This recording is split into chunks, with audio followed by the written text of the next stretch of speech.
especially the ASU strike. Because as I speak here, I am a victim of ASU strike. I spent 9 years in the university, so instead of 5 years. To God be the glory forever and ever. Amen.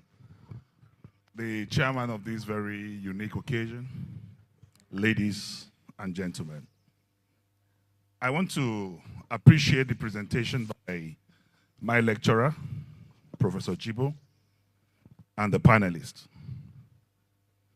I appreciate your intellectual sagacity. I just want to quickly make this very short intervention that when I was growing up as a child, houses had no fences in Kano, even in the GRAs. What I'm trying to pull out is that the problem of this country, from the elucidation from every panelist up there, is because of the breakdown of value system. When I was growing up in Kano, houses had no fences even in the GRAs. But the value system became devalued. We started building fences.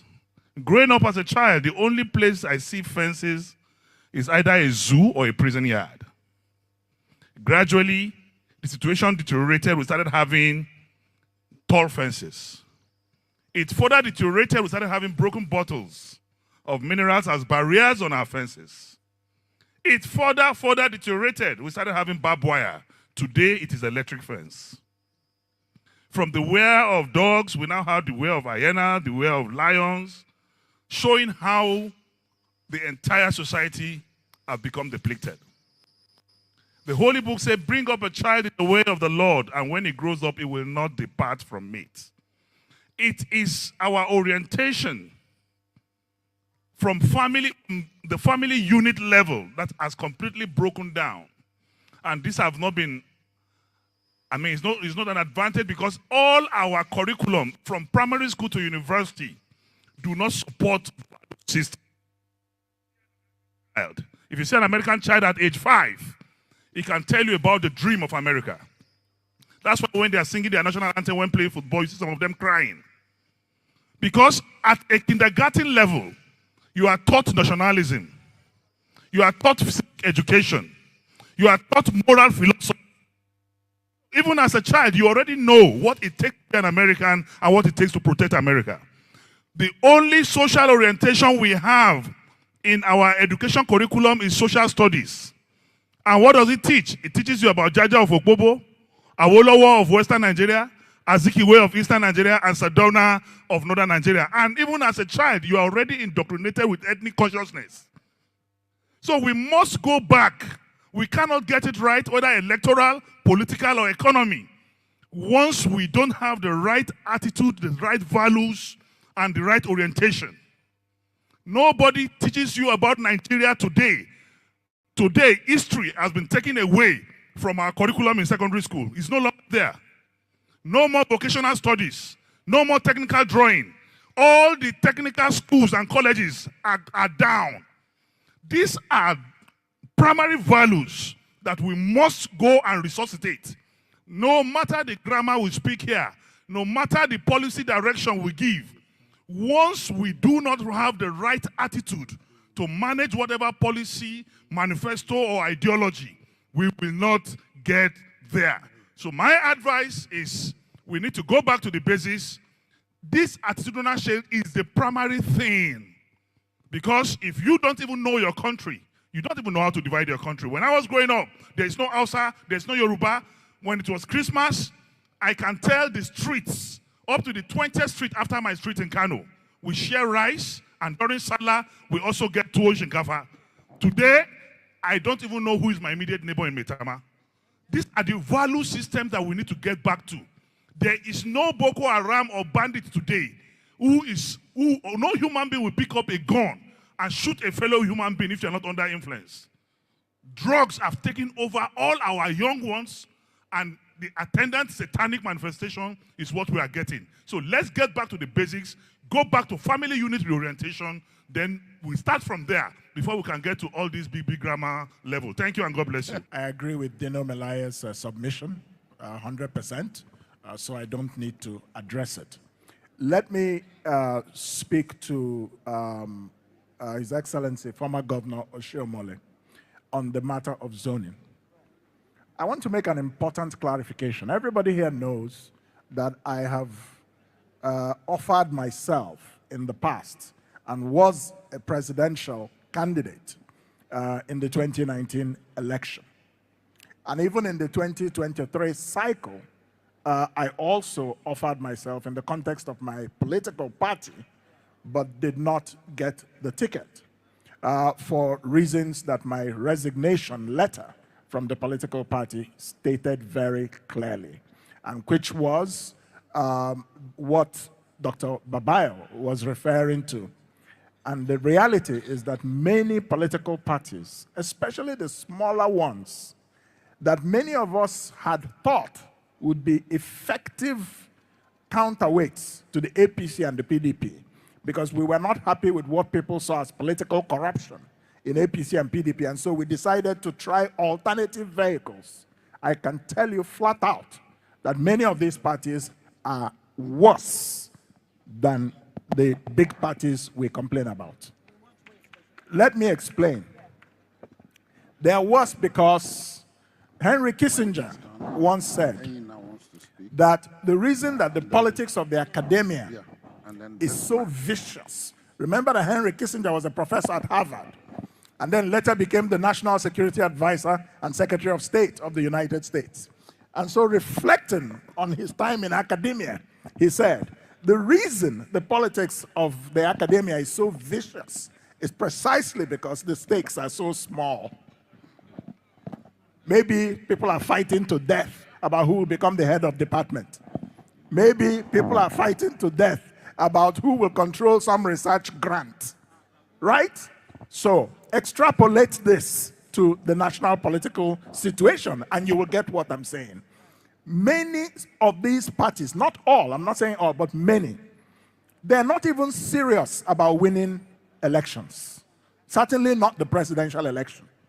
The reason some of them exist is simply to become trading platforms, either aligning with the big parties or taking money from candidates, but they're not serious about fielding competitive candidates for elections. They're just looking, yes, they're either surrogates or party officials are looking for who will bring money to them in order to get the ticket, and if you don't, they can bypass you and pick people that other people can objectively look at and say, was this really the best choice? Do you understand what I'm saying? So this is the point that I was trying to make concerning that particular issue about our democracy. Many of our political parties are not serious. They are not in this to win. It's a trading, it's a hustle for them. And so then, what makes them better than APC or PDP? We complain about APC and PDP. Yeah, 100 million naira form. It's a matter of scale. In some parties, the form may be 20 million or 15 million or 30, but the same issue is taking place. So, but that's by the way. Let me address the matter of zoning very briefly. And the reason I brought up my own experience is because I made it very clear that I'm not offering myself to be president of Nigeria based on where I come from. My politics was never ethnic. I was seeking to be president because of a vision that I have for this country. But that is not inconsistent with the matter of equity and social justice. I've finally landed.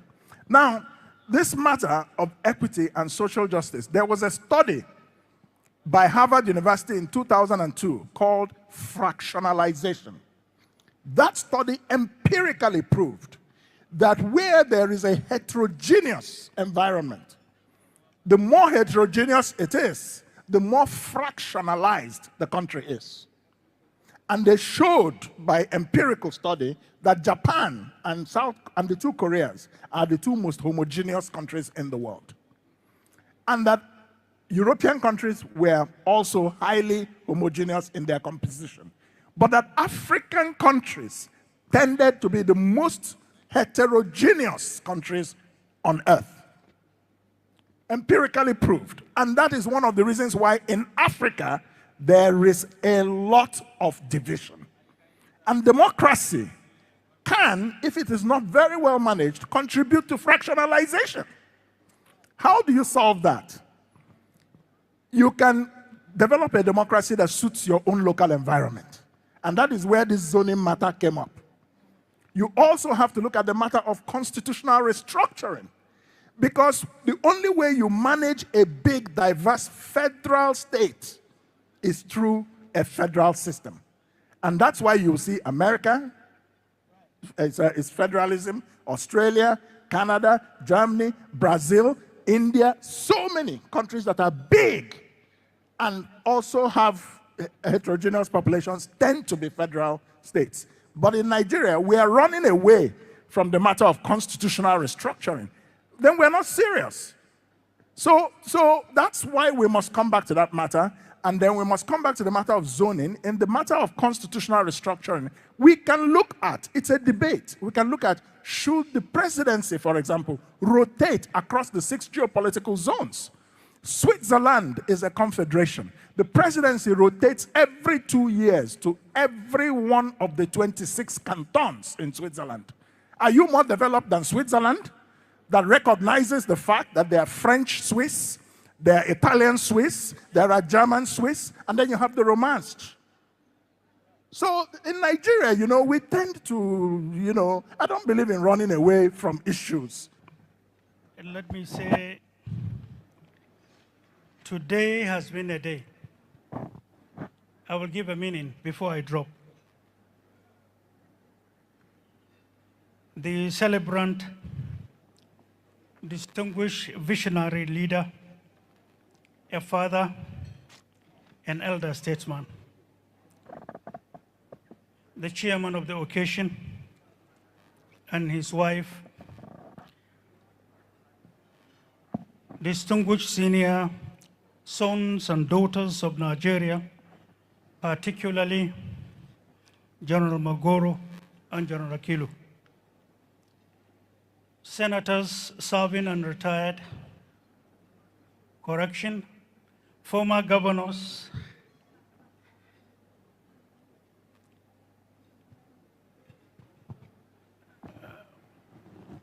senators or members of national... Then we'll take it from here.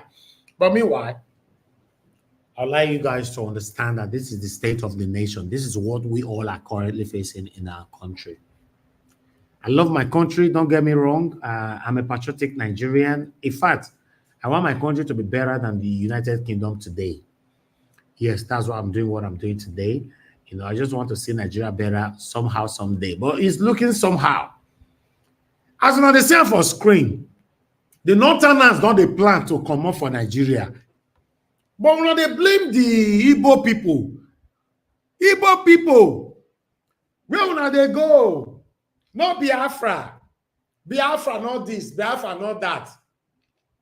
The same Igbo people now, my brothers and sisters, they don't quiet, they don't mind Una again. Now the Northerners are planning to leave Nigeria. And those people, how far? I felt tell them that they want to tell me our own, no. Because me don't understand. When I tell us our own, more football say you that they sing for here. In case we want to move, come up, make we know. Because the way things they go, now me don't understand again. The Northerners are planning to leave. The Igbo people are planning to leave. So what are we waiting for? We need to know. Just let us know. Because the Northerners say they don't fit take this wahala anymore. Say Tinubu don't turn the country balablu and bulaba. And so they talk more, not be talking like that. As we see them, and so we let them and they know. Thank you very much, my people. I appreciate every one of you. Now God, I will bless you. That I've done my part in terms of video presentation. I'm just going to take on these articles right here. Then we can move on. Thank you very much. Now God bless you now. I would like to quickly acknowledge one or two persons again that is just joining us right now or earlier on.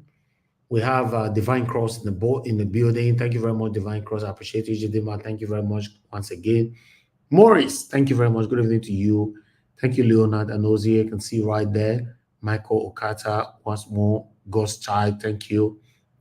Then the only super chat I've got today is love of God is my strength. I like that. I like your name though, madam. Love of God is my strength. Now be my strength too. Because you know, say this work what they do now. We get political enemies. We even get our own followers enemies. Enemies everywhere. Not be everything what they talk for. But meanwhile, let me quickly say this. You guys remember the woman that you guys were calling scammer the other day who said she sent me 499 euro and all that. You know, she was not very happy because people were calling her scammer and all that. Yes. The good news is that she reached out to me that, yes, she has finally received her money. Google have refunded her money back to her, which is a good thing. So congratulations to her. I bet she was not a scammer, although I don't know her before. Anybody who try to help me here, I always acknowledge them. But I cannot come here to acknowledge somebody where I not see money where you take support me. Do you know what? Let me say this quickly for you guys to understand. Do you know that some people have sent me a receipt? Some people have sent me a receipt before that. Oh, Najawa, I just sent this to you. Do you know how I respond to them? I normally respond, oh, thank you very much. God bless you. Well received with many thanks. Do you know that the word well received with many thanks? Me never receive money. I never check whether this person really sent me money. I normally say well received with many thanks.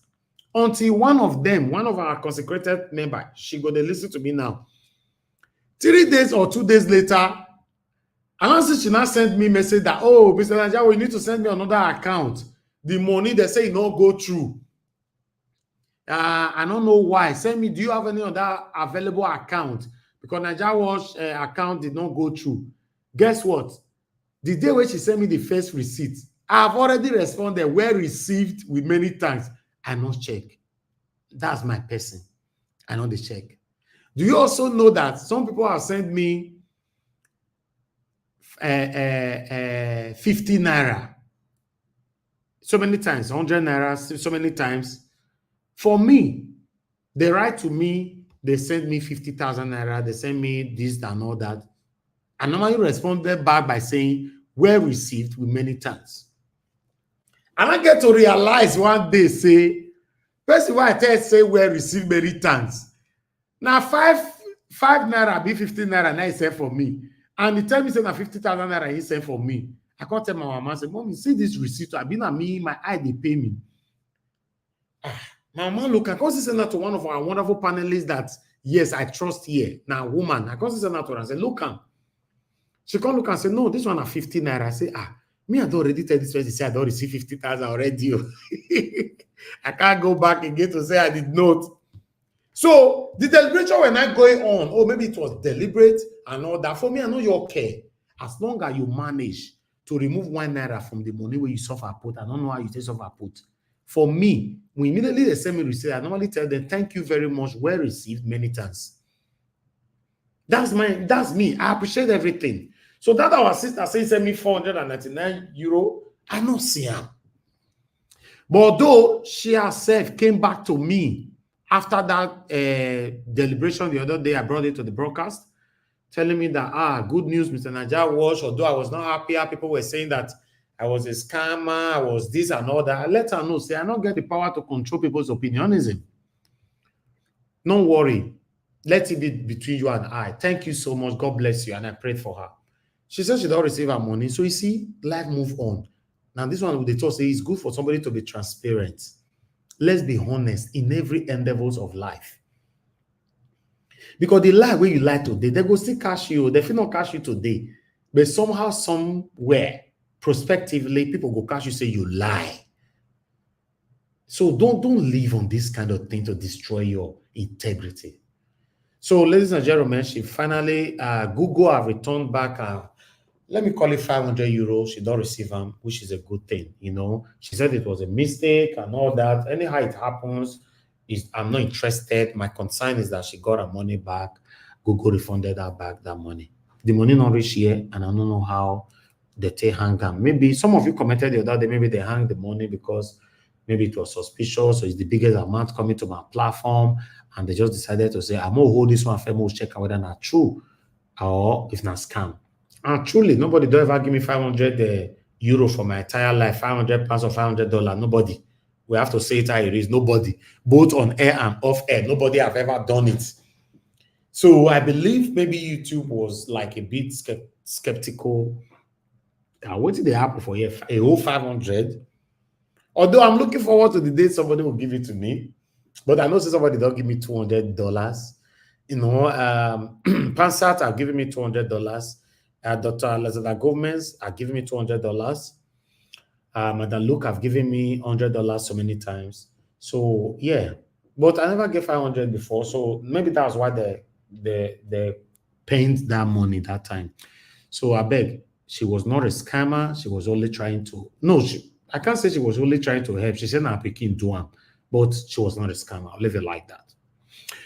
Yes, my people, I'm going to take on these articles quickly so that we move on from here. I appreciate every one of you. I'm posting out a link right now. For those of you that want to join us, you click on the link and come in. Join us here. Let's talk about the things that's affecting you and I as I take on these articles that I lined up for you, because I have a couple of articles that I need to present to you guys. Thank you. I know my presentation will take time today, but yes, I think it's much better passing the information to Nigerians, both home and in the diaspora, for us all to know what we all are currently facing in our country. So I think it's very, very important we do that. But nevertheless, I'd like us to do this here. Bear with me. The first article that I have for you guys there, as you can see on the screen, this one is coming from Sowore Reporter. Reverse Council chairman remove Wike's name from Secretariat's admin block, renames it Obi Wale.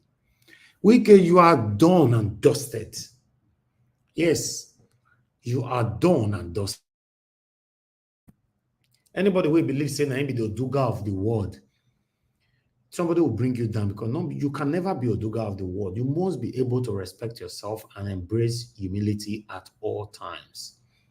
If not, you will be disgracefully sent out of that position where people put you. That's why I say I'm all. But I don't want to take much on this. I just want to quickly move on to another articles that I have for you guys here. Help us to press on the like, help us to share. Those of you on the backstage, I can see you already. Just hold on, I'll bring you in shortly. Sowore Reporter reporting again. Tinubu takes brand new jet to China to borrow money. Adeyanju knocks Nigerian president. But how is this even possible? Who president of the Federal Republic of Nigeria carry brand new jet go borrow money? I don't understand. Adeyanju said this when the recently featured on News Central's A Place at the Table, a weekly program where guests are invited for discussions on pertinent issues. But I'll let that go. I'll bring another one to your screen quickly. Then we have another one here. This one is coming from Vanguard. As you can see right there. This one shocked me. North must prepare for possible separation, says Professor Lugga. They packed their luggage. They said they want to go. They can't do this anymore. Professor Sani Abubakar Lugga, the fifth Wazirin Katsina, has called on the northern region to unite and prepare for self-determination, much like their southern counterparts. Edo people, how far? When I never see tell me what they call our own. No, I've been on the talk. I never see him. I will check comment section shortly. But let me move on quickly. Then we have another one here coming from Vanguard as well. We have misused resources God has given to us. Obasanjo, Epa, go and hide yourself. I'm sorry, with all due respect. Just go one corner. Go one corner for your house. Hide yourself for there. You're picking your children go to look for you. They don't know where you be. Because as far as I'm concerned, Olusegun Obasanjo, you are a disgrace to Nigeria. I'm saying this and I'm not retrieving it. You've ruled Nigeria twice. So what are you talking about? Tinubu is even better than you. What are you talking about? I beg. What kind of rubbish is this? You ruled Nigeria twice. You got the opportunity to change Nigeria to be a better place. You failed. Woefully, you did come here, come the weird garment of misleading to mislead your gullible followers. They say, oh, at least you are talking. You got the opportunity to rule Nigeria twice. You could not change it. They tell us, say, we have misused the resources God has given to us. Even you did. I bet Mona forget all this thing, man. Make a Payo go hide himself for now. All of them failed. All of them. Make we talk about it be. They failed. All this pity this thing. I know they follow person they do, man. Meanwhile, why they come back again, Pa? Pa, we don't talk your matter now. We are done with your matter. So we'll move on to the next matter. I want another person here. Nigeria tweets dead Tinubu presidency. Say President T-Pain labor will continue as long as pain of misgovernance persists.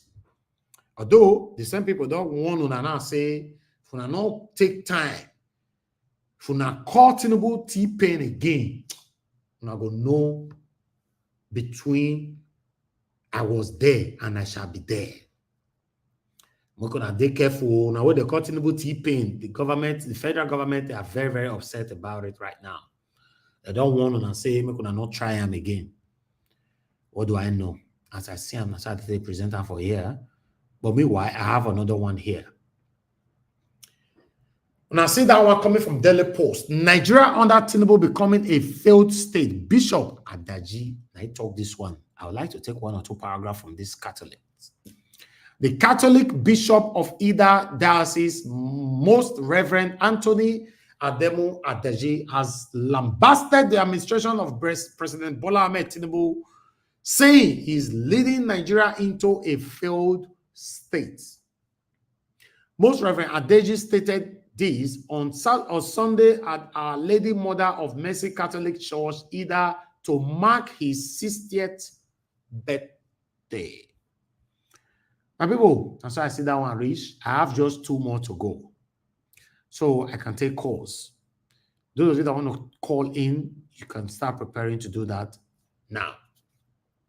Sahara Reporter, another pathetic report right there. Breaking: Boko Haram terrorists attack Bonu military base, kill soldiers, civilians, and girlfriend. Very, very sad.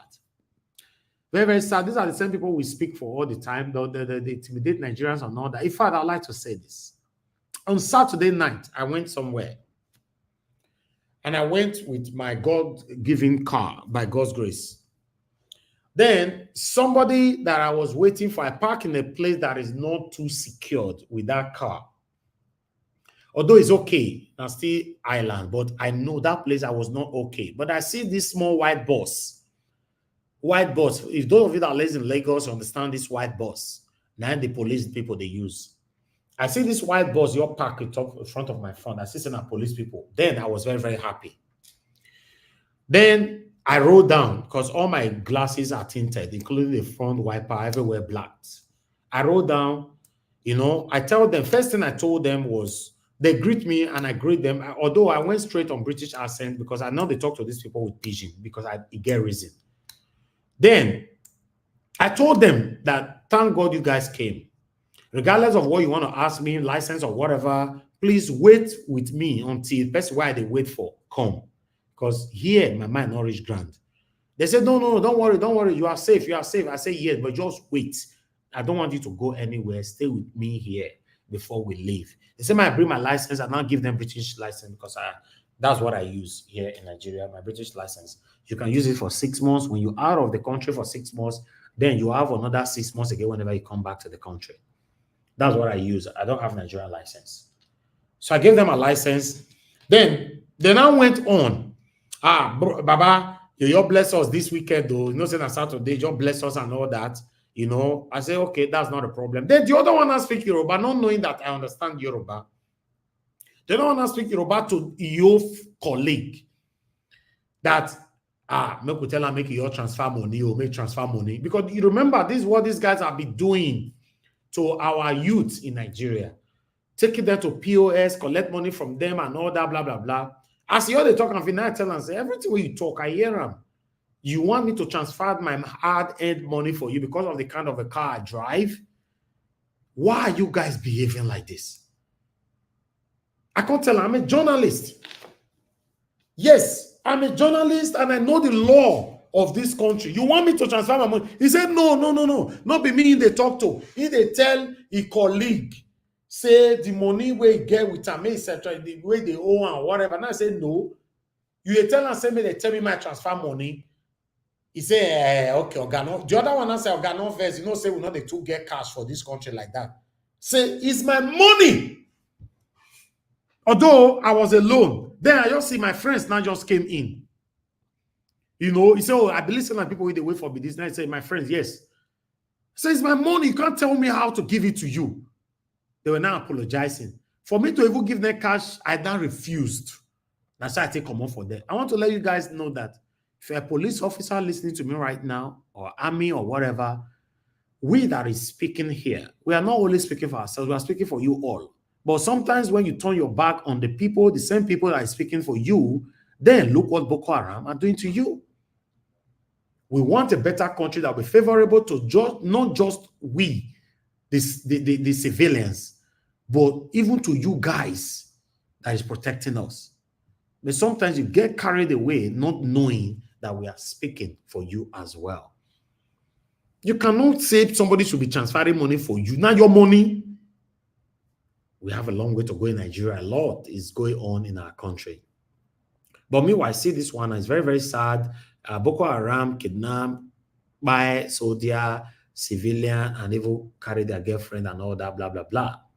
What do I know? We say things how it is on this platform. But meanwhile, I'd like to quickly take another article here. The last one. Don't worry, we're almost done. We have over 600 people listening to us. Please press on the like button. I never talk and see no me say and not press on the like. I beg. I'm gonna press on that like. I beg. Let my voice, the voices of my panelists later on to go far. Yes, once again, breaking. Nigerian immigration officers again harass Omoyele Sowore at Lagos Airport upon return from Ghana over watchlist status. Again.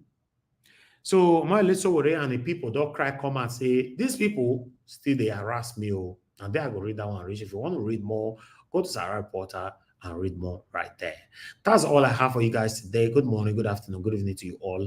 I'm going to start taking calls right away. But meanwhile, I'd like to quickly appreciate Love What Is My Straight once again. And Mercy Omorege, thank you very much for the super chat. And God, I could bless you. I'm not taking all this for granted. I want you guys to know I'm very, very, very grateful. I can't talk about my sources without not mentioning. Yeah, press on the dollar sign if you want. I would really, really, really do appreciate that. And for those of you that want to support us on Nigeria account, you can see the way NEPA this is like for my head. You can do that with our Nigeria account number. It's right there on the screen. Support us and encourage what we're doing here today. God bless you all. Madam Origin, it's good to have you on the show, man. Good evening to you. Please talk to us. Hello, everyone. Hello, Mr. Nigerian. Thank you, ma'am. Hello, Mommy Diaspora. Hello, our panelists. Where are you all today?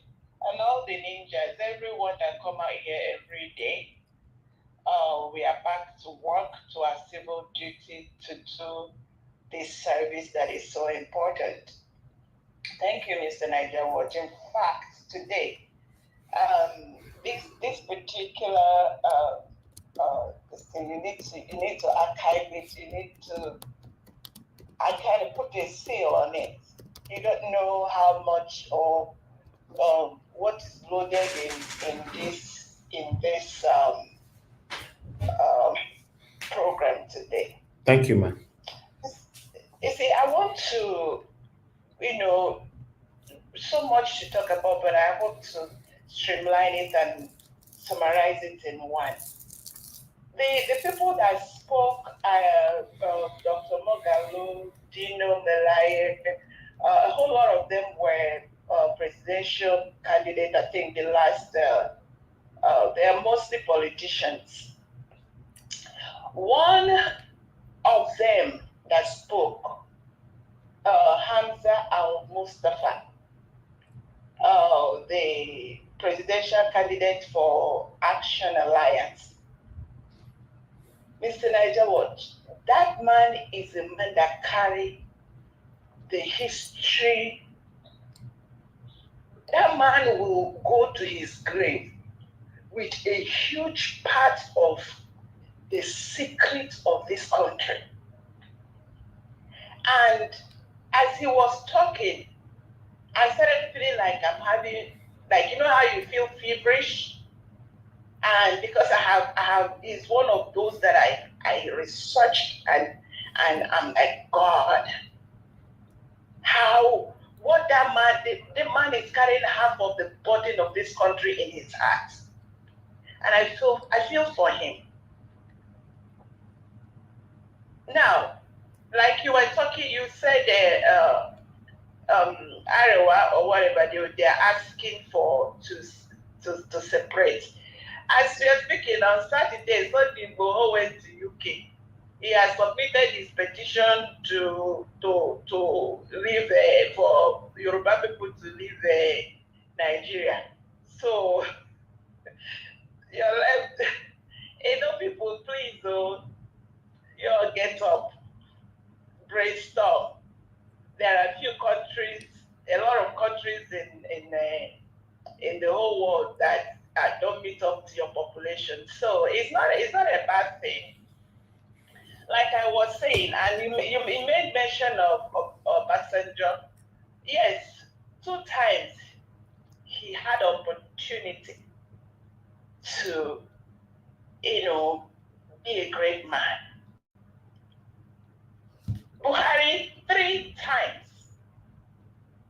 Babangida, that Al-Mustafa, because I believe part of what Al-Mustafa was talking was like he would not have been alive to, see today because of all the yeah. Let me rest it there. That man can't talk. He can't talk. So Babangida had the opportunity. I don't know how he managed his own, but he's still ruling as you're speaking. Babangida is a big deal. Babangida and Buhari are the big deals in this country, Nigeria. Every mayhem. Tell that Juma for hello. Where is that my bell? I needed to ring my bell here. Tell that Juma has given his people state-of-the-art funeral home because he was one of those that had opportunity to be a great man, but he has now started screaming about genocide. And when he was the mastermind of genocide, when he was supposed to be a great man. Yakubu Gowon, as we are speaking right now, he has relocated to UK. He's now a UK citizen. So, dear Nigerian people, as you all are here, and with your eyes open, but you're not seeing anything, the people that had the great opportunity to make this country great, the likes of Obasanjo, Buhari, Babangida, now they are calling, nobody should call, people should not call AKA Tinubu T-Pain. Please, it's not your pain. Your pain started a long time when your eyes were closed. Thank God for AKA Tinubu and Mr. Peter Gregory Obi. At least they open your eyes a little bit to see if you can see and use your brain and use common sense and deliver yourself out of this quagmire. It is indeed a quagmire. If you continue, it's like a quicksand. I told you people here a long time ago. I said if they miss Mr. Peter Gregory Obi in that 2023, it is quicksand Red Sea. I rested there, Mr. Niger Watch. Thank you, ma'am. Thank you very much, Madam Origin. God bless you, ma'am. Thank you. Madam Busy Brains, we missed you. It's been a while. We've not heard from you. I hope you're fine. My brother Obiboeze, Shooks Obiboeze, I hope you're getting better. Yes, there are so many people we will never hear from on the comment section for a while now. By the way, where is our elder brother, Dr. Aruna Guru? Dr. Aruna Guru, we've not heard from him for a while. Even I'm not sure he have posted anything for a while. I hope he's fine. People when they speak truth like this, we are not hear from them. We need to talk about them. Dr. Alexander Gomez, we have not heard from him as well for a while. Where them did. I'm just mentioning these names. These are people, but I hope they are fine. And many, many others. In case I'm not mentioning your name, you should understand. Yes, when it comes in like this, we just have to quickly echo your name to be sure that you're fine. Although I do my part reaching out to people that will never hear for so long, but it's not easy. And even upon that, we see they offend some people. And some people go first say, you ask of that one, you not ask of me. You ask of this one, you not ask of me. It's not too easy like that. We are just human beings. Sometimes we can just forget. That's how it works. So understand with us. Thank you very much, everyone. I appreciate every one of you. We have Mama Aisho with us. Thank you very much, Mama Aisho, for joining us today. Good evening to you, man. Please, I'd like you to talk to us. Mama Aisho, are you there? Mama Aisho, you're not available. Okay, Mama Aisho is not available, but she's on the screen. Okay. All right. Because Mama Aisho is not there, I'm not sure she's there here. Okay, thank you very much, ma. Good evening to you once again. Please talk to us. Every day, like that, they give us reason to talk. Hey, I'll be the first comer.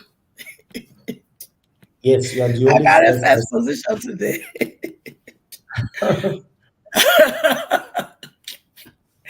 All right. Greeting, my love. Beloved is greeting to you. Greeting our honey pie, mommy diaspora. Greetings to all my sweethearts in the panelists and all my honey pie in the viewer and the comment section. Welcome to a new day. Welcome to a new evening in some places. Now we are back. Where do we start? I saw some people crying that ground level. So that when they cry this cry, me and they wonder whether my senior boyfriend, Chief Tinubu, if he promised a level ground. I think we will understand what he's doing by going back to play over and over again what he promised us. The only thing that I would have seen to be different if he has really invested in àgbàdo, cassava, and corn by investing in agriculture. But he has not done that. I was thinking he's going to recruit 50 million into the military so that he can feed them àgbàdo, cassava, and corn. He has not done that. I was thinking also that when he gave them Akpabio and co millions to change the constitution, to change the national item, that by the time he changed it, food will be cheap, petrol price will come down. But all those money used in bribing them to change it was another way of embezzling, stealing from us. And I was also thinking that his wife, Remi Tinubu, the money she spent in introducing Unity Ankara, I was thinking that as soon as they introduce that, bread will be cheap, petrol will be cheap, garri will be affordable, and every parent will be able to take their children back to school instead of withdrawing it. But that is not the case. So we just start to. How far all the mechanus that work for Oluomo to scatter pooling unit, to make sure the pooling unit that LP was winning, they make sure they destroy all the pooling paper, the vote, all of it. How far? How far those of you that went into the collation center and you rewrite result, how far? I was thinking that when my senior boyfriend, Chief Tinubu, enter, he will create a special town for you people or a special state for you people so that you people can be eating Alafia life, Igbadun life, enjoyment life. Your bread will be cheaper, your petrol will be cheaper, everything will be cheaper. It not happen. So now sister will be the mumu of the highest order. Àwa ni Yorùbá, ẹ̀tọ́ wa ni àwa ló kàn. Ẹ pẹ̀lẹ́ o, how far? Ẹ̀yin Yorùbá, ẹ̀yin ló kàn, ẹ̀tọ́ yín ni.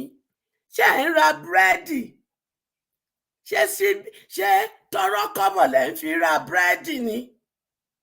Àbí tẹ́ bá lọ ilé epo, there is ilé epo àwa ló kàn. Ṣó wà ń bẹ̀ fún yín tẹ́ ti ń ra epo ní tọrọ kọ́bọ̀ ni? Ó máa ṣe o. Ẹ̀rí bẹ́ẹ̀ ṣe gọ̀ tó. Àwa ló kàn. Now our turn. We be Yoruba, we must vote for her. Now our turn as Yoruba. My question to now, should they create one state for now? When they call our local state, where they put petrol in as a 1 naira, and they put bread, gari, everything, elubo, ekpanla, begiri, all of them, that they give ownership. Now, not say, una be mumu, our local. Ṣèyí Tinubu, ṣó bá yín ṣe àwa lọ́kàn. Did Ṣèyí Tinubu happen now to say àwa lọ́kàn? But look at him, living the best of his life, spending millions, buying property left and right. And una to buy common bread, na not fit. Some of them they do 001 before, but now na 00, 5 days a week, except your neighbor give you. Àwa lọ́kàn. Mo bá yín wí, adé follow àwa lọ́kàn sọ̀rọ̀. Yorùbá, ẹ ronú o, ẹ ráyé yín. Ó mà ṣe o. Ẹ rí bí tí tribalism gbé yín dé, àwa lọ́kàn. It's just a pity. But you see, senior boyfriend, thank you. You know why they thank you? Because you keep to your promise. You are a promise keeper. You told us you are going to start from where Buhari start. And you they give us Buhari promise. That is a promise well kept. You also told us that you will reduce the purchasing power of Nigeria. You get to that promise. So you are a promise keeper. Before, there is middle class in Nigeria. But now, every person, they go into the poverty line, where the oppressors, they are going higher, higher. I am going higher, higher. all of you that know the truth, and because you think you are well off, it doesn't concern you, and you join the people that work and rig election and store my children's mandate and give it to our local. Are you not suffering it now? Before you were able to fill the tank of your fuel, and you're able to tell your wife you are staying late in the office because there are too much work. But no, you were following my daughters in hookup journey. But now, you can't even call them for hookup because you can't even fuel your car to go and lay there for one hotel. Tinubu, please write down. You are doing a good job because you are giving us something to reset our brain, so that if God give us life and we are able to see 2027, our brain go reset. We go do the right thing. But in case this your medicine not still reset some people, it not concern me. Because look at me very well. Come 2027, from councillor to presidency, now my children go get that. Because the battle now between the Jagaban and Mama H.O., the godmother. You be godfather, me I be godmother. And you sabi say, between Papa and Mama, which one cry they reach the throne of God first? Which one the prayer they reach the throne of God first? Which one children they love pass? Make you check record now. Which one children they listen to pass? Which one they love children pass? So if na Mama, now those questions for put, so you know say, as long as me and my children walk in love and work together and are not condemned there, together we go take over. I have to war to fight for my children, the political war and the economical war. The two strategy, choose how to fight them. Papa give them to me. Therefore, we are winning, whether you like it or not. It go surprise you. Now my submission for now be that. Thank you. And God bless us. Thank you. Mama Yesho, thank you very much, man. God bless you. You coming in to put your voice to this particular broadcast today and giving that wonderful submission means a lot to me and to the concerns Nigerians all over the world. God bless you, man. Let me take this call. Love God is my strength is right here with us. Thank you very much, man, for calling in. Good evening to you, man.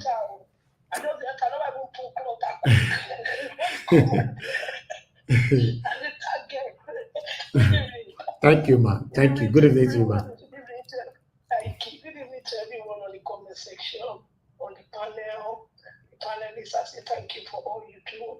And I want to say thank you to Mr. Chris, Mr. CM, Mr. Jonathan, everyone that is helping you for now, working with them, and Mommy Dafora say good evening.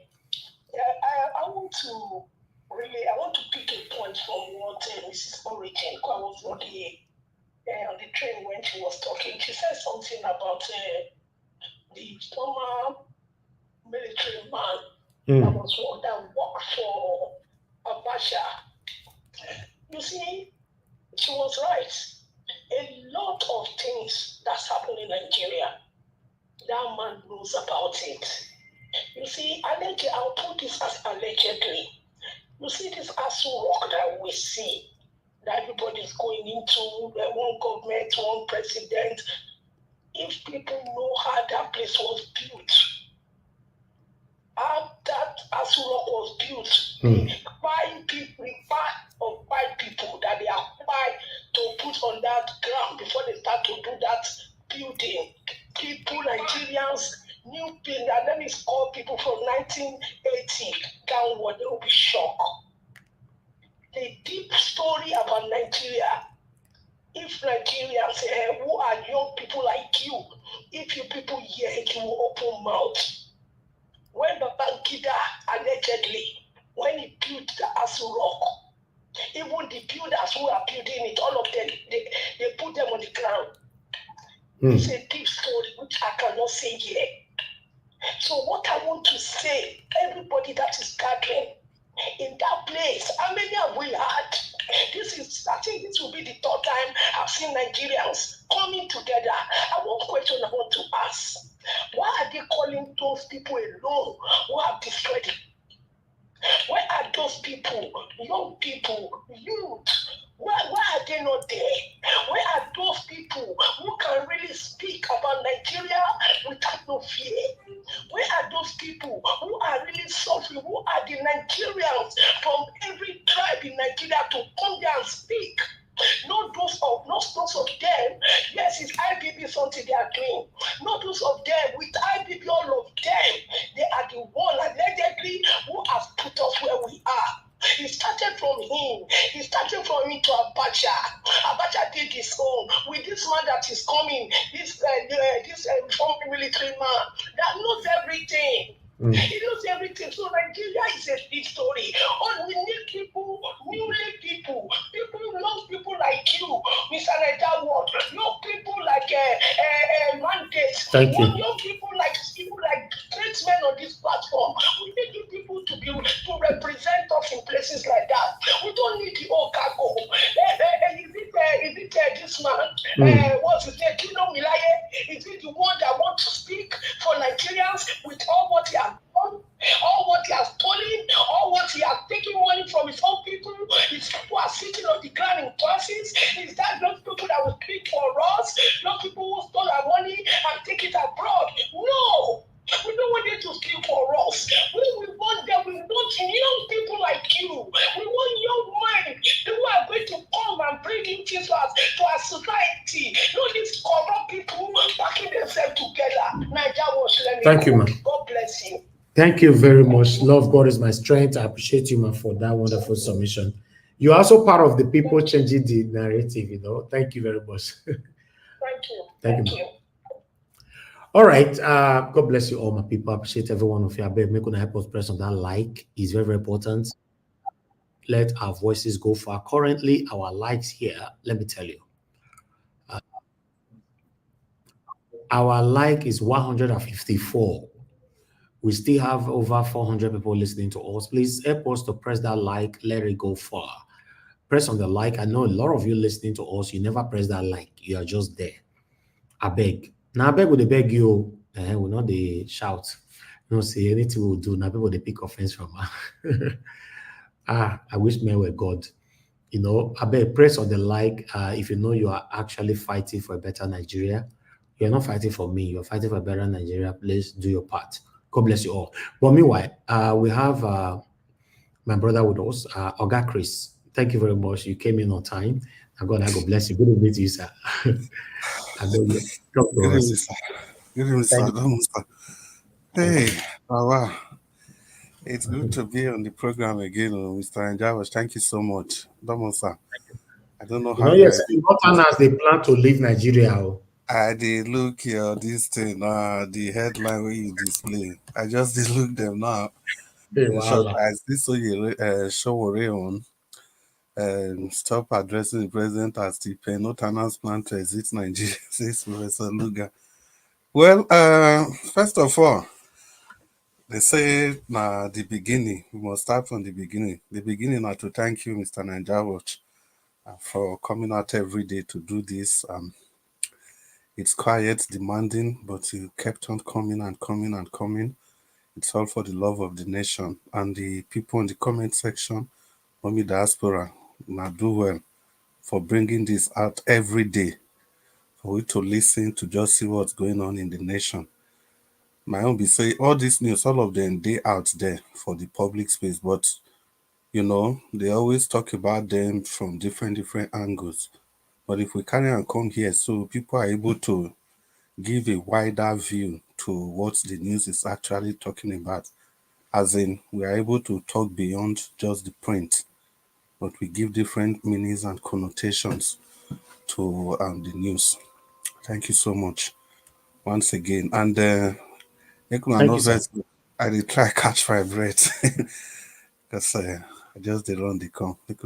So, well, people, beautiful people, at least before we start, make I join Nigeria Watch and encourage all of us. Maybe we use the like and the share button. That's another way of communicating with the broadcast, communicating with YouTube, communicating with your friends, your well-wishers, communicating with the owners of Nigeria, communicating with all the evil forces that are holding Nigeria back from developing. I think I made a snippet of what Love of God is my strength was talking about, and the spiritual dimension to whatever is happening there at Aso Rock. I think Patient Goodluck Jonathan also made some allusion in that direction some time ago. She was very, very ill when there was a time in during the presidency of her husband.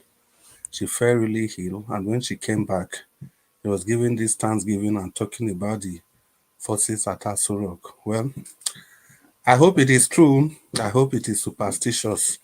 For whatever it is, anything that has become an obstacle or obstacles to the development of Nigeria, may the good Lord remove them from the way.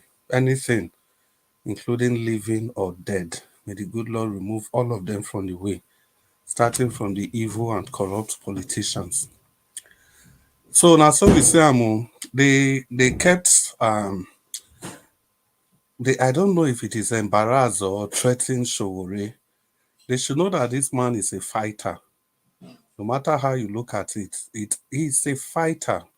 Although I'm not completely in support of the way he has been attacking Obi and the obedience for that matter. But be that as it may, above that, Sowore is a fighter. And the federal government, the earlier they learn this, the better.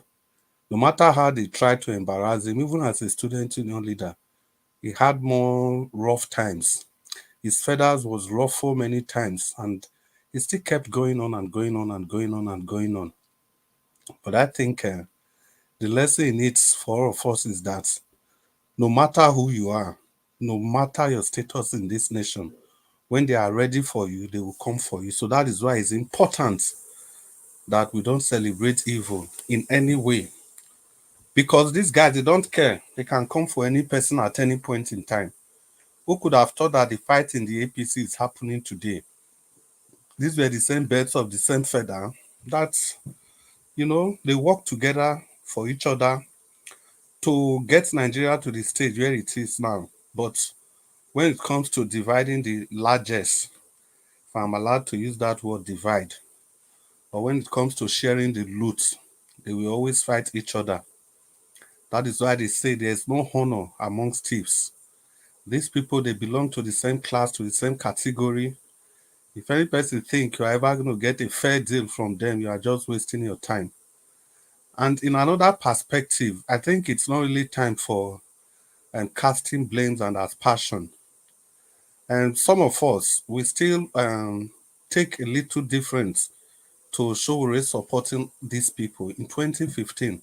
Although he has constantly denied that he never did, but there are videos, the day they announced Buhari as the president, there are videos where Sowore was celebrating. Some of us were taken aback at that time that despite how bad Jonathan was, but there was no way he could have compared the democratic antecedent of Jonathan with the evil dictatorship gene that you have in Buhari.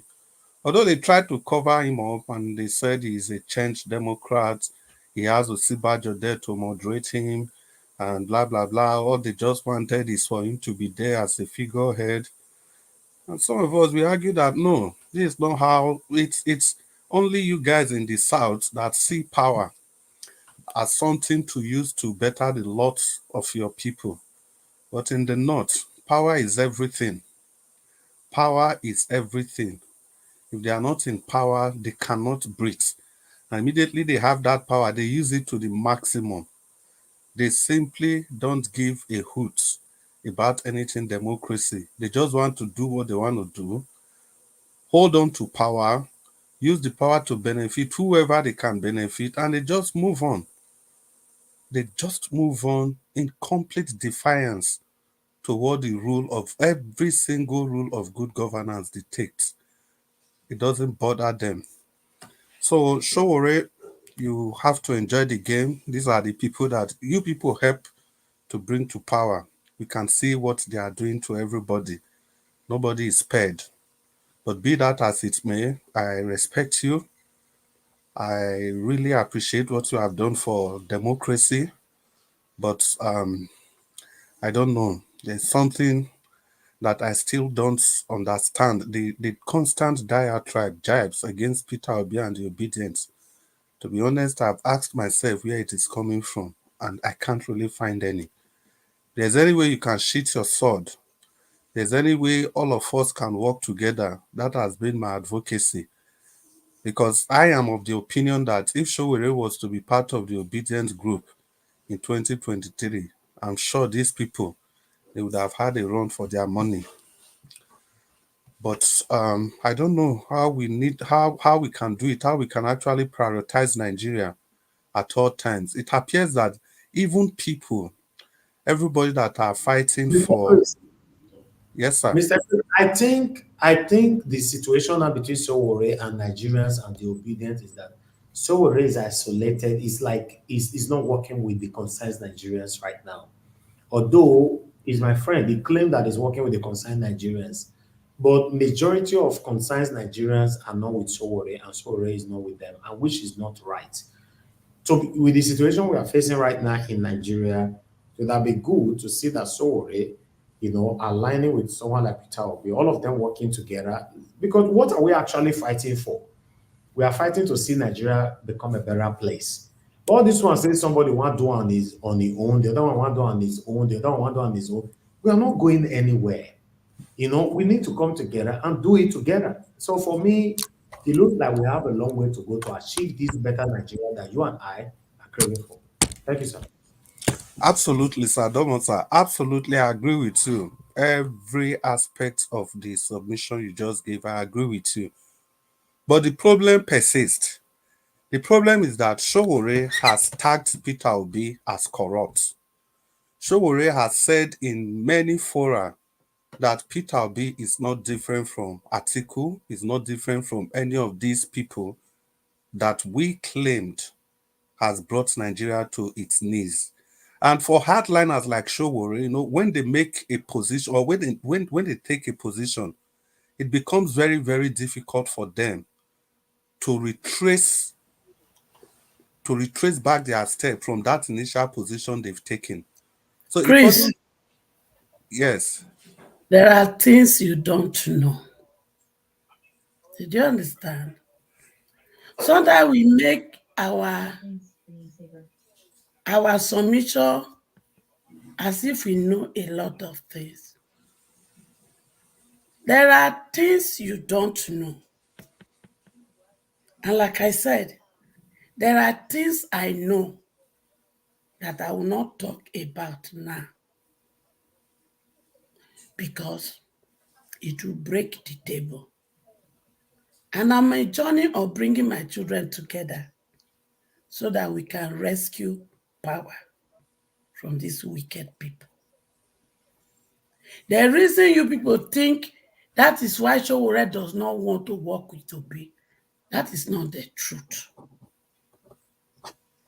But like I said, there are some truth that is not necessary for me to win the battle that I want to win. Then two, we keep on, you people say Sowore speak, he hate, he do this to the obedient. The obedient, do you people speak good of Sowore too? I want to know. Let's call a spade a spade. You speak against him, speak against you people. Is it not the same thing? Is it not? So if we want to be truthful to ourselves, let's speak the truth. Did I support it? No. But that is the bitter truth. And as a mother, if two children are fighting, you have to find a way to speak peace instead of supporting one. Okay, Sowore brought Buhari in 2015. Who now brought Buhari in 2018 and 2019? Is this still same Sowore? What is the role of Sowore for Jonathan to even to be announced as president when Yaradra died? And they don't want, and the North, we are doing everything possible so that he's not announced. And he will be ruling Nigeria just like the Cameroon president was capacitated and he was ruling Cameroon from France. A dead person was supposed to be ruling Nigeria from London. That was the plan. And Sowore exposed it. And that was what brought Jonathan into power. You people don't talk about it. Shame on everyone that think they are speaking the truth and they are perverting a lot of truth. Which day have you people speaking about that? None. Because you come with half truth and sell it to my children who just clock 18. I am a journey to create and work with my children to build a better Nigeria. Let us stop all this. The back, we can't change. We cannot change the past. So that energy we are spending to dwell in the past is unnecessary. But we can change the future. So let's use all the energy and focus on changing the future. In this social media space, there are people that has obese number, have been asking for it. Have they given it to me? No. Call Obi and take permission from him so that you can release the number. This is over 1 month now. Have I gotten a feedback? No. So let's stop. I am not looking for Obi's number because I want to take any fucking glory. I am looking for him because I'm finding a way to bring him and Sowore together because that is the cry of my children. Is it too much to reach out to him and say, this person is asking for your number? Is it too much to ask? But no. Make una hold on now. Make una not do it. But when you don't do your part, don't come here and castigate my son, Sowore, for my face. Because you people that are castigating him, you are not better than him. He castigates you, you castigate him. And you are acting as if he's the only one castigating you people. That is wrong narrative. And I will not stand here or sit here and you will say that lie to my children out there. It's not going to happen. It will only happen if he's the only one castigating you people that call yourself obedient and you do not castigate him back.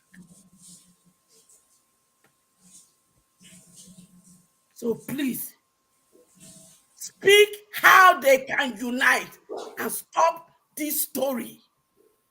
We cannot change the past, but changing the future is a must. Therefore, Let's spend all our energy to focus on that. If not, we will continue and continue. If we don't work hard to stop this man, he will turn Nigeria to APC state. And that will be the worst things that can ever happen to us. This one we are suffering now, it will be times 100 promas when that happens. Thank you. Yeah, well, Maicho, thank you very much. I thought that was supposed to be an intervention, but it just kept going and going and going. And you can see the reason why a lot of people don't like to be interjected when they are talking. And when they are talking, I was expecting maybe a 30 seconds interjection and could have sufficed to make your point. Well, having said that, like I was saying, Sowore was part of the people that brought in Buhari in 2015. The records are there. I didn't make up You don't talk these things about that. You never bring any proof. They worry about 2018. Every time you talk, you never bring any proof. People were support, bring the and 2019. Who brought Sowore in? So let's say he goes there when they for their party, they talk, they follow them. Every time now they talk, no proof, nothing else. The only video where they say they celebrate when he did it, and that one you don't they talk. And they even never talk the any video. other one. They not show the whole video, and they forget that Sowore was a journalist. Okay, like I was saying, bring the whole video. Bring that whole video of celebration. Let's look at it from beginning to the end. Yeah, well, like people. Wait, like if you are a journalist, you are there. Like I was saying, in front of you, you push them away, or what will you do? I want so that's the only place that you only talk about. You have never talked about any other thing. No tweet, nothing. No video that he was speaking, nothing. Okay, he was there at the headquarters of the APC. The people were celebrating because she pushed all of them away. Sometimes we don't come here with people who support the Buhari 2014, 2015. All of them, they your side, you know they condemn any of them. What now, about 2018, 2019? No, many of them don't condemn Obasanjo. Answer me that question. Well, like I was saying, that question. Labour Party will not carry like gold. Shey na the Labour Party. Now, see, the problem is Buhari 2018, 2019, Chris, is it Sowore? If you stop talking, I will answer you. Stop lying. Baba You are nothing but a bloody liar. Okay, thank you, Baba. You have come to this platform to learn, but no, thank you. Nothing else is a tissue now for you one and they learn. Thank you. Thank you, Mama, for the insult. Thank you very much. I want to ask you, who brought Buhari 2018, 2019? Is it Sowore? I want to ask you that question. Answer!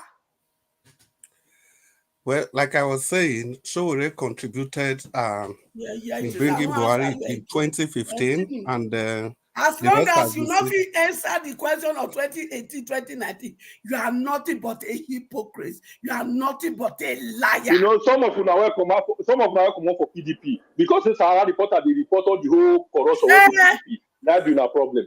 No any other thing. Jonathan, that you are talking about. Jonathan, you are talking about. Is Jonathan not after his office?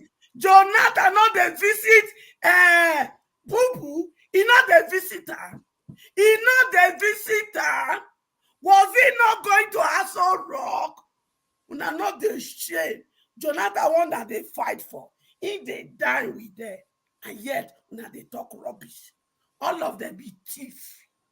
Now they steal our country money. Now they not be during Jonathan. Oh yeah, go up. Not be during Jonathan. Barrel of oil reach 100 plus. Where they come out of it. Una not they remember all that. Sowore bring her in. 2015, 2018, and 2019. Who bring her in? Okay, I agree with you. Sowore bring her for 2015. He can't mess up in 2018, 2019. why una not driver come up. So if una no talk nonsense, make una make sure no. Stop selling land to my children. My children want to be liberated. Christ, leave me and my children to be liberated. Stop selling this lie. It won't work. Except when I'm not talking for my face. Answer the question, Chris. Who brought Buhari 2018, 2019? Not Sowore. Because you need to tell me. If you can't tell me, then stop this your narrative. And secondly, go and bring that full video. Let Nigeria know that Sowore was there as a journalist first. And stop lying with your teeth. Is it what you would be teaching your children at home? So sad. It's really sad.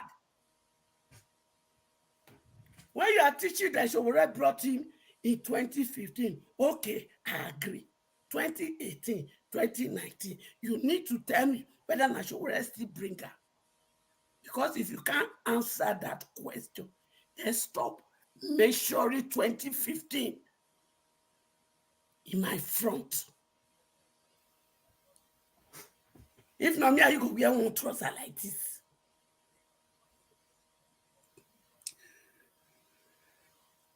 Okay, you've turned off your mic. Yeah, it's good. You know, when people are frustrated, you just allow them to ventilate.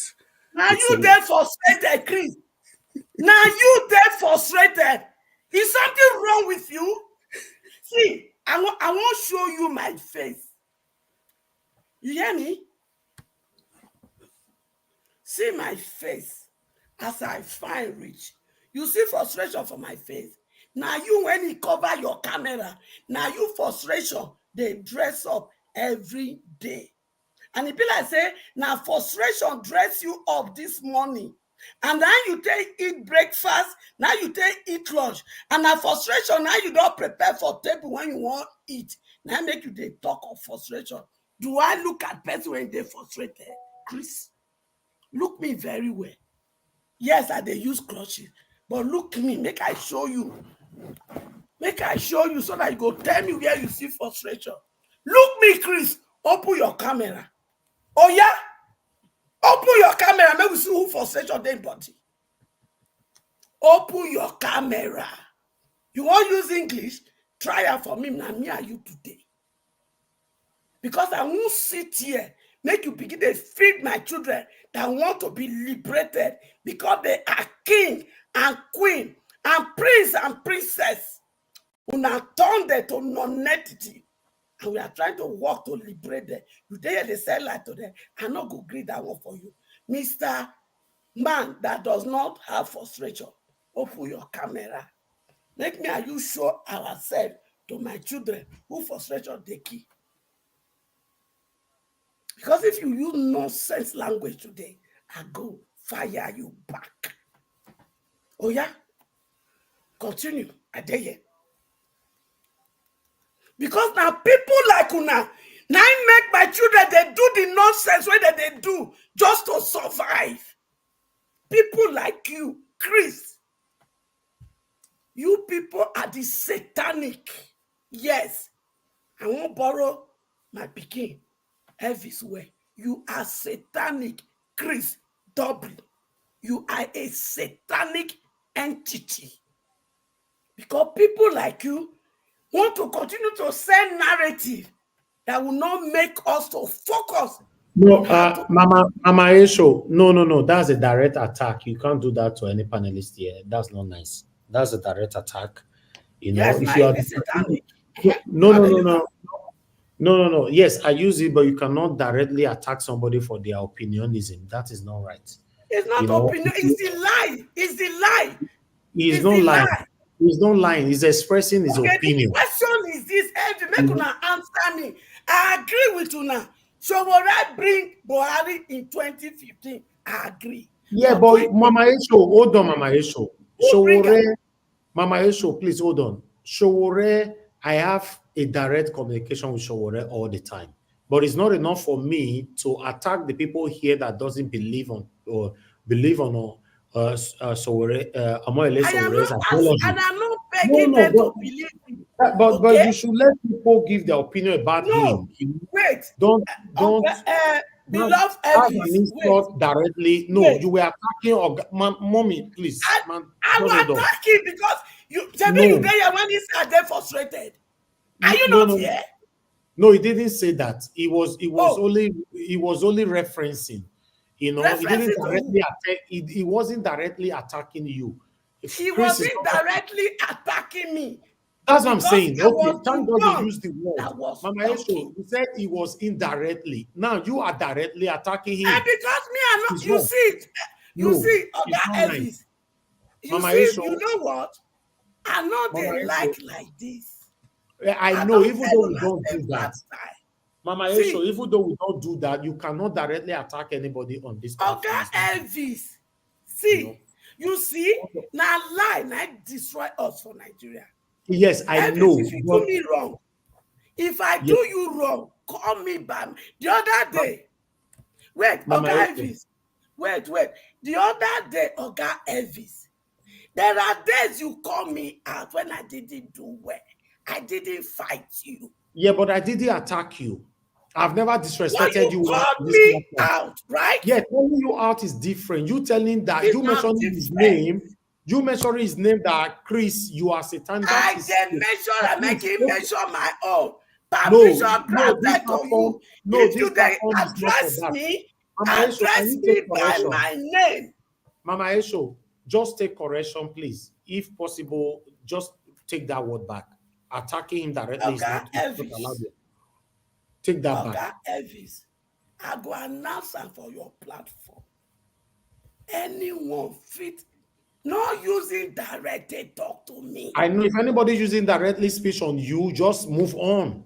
I'm not moving on. The person when using direct speech on me, the person is a coward. Yeah, okay. You are talking and you didn't mention name, but you saying Chris. And I do not want to use Mama Esho, hold on now. Your voice cannot supersede the realism of this. No problem, You know, any person when he using direct speech on me. Yes, you using direct speech for them. No, using direct speech on them. But I you don't can't the person coward. Mama Esho, we have I withdraw. Mama Esho, okay, thank you. Withdrawing that shows that you are a mother. Please, if anybody using direct speech on you, using direct speech on them, people attack them directly. If not because of that, Chris is a very humble and quiet person. If it was another panelist now, they will also attack you directly. And I don't want that. And I know. See, I say I make a special announcement. No, you've taken it back. Thank you very much. I appreciate you. Yes, but I make a special announcement now. Henceforth, if you want to address me, be bold enough, be courageous enough. Even though they are not bold enough, I remember Mother Patricia on this platform. But if you use it directed, please, you just hold on. I will use it directed, call you coward. Mama Esho, please, just hold on. I need to mute you now for now. Mother Patricia on this platform, a lot of people have attacked her indirectly. A lot of people. As long as you did not mention her name, what this woman normally do, she ignore you and just move on, pass her own submission. In most cases, her submission will hit you hard. You know, some people will not be saying, but you were the one that indirectly called her out. She also indirectly responded to you. So that if you do that here, I don't have any issue. But mentioning name and say you particularly, Shizoba, Chukwemeka, now you, so. No, that is not nice. And I really appreciate you for taking that back. God bless you, man. I'll go, Chris. Thank you, sir. You have the floor. Yeah, well, thank you, Mr. Nigeria. Like I was saying, so after the 2015, after that, we came to 2019, 2023. Like I said, this is part of the system that they all created, and it's going this way. And I've made it very clear here that I would have preferred that Sowore work with Peter Obi, so that together they can move the nation forward. I've also said that not long ago that Sowore could have been that driving force in Peter Obi's camp, but I don't know where the the constant attack on Peter Obi is coming from. Categorizing Peter Obi in the same camp as Tinubu and every other corrupt Nigeria because Peter Obi has served in some of this government, I don't think it makes sense at all. I don't think it's appropriate. I don't think Peter Obi is deserving of such a categorization. And moreover, what I've said is here in the atmosphere. Mama H.O. calling me a bloody liar repeatedly. For me, it doesn't really make, it doesn't ruffle any feather from me, to be honest. There's somebody that will call me that it will really have an impact on me. You understand? So you have to look at the kind of people that call you names that will really have an impact on you. So no matter what name you call me here, for me, I don't see it as anything, if you must know. So, and that's for that. What I've said, there's no lie in it. It's all there. We all know. We know the activities of Sahara reporters and stuff like that. But all those, they are past now. We are just talking about moving Nigeria forward. And we are saying that everybody that means the same thing, moving the nation forward, it is not at this time that all progressive, they are fighting across, they are just fighting in different direction. If you continue doing that, it's not going to, and I think Mr. Nigerian also said the same thing. He intervened when I was talking, and he said what he expects is that everybody should come together. And that's also my own submission about this. And the earlier they do that, the better. This forming of camp, everybody wants to be the Odunga, everybody wants to be the person that the nation will revolve around. It's not going to work. It's not going to work. The spread is simply not just there. Let's not kid ourselves. Let's not deny ourselves that. You know, there can be illusions of grandiosity. It doesn't matter. It not go work. It not go work. We know the strength of everybody. It's just like Kwankwaso. Kwankwaso was shouting last year that he cannot work with Obi. After the election, at least we saw who the Odunga was. With the repression of the obedient vote and everything, even with everything they did to Peter Obi, he was still able to score over close to 7 million votes. And Kwankwaso that said he was not going to work with him could only get 1 million votes, and it was just around Kanu there. And now the same Kwankwaso is begging to work with Peter Obi. So this is exactly how it is. The reality is different from what you think. The reality is different from what you assume in your brain, in your calculations. The reality is what you see in your dream. The reality remains the reality. No matter how you attack the truth doesn't change. No matter how angry or how bitter you are about it, it remains what it is. So the earlier all of them come together to work with Peter Obi, it's going to continue like this. They will all keep suffering the backlashes from this evil government. So that is what I think is going to happen, and that's what's been happening. It's still the same thing on the second presentation that they are saying Nigeria should stop calling Tinubu T-Pain. This is exactly what we are talking about. Because in the past, there's no name they didn't call Jonathan, the sitting president. And since then, the APC, it has been freedom of speech, freedom. But since they came to power in 2015, it has been war. It has been repression and oppression of the voices of the people. They went as far as stopping Twitter, which is now X, then, and they go about social media platform looking for people to harass, people they can intimidate, people they can shut their mouths. You know, because it's the usual style in Nigeria. When you are having a simple argument, we leave the substance of what is being argued. Then we go for the person, which is actually called argumentum ad hominem. By so doing, it only just shows that the facts and figures are not there to express yourself. And it's only instructive that you don't just get into, it's not all battles you get into. Never. So that is just for that. Then for the Northerners planning to exit Nigeria, for me, it's not strange. They always have a way of, how do I put it? They always have a way of negotiating for themselves. They know exactly what to do at every point in time. And the note we talk about, unfortunately, it's not just about the people, but the selected few leaders there in the north. They are the one doing all this. They know exactly what they are up to. They know what they are doing. Like I was saying yesterday, the average northerner is one of the trusted people you can ever work with in Nigeria. They are so simple, easygoing. But the leaders have been able to turn their minds to use religion and deceit to brainwash the common people, the Talakawas in the north.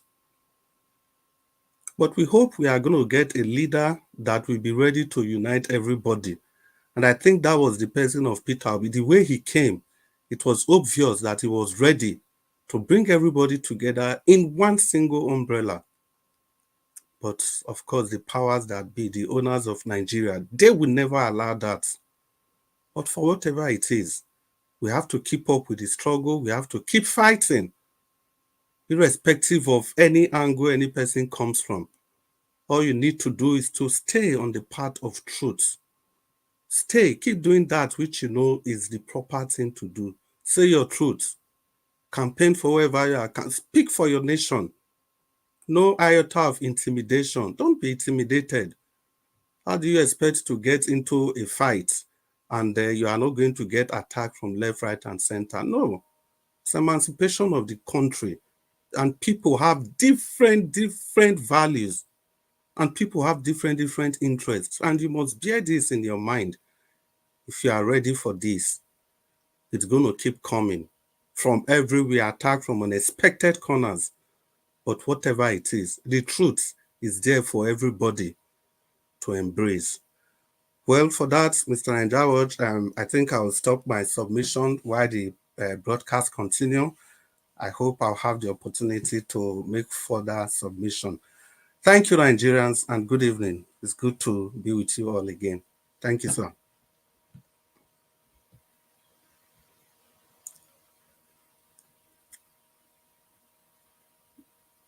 It's as if Mr. Nanjawaj is not there. Oga Wonsu Destiny, are you there? Yeah, I did. Yeah, Oga Wonsu, good evening. It's as if Mr. Nanjawaj is not here, so I think you are the next person to speak. Yeah, because I know you have so much to say. So the floor is yours. Don't worry, you have more than 8 minutes to talk because all of us don't talk with close to 20 minutes. So, Oga Wonsu, you are welcome to the show. If you have not used the like button, the share button, use them, use the dollar sign, No, share this I'll use broadcast it. to your I'll use friend. it already. Okay, thank you very much. So, the floor is yours now. You have time to talk. Oh, nobody the one way they interject me before. So, talk now. You know, because every time you always talk the same thing, you never Talk give us now, anything. God wants So to. now make I need to. You get your time, make you talk. Don't worry, just talk. You get enough time. Now the thing I did now. You know, the So only problem where I get. attack me as you like now. Attack. Just the talk. We dey hear. Don't worry, we know attack ourselves. Now the country will No, it don't matter. Now so family will not lie. Now the truth. Talk. You have time. Talk. But the issue is that the problem where I get with most of obedience now one thing. Una they like hide on our own person, but other people, all of them are bad. When I remember during the those states gubernatorial election, many of them they condemn us when not be say after not good. Now say he work with Obaseki. Obaseki not good. Where he not resign. But even you now still repeat one statement. Obi waiting make sure say no work with Obi. So Obi don't fair work with all those government will not do okay. If really he say get the integrity and everything, as he say the government corrupts everything, they why not resign. Because even that good luck regime, a big tenure or whatever, they invite and say no, enough you work with any government because most of them are not clean. But now they are really quick to condemn any other person. But when my own person, no, that's the only biggest problem where I get when it comes to all these obedience.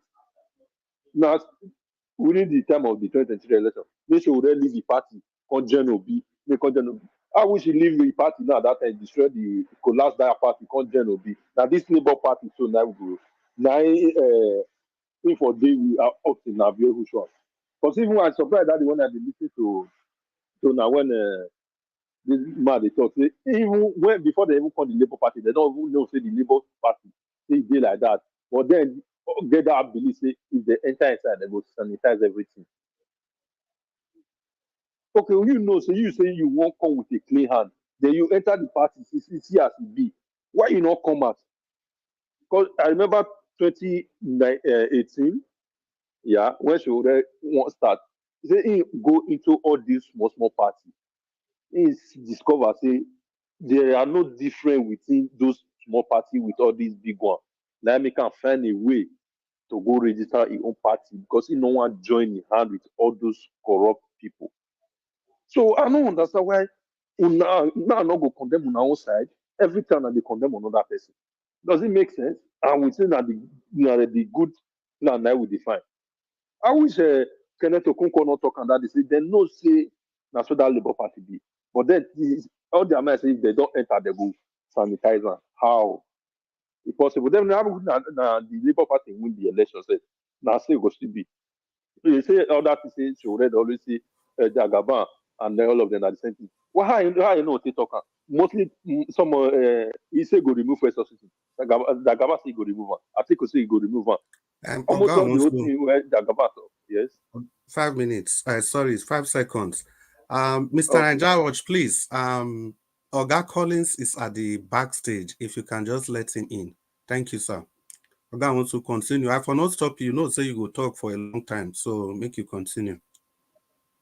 So now if all of una, the one that say they talk for una person, they are saying they not even corrupt. But if you reach another person, I'll condemn the person in heaven. Now only wait here and not like for disobedience. That anytime. Oh, this one not good. This one not good. Nobody they always good though.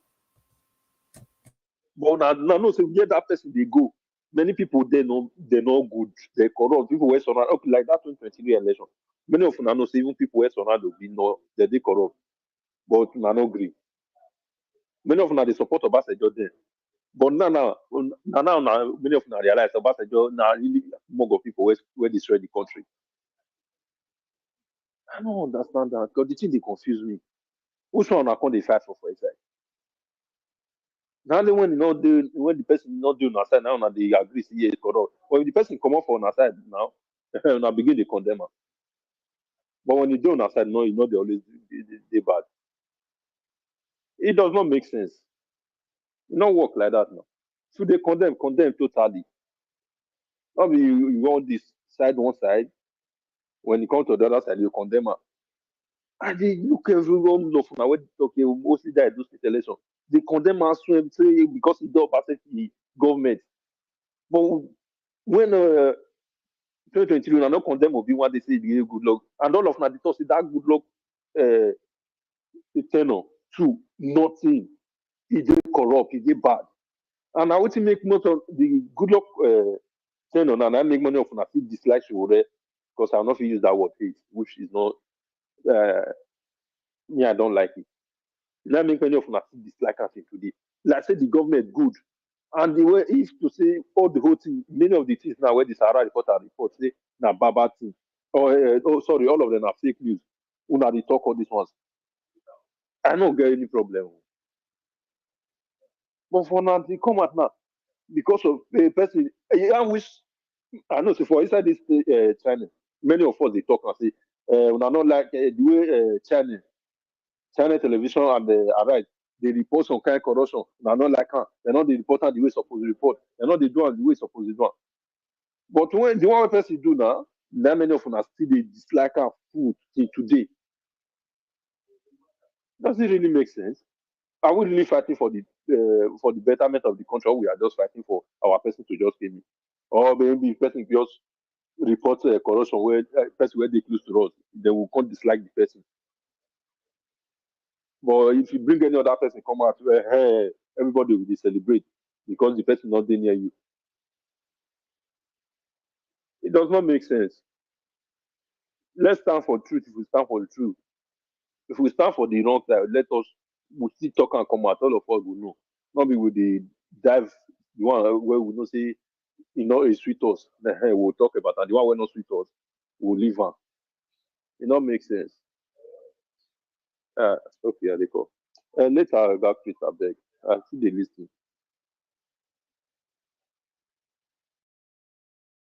Oga, so you don't finish? Yeah. Person just call me to me as now. Okay, So later, okay. I listen. Okay. Thank you very much. Mommy Diaspora, please, kindly help us share the link for Mr. Collins. I thought he was at the backstage. He's not. He said he needs the link to get in, please. Okay, as we are waiting for Oga Collins to get in, you see, there's always time for all of us to talk. But before we do that, let's quickly appreciate love of God is my strength. Love of God is my strength. Thank you so much for the super sticker. May the good Lord continue to bless you. And Mercy Omorege, may the good Lord bless you also.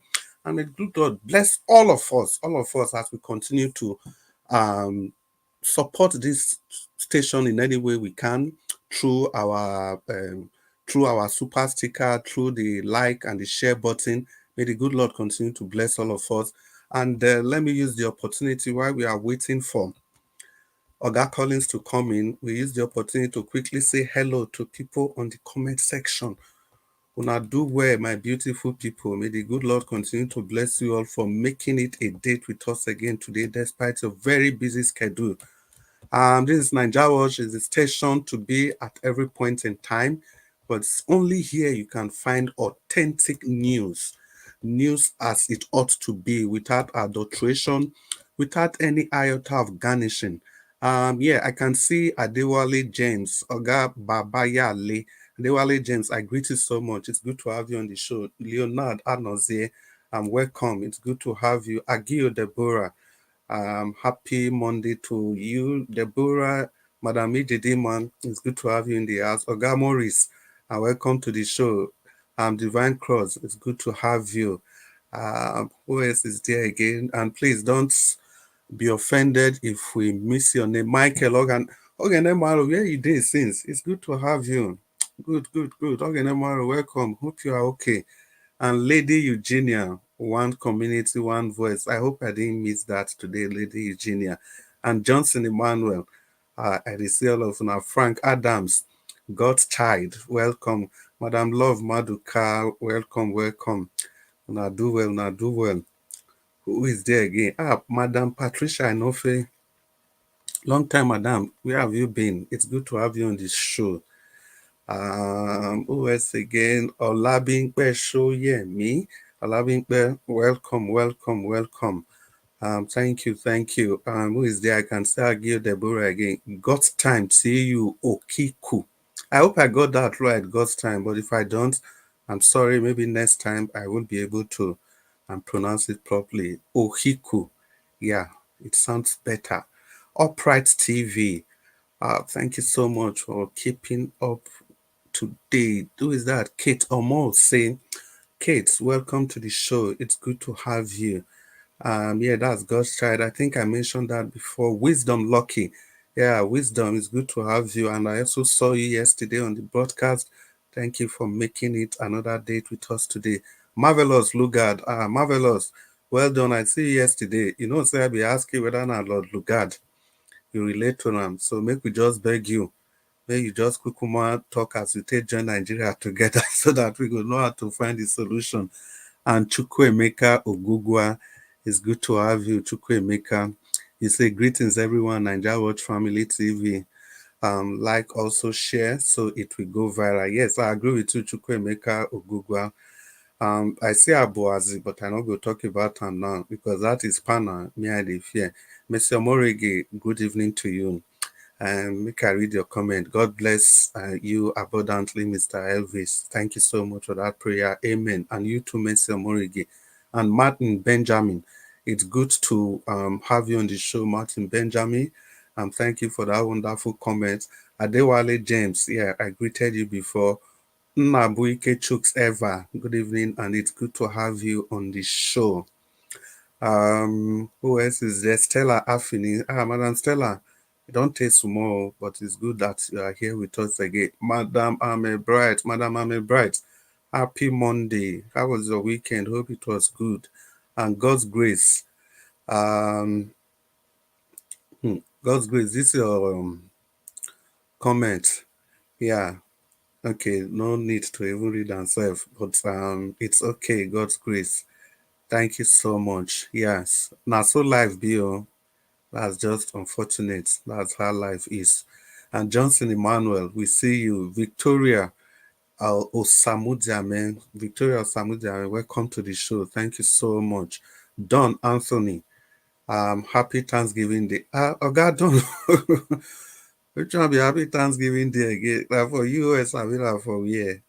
Thank you, thank you, thank you. Spiritual happiness. It's good to have your spiritual happiness. We also want physical happiness. Thank you, thank you, thank you, thank you, thank you, thank you. Stella Affini, Destiny Oviebu. Una welcome, una well done. Doris Odion. All of una welcome to the Madam Money Olagbeyan. Madam Money Olagbeyan. It's good to have you on the show, Madam. How you doing? Hope you are doing great. Yeah. Who did it again? Who I never call. Love of God is my strength. Love of God is my strength. I know say I greet you before, but they say greet you not too much. Madam Peggy Moore, the last. Madam, good evening. It's good to see you on the show. Destiny, be your sir. I hope I got that, Destiny. It's good to have you on the show. Destiny, be your sir. Ella IG, thanks for being on the show. Jennifer Codby, I hope I got that right.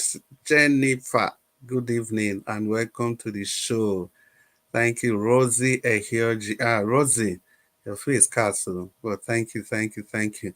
Obi Diaspora, please, once again, help us share the link so that Oga Prince Collins can jump into the show. Madam Peggy Modi, simple cooking. Make una dey patient too. I'm coming back for the discourse. May I just take opportunity, greet everybody. Everline, welcome to the show. I'm Matthew Edosoma. Obokian, welcome to the show. Clifford Ezebo. Oga Clifford, it's good to have you on the show. Joy Otako, Joy, 3 days in a row. I've seen you here. Thank you so much. May the good Lord continue to bless you. Larger Man TV, good evening and welcome to the show. All of you now, I see you now. Don Anthony again, Everline, all of you now. We cannot call on her name twice. Joe Bless. Yeah, that's the new name. God Joe Bless. We greet you so much. God continue to bless you as you continue to bring in your comment. All of you, Joe Bless. Thank you, thank you, thank you, thank you, thank you. Who did it again? And Chizoba Chukwuemeka. Yeah, I greet you, Chizoba. I got that right first time. Adaosa, welcome to the show. May the good Lord continue to bless you, Adaosa. Welcome to the show. Welcome to the show. Welcome to the show. Who did it again? Yeah, Messi Omorege. I believe say I don't holla you before. Sendam. Oga Sendam, I don't fair ask before. I say this send my senator.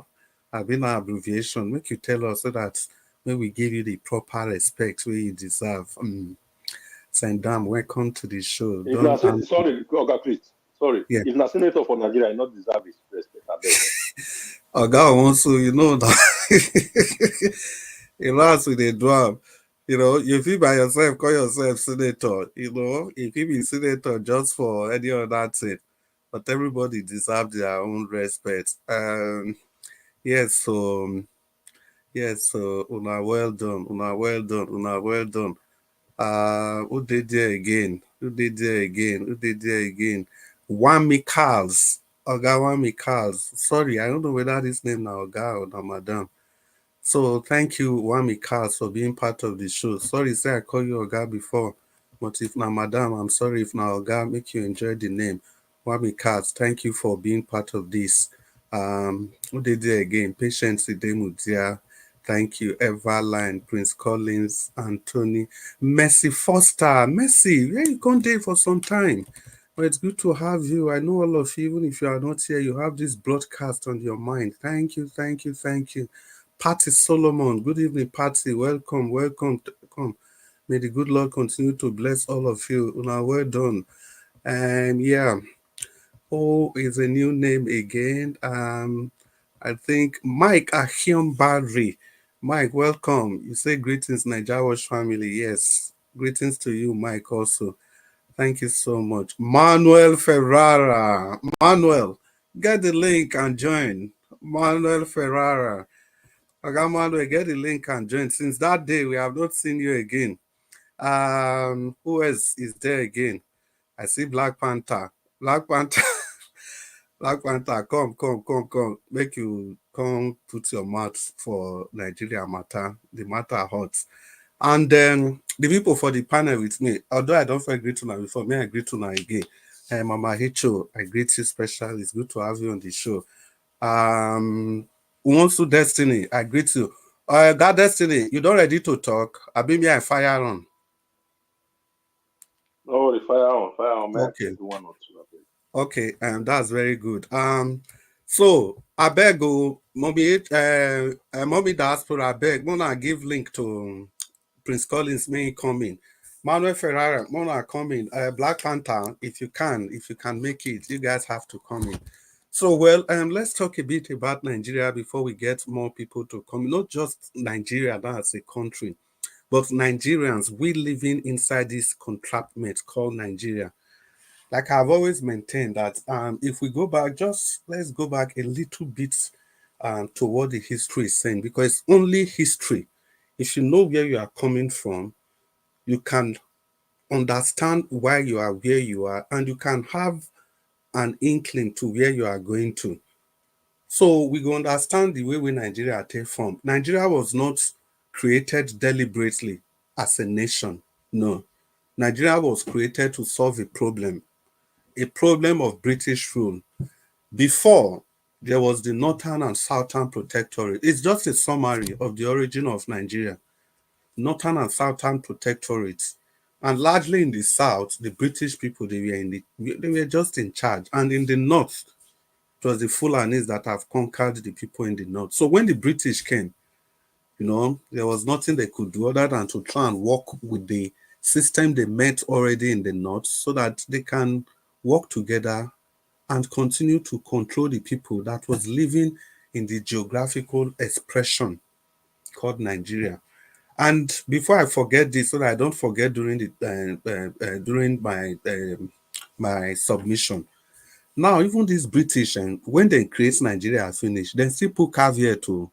They still put caveat say this thing where we form. So, if you not work after 100 years, all of una get the right. Who una go take sit down, make una discuss how una life wan be. Now, so then talk am. And that 100 years, na 2014. Na be that 100 years. So since that 2014, we supposed to, if our leaders really mean well, they're supposed to don't say, okay, it be like say this marriage get killed, make we sit down together so that maybe we talk about how we go take do this thing. But unfortunately, our leaders, because they benefit from the system, na lie, they no go agree. As long as they are concerned, the thing is working. And this is the point I've been trying to make. Now, we there outside of that circle. Now, we feel say the thing not they work. Every time we say people where they give, those people where they give Jeep 100 and something, 160 million. Not to talk of the other allowances, housing, clothing, excuse me. Sorry. And not to talk of all the other allowances, housing, clothing, everything where they enjoy. All the privileges, the police where they go take they guide them up and down. Their family member, the super protection and everything. If you tell me say those people go and change anything now. For those people, it's working. It's working. And don't forget, as they day for national, that's when they still day for state. The governors for state, the governor for state, and the people surrounding the governor, that's all of them be. All of them, they enjoy the same largesse. All of them, they enjoy the same largesse. So now I make the country, when it reached that 2014, nobody even remember, say, before Igbo people go, then talk say if una not fit, if this thing not work, make una sit down talk as una one work out on life. But nobody remember again. So now so when people do that, they are finish now, they can't come out. Of course, before they come out, they give us different kind of constitution. And if I go remember their names, yes, I go remember, but I don't go remember the order where they take come, as in which one first come before which one. I remember I say we get Clifford Constitution, we get Lightington Constitution, we get McPherson Constitution, we get the Federal Constitution, we get the what do they call Abdul Salami Constitution, say the 1999 Constitution. The one way Obasanjo be one give us, but because of third term, where they know where they small go inside that thing, that one no can get head. Because assuming say that Obasanjo constitution, if not be that personal greed, assuming that third term was allowed or was not smuggled in, or the people at the assembly, they allowed the third term to pass, or I don't know, that could have also been a disaster on its own. But for whatever it is, the amendment to the 1999 constitution was scuttled by greed and nothing more than that. So as it can't be like that now, we dey here they drag. So any of those constitution where they give us, none of them really fit solve our problem. None of them. Although say them they try, not until that 1967, so with that coup, 1966, after the coup, the Civil War. Now after the Civil War, now this kind style of governance we get so come start. Whether not presidential or whether not federal, we don't know. For our name, we dey call ourselves Federal Republic of Nigeria. But our system of government, na presidential system like the US. Now there the confusion starts. A proper federal republic is a country like Canada, a country like Germany. They are running a proper federal state. A proper federal state. But unfortunately, I don't know how they do our own. We use one mouth call ourselves Federal Republic of Nigeria, but with their own presidential system. I don't know. That's a big irony. So now so all the power can't dey the presidency and one man now go determine who go leave, who go buy. Now so they take the do and they come since so different patch, military coup, civilian, all the gbas. Till we come reach 1999, it come reach Abdul Salami hand. The reason why I pack for where Abdul Salami dey be say now only in one for all these military people. So when he just come power, you not be even saying a coup or anything as the thing happened, thing as Abacha happened that time. Naturally, the power fall on him. And when he enter power, he just do as he talk. Say, if he do this tenure, he go come out so and so time. And actually, now waiting he do. He come, of course, before he go, he can give that 1999 constitution. That 1999 constitution, so many K-leg full inside. But be that as it may, the operators of the 1999 constitution could have still been able to do something with it. With that 1999 constitution, as rickety, as one-sided as it is, you could have still be able, for any leader that is willing to liberate his people, could have still be able to achieve a lot with that 1999 constitution. There are so many sides of that constitution that are so evil, but there are other things that are also good about the constitution. So all the leader needed to do was just to kind of emphasize the good part of the constitution and kind of completely neglect those parts that are antithetical to the development of a nation. But of course, they will not. Each of them, they were not deliberate about making any useful changes to that constitution. The only person that would have done that, like I was saying, was supposed to be Obasanjo. Obasanjo, he actually did that. But in the process of sending a constitution for the approval by the National Assembly, they now inserted the clause, the third term clause. And that led to a lot of backlashes. And at the end of the day, the constitution, together with the third term clause, together with everything, we are all thrown away, just like throwing the baby away with the bait water. So about 2007, no, 2003, Yaradua came. When 2007, what am I saying? Yaradua came. Yaradua came 2007. You know, of course, when Yaradua came, he was supposed to be a reformist. He saw so many things wrong and he was willing, the electoral process, everything. He was very big on change. Yaradua was very, very, very, very big on change. But somehow, he was not enjoying the best of health. He wasn't. And again, as typical with most African leaders, his health condition was shrouded in secrecy. I believe if they have been more open with his health status, he would have been able to receive better care. But as long as we keep hiding it, so it means that anytime he's going for treatment, he's going to be sneaking in and out of the country.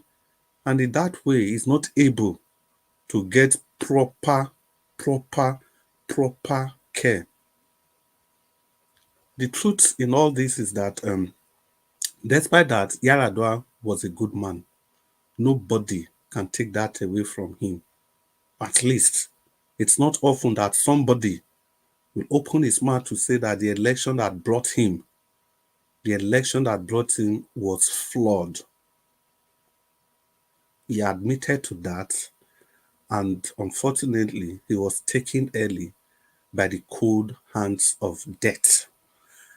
Before I continue in that Yaradua discussion, two people have joined in the panel, but they are going to wait because they are just coming. And we go back to Mama Hecho again. If Mama Hecho is still there, Mama Hecho, get ready. You talk to us in about 1 minute. Let me just quickly round up so that the people that are coming in can just add their voice to the discourse. And so, Yaradua was taken from us by the cold hands of death. And after that, Jonathan came in. And when Jonathan came in, he came with a lot of, Democrats, easygoing, Western way of doing things, openness, and stuff like that. And of course, he has so many of his weaknesses that we all can still allude to till today. So I'll continue the story from Jonathan's era. So, like I said, before I come to Ferrari and Dr. CM, Oga Ferrari, you are welcome to the show. Dr. CM, both of you are welcome to the show. I'll just allow Mama HO to talk because it's her turn. Once Destiny wasn't ready. So, Mama HO, the floor and the mic. Now that you start the story from Yaradua, I think it is high time we speak some truth there. How did Jonathan become president? Because when those who are accusing Sowore are accusing him, they don't speak this fact. Yaradua was dead months, and they don't want to tell Nigeria. Sowore used his Sahara Reporter platform to break the news. And that makes, and he's the one that also fought for Jonathan to use the Constitution, who support him to become the president when the incumbent president died. Those of you that are accusing, you don't talk about that. Is that not lie? And is that not deceit? And as a mother, you praise a child where he did good, and you condemn a child when he did wrong. But to you fathers, majority of you only see the wrongdoing of your child. So I'm not surprised where most of you will carry it as gaily. And when you want to speed that story of 2015, can you guys bring the complete video? because he was also there as a journalist. Bring the complete video. If he played the role of a journalist to bring Jonathan in, and you people don't talk about it, is it fair? Is it fair to you people? And to those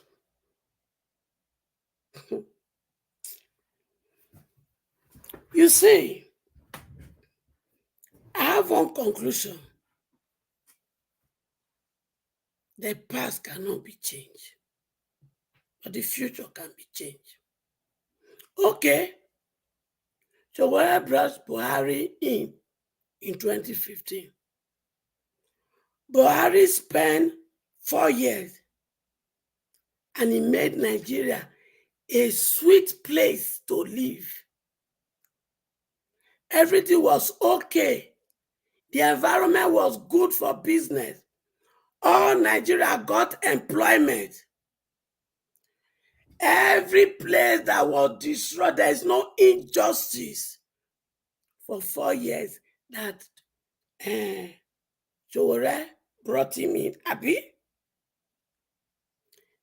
Is that why you people brought him in 2018, 2015, 2018, 2019? I want to know. So that when we are making this discussion, we can be very clear.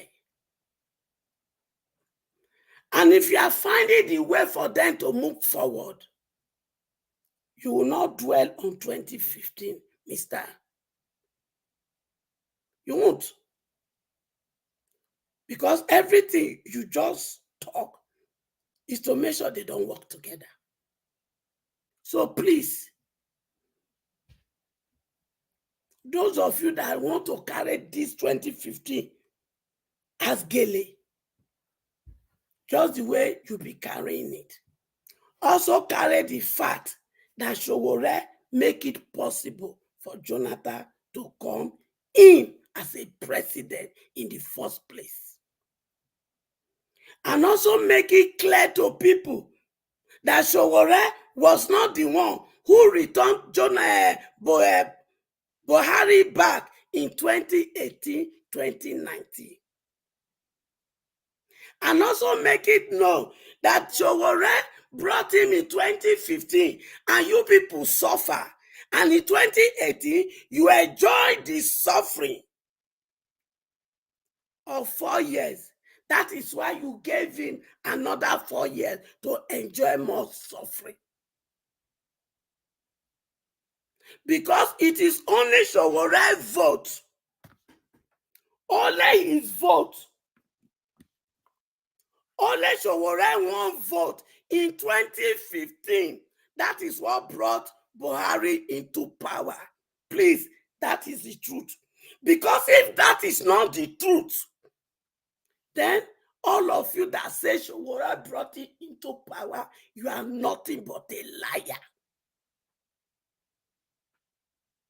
Except it is only his vote that brought him into power in 2015. But if it is not only his vote, then all of you that carried the matter of 2015, he was celebrating, he brought it into power, you are nothing but a liar. And you people should also say that when he brought Jonathan into power by exposing this conspiracy for which they don't want him to come into power, when Yar'Adua died, also know that Jonathan offered him a position in his cabinet and he refused it. He told him, I didn't do it for this. I did it because I hate injustice. And those who are carrying the 2015 in their head, I want to know, in 2018, what did you do? and 2019. Then also know that he fought against Jonathan because of what? Jonathan, period. The price of crude oil was high. But what happened to the money? Everything was looted. And Sanusi, the CBN governor, speak about it. Ngozi also talk about, Ngozi Uwala talk about how corruption has dead with Nigeria. She also wrote in her book that when you try to fight corruption, corruption will fight you back. It is corruption that also killed the lady, our lady that was in, is it NDLE, fighting against fake drug. The same corruption we are fighting, the same corruption that Sowore hated with passion. You want to fight him? Continue to fight him. Continue to fight Sowore for the role he has played. But one thing you can't take from him is this. None of you that are fighting him can be courageous to play the role he's playing and fighting corruption and writing against them and leaving US, leaving his wife, leaving his children and going to Nigeria to face it. And he make up his mind. If I die in the process of struggling to fight these people for destroying our nation, I like it. As far as I'm concerned, the life that I live now, according to Sowore, he said he's living a borrowed life because he thought by now they would have bought him. Which of you here, because you are all in Obodo Yibo, that they will put your name in a wanted list in Nigeria, blown everywhere, and they will tell you if you come back, you are going to be arrested. And you pick your passport and you boarded the plane and you landed Nigeria, not fearing them. Which of you? Mama Icho, round up 30 seconds. Arrest my case. Okay. Yeah. Well, thank you very much for your perspective. This Naija Watch. Welcome to the people that are just coming. This Naija Watch, you are free to express your view as long as you keep it as civil and as constructive as it can be. We understand that sometimes tempers may fray. We can have frayed nerves, but then we shouldn't be drawn into that ocean. We just need to keep our cool and continue. It's about Nigeria. Yeah, things just happen and it can get people angry and we can see it from different perspectives.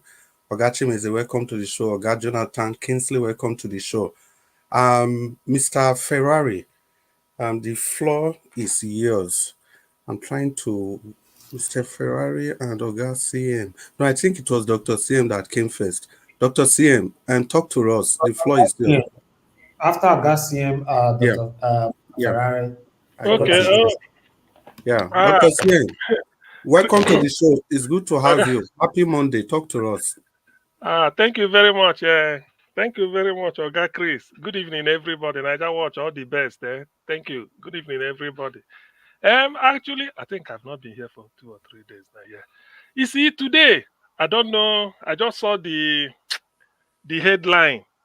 What really triggered me today was either yesterday or 2 days ago or Saturday. Somebody sent me a short video clip of Yomi Koiki and what is it, the other name? Sunday Igboho, Sunday Adeyemo. They went to Downing Street to go and submit a petition or sort of a letter to the Prime Minister. I mean, Downing Street, UK Prime Minister when I mean Downing Street in London. So they went to submit a letter. The person showed it and I saw it. Somebody now called me from, they said they had a sort of a rally in London. I said, okay, at least IPOB did the same. But I'm trying to tie two things together, whether I'm right or wrong. Now, look at what the headline said today. Northerners are planning to exit Nigeria, said Professor Lugga. You see, this get me thinking. Within 48 hours of me receiving receiving a short video clip about Yomi Koiki and Sunday Igboho. That is for Yoruba Nation, for those who may be wondering where I'm heading to. Submitting that they want to exit Nigeria. I think I listened to Yomi Koiki say they want to exit. In fact, he traced Yoruba history, thousands of years, much more than even Nigeria, which we know now. Nigeria started 1914. So they say that one's quite sure. So he was talking, but it was quite brief. So I said, okay, I will follow it up. Now this one is coming up. A professor saying the Northerners want to exit. You see, in all this I see is that we all know that Nigeria, the center is no longer holding. Before, not that there had been, we've been having it smooth in the past, no. But because we can be able to feed, let's say relatively 20, 30 years ago, not that things were okay. At least during June 12th, I was in Lagos and I see the type of bad blood the thing drew. Many people saw the injustice, and some of us even played football along Lagos, Oshodi, Apape Expressway at the Lasamaja Bridge. I joined them. So because I stayed near to there, somewhere around Sadiku. So when this thing is that thing, we've been trudging on, But now, because of this suffering, look at the hunger now. Is so severe. And then look at the terrorism, the level of insecurity occasioned by terrorism. Not really to talk of Boko Haram came, and then to worsen it, Fulani herdsmen are slaughtering people up and down the country, in the sense that making it impossible for farmers to go to the farm. Therefore, we now felt food scarcity. So when I saw this, I said, what really is happening? I don't know whether it was being trashed, but this will keep me watching the news between now and then. I mean, for the next few days. So I'm really concerned. To be honest with you, I'm really concerned. And this brings me, because this is a question of nationhood. Igboho going to submit letter in London. I saw him, and I think people saw him also too. And then this man saying this. You see, why can't we come together? And then, because the problem with Nigeria is that we don't discuss. Everybody just feel that Nigeria is settled. Therefore, let's move on. No, we can't. We can't move on. Let's come together, because there's nothing we can settle. Because I've always been saying that if we are talking, as we are talking, answering Bola Ige's question, what question did Bola Ige pose 1995 when they killed, when they fired Sarowiwa? He said he may be alive then or he may not be. But for Nigeria to move forward, we must answer two questions. One, are we ready to stay together the way we are, the way the British joined us? If it's so, under what terms? That terms means constitution. And that constitution will mean, let us have every ethnic group in Nigeria should have the same equal representation. We sit around the table and discuss. Ogonima may say this is what I want. Igbo man will say this is what I want. Bachama Birom, TV, Fulani, Hausa, Yoruba, Nupe, Igala, Idoma, Yoruba, Ichekiri, Isoko. If all of us, Igede, we are many. We see that, say this is what we want. There is a tendency that some may agree. Some may say, no, they don't want this. Allow them to go. That is the way to do it. That is sensible. That is the meaning of answering that question. But if we agree, whatever we agree becomes the constitution, it becomes binding. So that one, everybody will have a buy-in. And when we now agree on something, then we move. I don't think that, yes, Nigeria can coexist, but we have to agree. All these ones, we are just doing it half beat. If you talk like this, people will maybe feel that there's nothing. If the North will be with all the power they've controlled, when I say North, I mean that is the Fulani now, because when you say North is the Fulani, Shagari is there, Fulani, Buhari, Yaradua, Atiku want to go, you see Fulani. So when it goes to the North, it is them. So with all the power they've been wielding, and somebody is talking of them going. So what do you now tell the Isoko Urobo Ogoni that has the resources and they don't have power. So if you want to go, they're not in position to tell you, no, don't go. After all, you have the power, you dominate everywhere, the military, the institutions. So if you want to go, and then the Yoruba again, Tinubu is in power. Yoruba man is in power. Koiki is submitting letter to Downing Street. The other early this year, around April or March, Professor Banji Akintoye said he submitted a letter to Tinubu that the Yorubas are tired, they want to exit. That all they want is to federal government raise a team, they will now raise their own team. Not to, I won't forget Nnamdi Kanu who is languishing illegally. They are holding him. Bring everybody out. You see, this is, to be honest with you. And I think the other day I shared a letter written by the Secretary of the Colonies in the 50s. What they discussed in the 50s about Nigeria. And when Abiola died in 1990, the letter they released in Times of London, saying their intention was to put together a country. Can you imagine bringing put together without those people's input? So that is what is causing the problem. When I read this, it gave me a red light. I said, look, if there is any time, that's what I'm saying. If there is anything, I will credit Tinubu with. Call a meeting. You are the commander in chief. Look at the way the country is. I don't think you want to bring Nigeria together to discuss. Some people may kick against it, but in your heart of hearts, when you tell people, come and let us discuss, you know it's not bad. It's not a bad thing. Come and let us discuss. The whole country is boiling. People are not happy. Every section. Yorubas are holding power, yes, but are they happier than the Igbos that are not holding power? No. Yorubas are holding power. Are they happier than the Fulanis that they are not holding? Nobody. So everywhere is tension. Call this thing, Professor Dr. Fakunda produced this thing for 9 regions. Is it 9 or 8 regions out of the 6 we have, so that people will, because this tension is so much, let us start from there. Let us start talking. We are different people. Somebody who want to go away, call him. Koiki, why did you submit a letter to this thing? Don't you want to be in the kind of, what are you still saying? Igbos, what are the other people saying? That is how we have to start. Then the North are saying they want to exit. Call people. This is now for us to discuss. Those that still want Nigeria under what terms they can. If we agree, trying to agree, we can't agree very well. Those that wasn't, leave them. I don't believe in forcing people. The other day we analyzed Botswana here. 2.7 million in Africa. 2.7 million, the best economy or so thereabout in Africa. Has somebody taken them over? Diamond and the cattle. That is what there are more cattle than human beings in Botswana. But they are living and they are landlocked.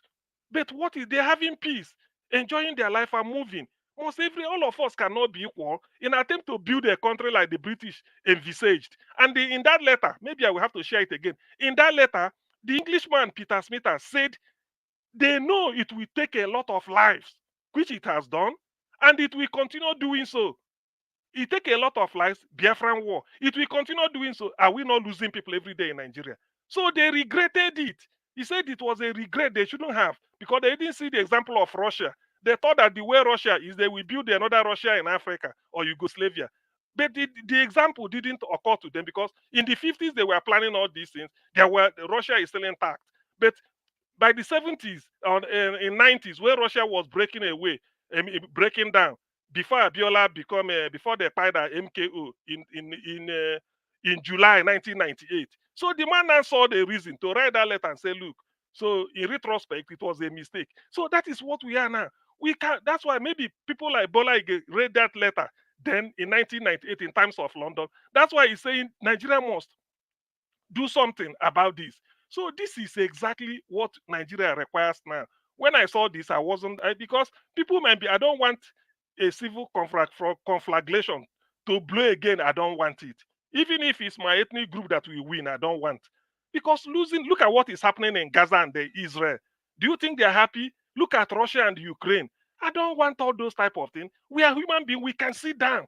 This is now that it is now equal. In the 50s, Indigo feel that they only don't buy. So it's only one area. But now everybody is complaining. Yoruba want to leave. Igbos are still talking of Biafra till tomorrow. Then they not want to leave. So is it not now that we are united? We come down together and say, look, how do we do this? Because the injustice or whatever it is has gone round. But if we continue playing that we pretend, it won't solve us, and I don't like it. I for personal, I don't want it. I can't go and carry GUN. No, I can't. But I believe in dialogue. because I know that every Ukraine and Russia will end on the round table. They are still fighting. Israel and the Hamas or whatever, we still end they will still come the few that are left. So why waste the time and resources those years and then committing war crimes? There is no need. Why must we fall into this trap again? Look at Burkina Faso. They don't want ECOWAS. They left. Yes, can I wrap CM. up? Yes. I beg, round up. 30 Okay. seconds. Thank you. Look at Burkina Faso. They don't want ECOWAS. They left. Look at Mali. They say they don't want French. They are on their own. You think that they will die of hunger? Look at what is it called, Niger. So this makes sense. Why can Nigeria just be pretending that we are together? We must be together. It's not working. Everybody is tired. So let's now come together and discuss a new terms like Jonathan wanted in 2014 before he was booted out and everything. So let me stop here. But I'm having a sense of foreboding that Nigeria is no longer. It gives me hope for. It gives me cause for worry. Thank you. Yeah, and thank you, Oga, Dr. CM. Well, now that you don't already go there now, so there's almost no need for me to continue the story. Because from Yaradua, we want to enter Jonathan, then talk and reach present day.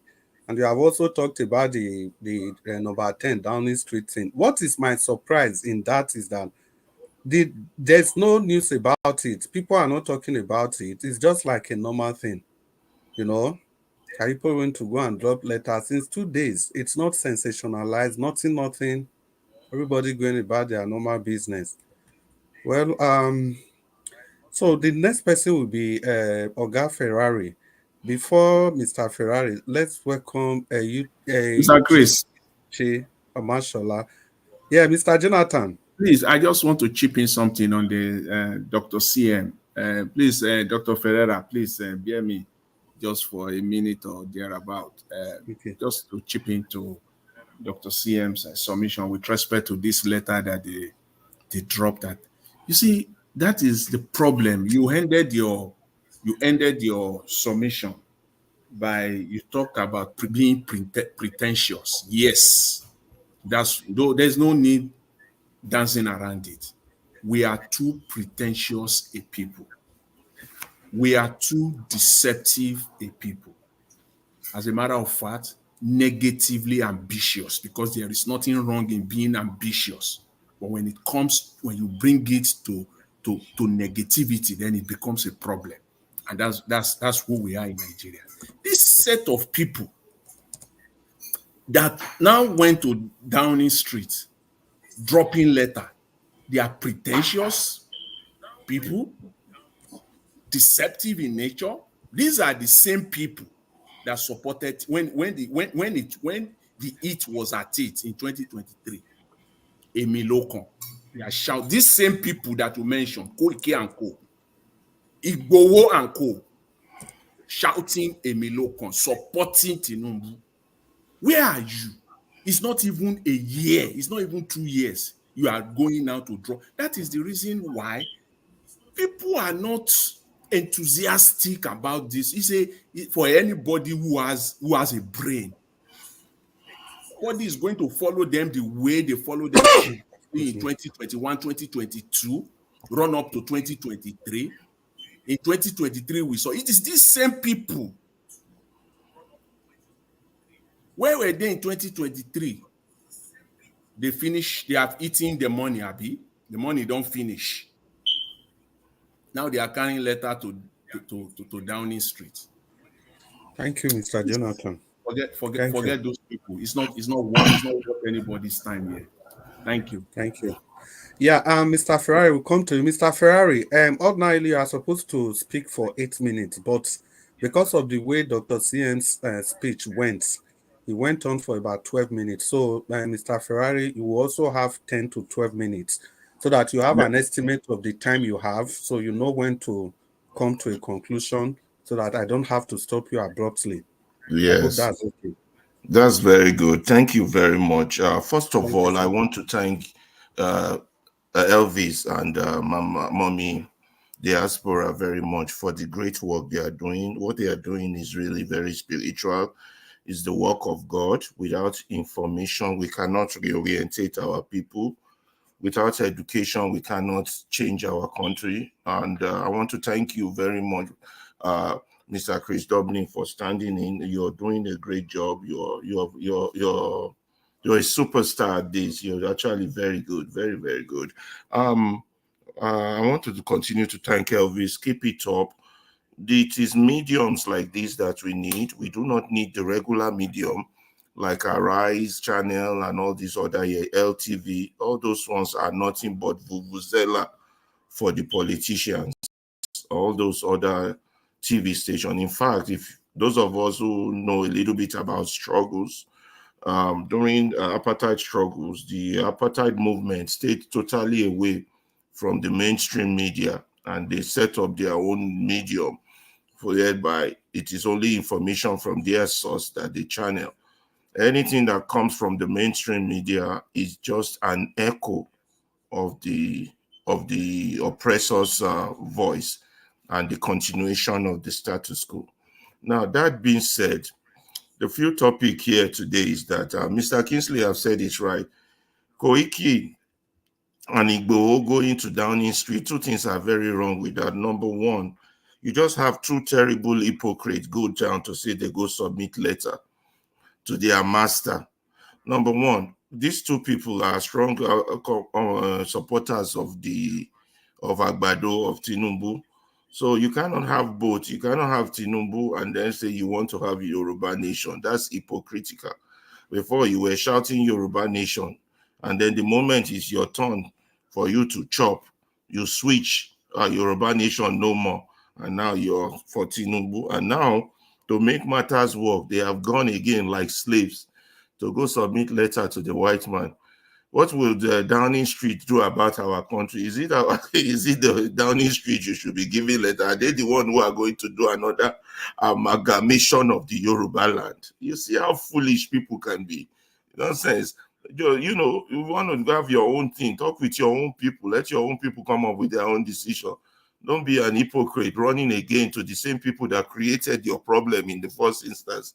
So personally, I don't give credence to such hypocrisy and such nonsense. I push it aside, and I'm glad it's not covered. Such things should not even be talked about. It's not worth people's valuable time. Now, that being said, the key that interests me that made me join in before, I was thinking of joining before Mr. Chris Dublin shouted my name to come in, was the video Elvis showed earlier, the video of the destroyers of Nigeria gathered together to honor IBB. What an insolence. What an insult. These people don't see us finish. The same very people that destroyed the country gathered together, as I speak in big grammar, big Oyibo, on how Nigerian rotation of presidency, on our democracy, our deeds, all the wrong, that guy from Edo, what him be his name?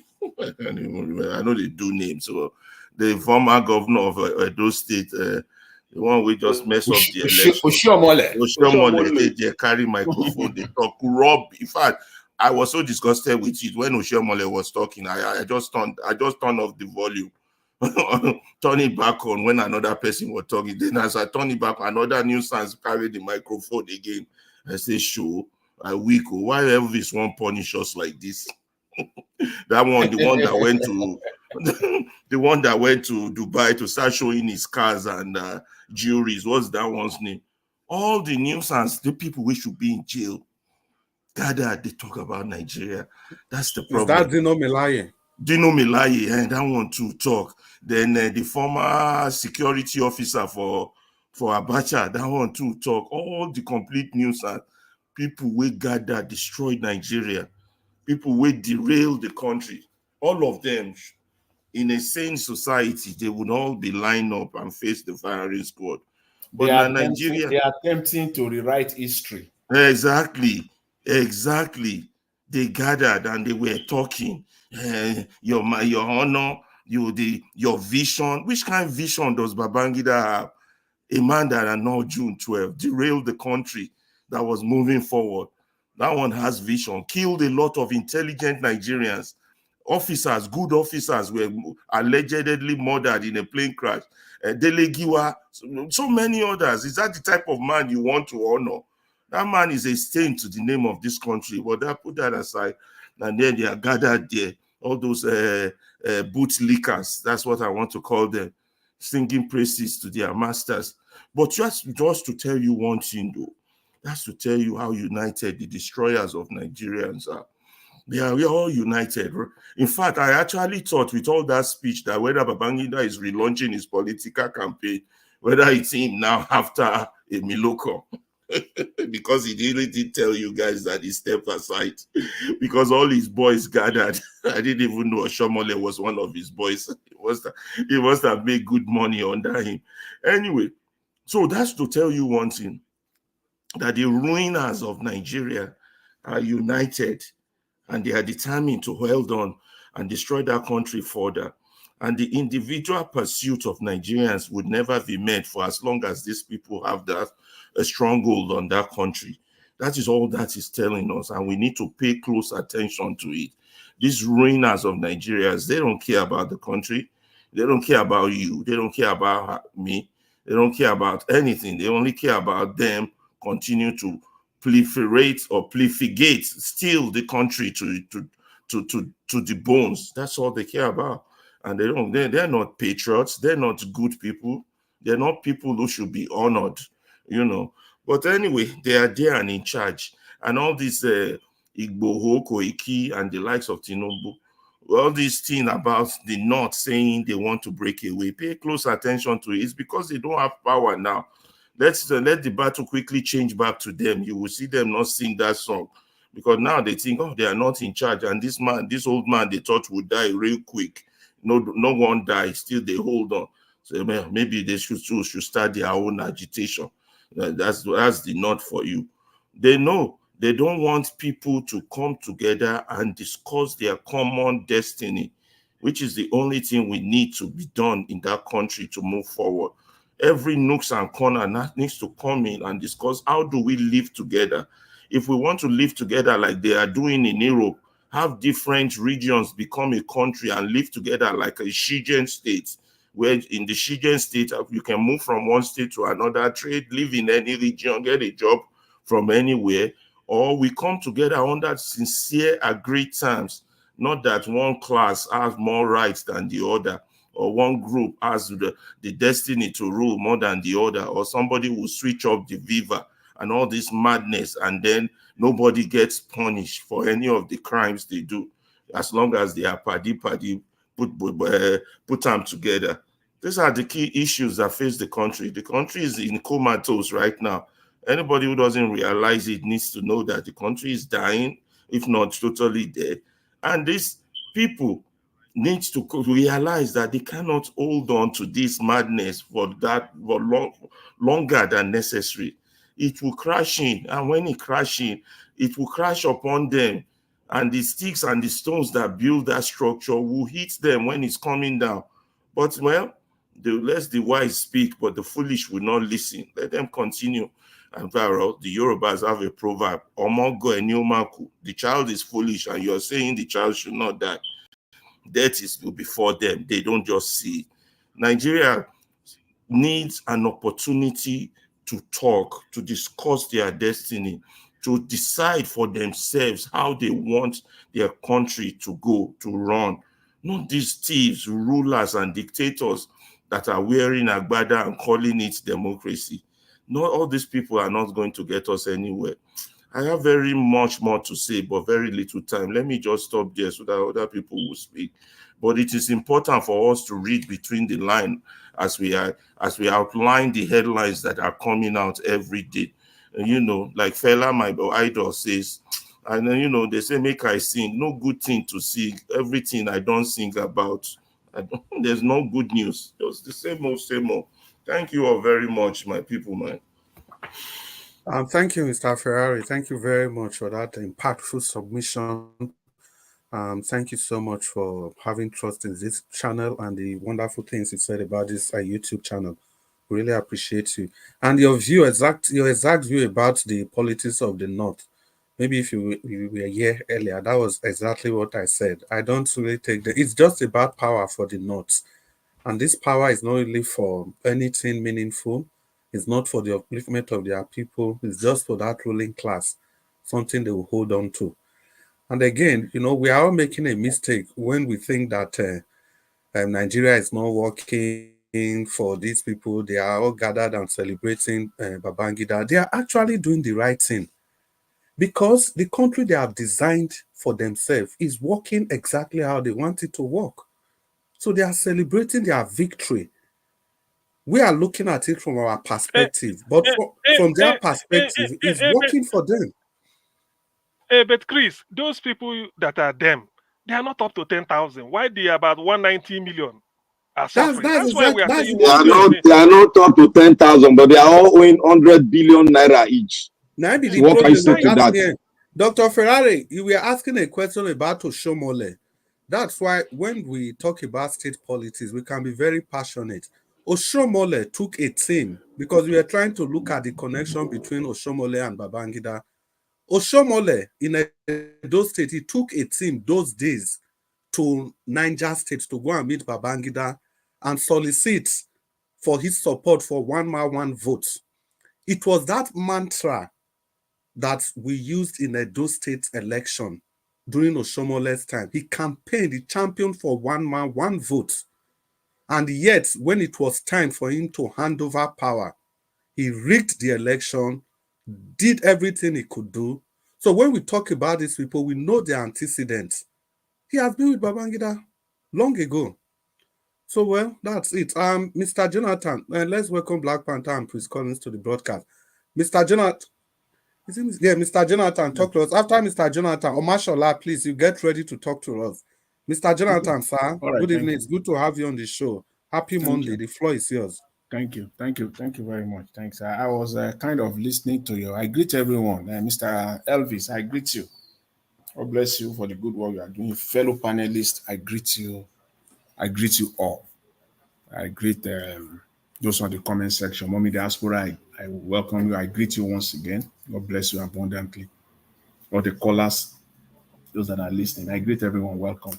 Yeah, I was listening. First of all, today is in Canada where I live. Today is Canadian Thanksgiving, so I'm going to bail out early because it's going to be early dinner, and the turkey is rounding up, and I don't want to miss the good part of the turkey. So this man, take him easy. People are already waiting. I want a good portion of the turkey. So it's going to be an early dinner. So I just want to. So I will be probably. Yeah, fire fast. Go. Black Panther, you are in a hurry. Don't worry. You see, Mr. Ferreira just said something. He said they gathered themselves together talking big grammar. That's exactly what Nigerians know how to do best. Gather together. As Olumide said 2 days ago here on this platform, dancing around the solutions, talking big grammar. You see that book that was introduced on this platform to us here, the Harold Smith story. That book, it was a Dr. CF on page 70, 90, around that area, between page 95 to 100, 97, 98 somewhere. The man was talking about Nigerians speak grammar. Harold Smith. He said back then, he said they even speak, they pretend to know the grammar more than the English people themselves. He said that's what they do in Nigeria. The civil servants said they are so, they just want to talk English to the point where they speak it even more than they pretend. Fella take and sing now. He talk Oyibo, pass English, man. Yes, he talk Oyibo, pass German, man. He said so. Harold Smith said he narrated it that specifically 97, 98 in that book, and that's exactly what they did there. That gathering where they gathered themselves together. They are all dancing. They are all dancing around the solution, wasting our time. These are the people, they've had opportunity to govern this country. They've at one point or the other, you've messed up. They still want to do it again. History have told us, we've seen in Nigeria, we have them. Obasanjo ruled us twice. combined together almost for 12 years in Nigeria, out of from the total 64 years. Buhari also ruled us again for another almost 12 years. If you combine those two alone, is like about 25 years. Two individuals out of Nigeria as a nation. Two individuals. They ruled us for 25 years. And they still want to be part of it. In fact, they are still part of it as we speak in Nigeria today. So when they gather themselves together there, yeah, I was listening to them. I just wish that, and Mr. Elvis play it all through. I just wish that you just take these people off the screen, dancing around the solution. They are still there, still talking about the electoral system. You know the issue. You know the solution. Just eat it on the head and go for the solution. Eat it on the head and go for this. Don't stop dancing around the solution. Mr. Jonathan. Yes. Let me remind you, the guy that is a lawyer there that was speaking about judiciary said judiciary is not the problem. Remember, he said it. He was saying that judiciary is not the problem. But see, the law that we have now currently has placed the judiciary in a position where judiciary will continue to be part of the problem. And it is the way the law is framed or the way the law is currently set up. A profile solution, which is that we have to get to a point where the judiciary have no business of whatsoever in deciding who the winner of an election is. The best they could come up with is that go for a rerun or a recount. That's all. That's what the judiciary, that's what the law should be very, very straightforward. Jonathan. Yes. Jonathan, just 10 seconds. You see, this is what you refer to. Page 97, just one sentence. Okay. He said, many Nigerians delighted in the subtleties and complexities of the English language and deployed a very large vocabulary. That is Nigeria. Yeah. Thank you. Yeah, I remember because when Mr. Ferreira was talking, I know this man spoke about it because when I got to that part of the book, I laughed. I don't know what to call it. I laughed. I said, this is real, because this man was in Nigeria at his very young age, working for the British government then, very close to Nigeria independence. And this is 2024. Everything he wrote is still happening, as if it is, as if that man, Aaron Smith, as if he's a prophet. So when I heard that statement that they gathered themselves, it came to my mind. Yes, they just get. We love it so much, using that grammar to deceive ourselves. We're using it just to deceive ourselves. When they want to cajole Nigerians and deceive Nigerians, they will start talking grammar more than the British people themselves who owns the English language. So, as I was saying, the judiciary, the way our law is currently set up, our law is set up in such a way that the judiciary, there's no way you can dissociate the Nigerian judiciary from the electoral system. They are just like intertwined, as if, like with a baby with an umbilical cord with his or her mother. That's the way the Nigerian judiciary is now with our electoral system. Election will come, people will dispute it. First, we will go to the court. First of all, the court will say the court will handle the case beyond the date of inauguration. That's first of all, fundamental flaw there. That the country these are simple things that we must sit down. They're not complicated. You have to change that. Second of all, you give the judiciary all the power to decide who wins, who loses an election. How? All they have to do is that, okay, now that this thing is modeled up, we order a recount. A recount in the full glare.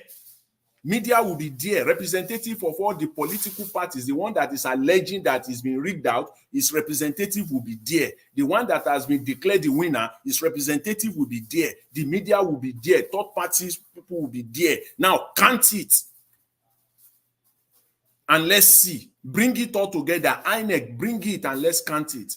Why should it be? Is it not beyond human reasoning that people that how educated, at the end of the day, we say we are educated and we are making such a fundamental flaw that the judiciary will have to be the body that will declare the winner of an election. To the point, they got it to a point where in Imo State, somebody who was number 4 was declared as the governor of an election.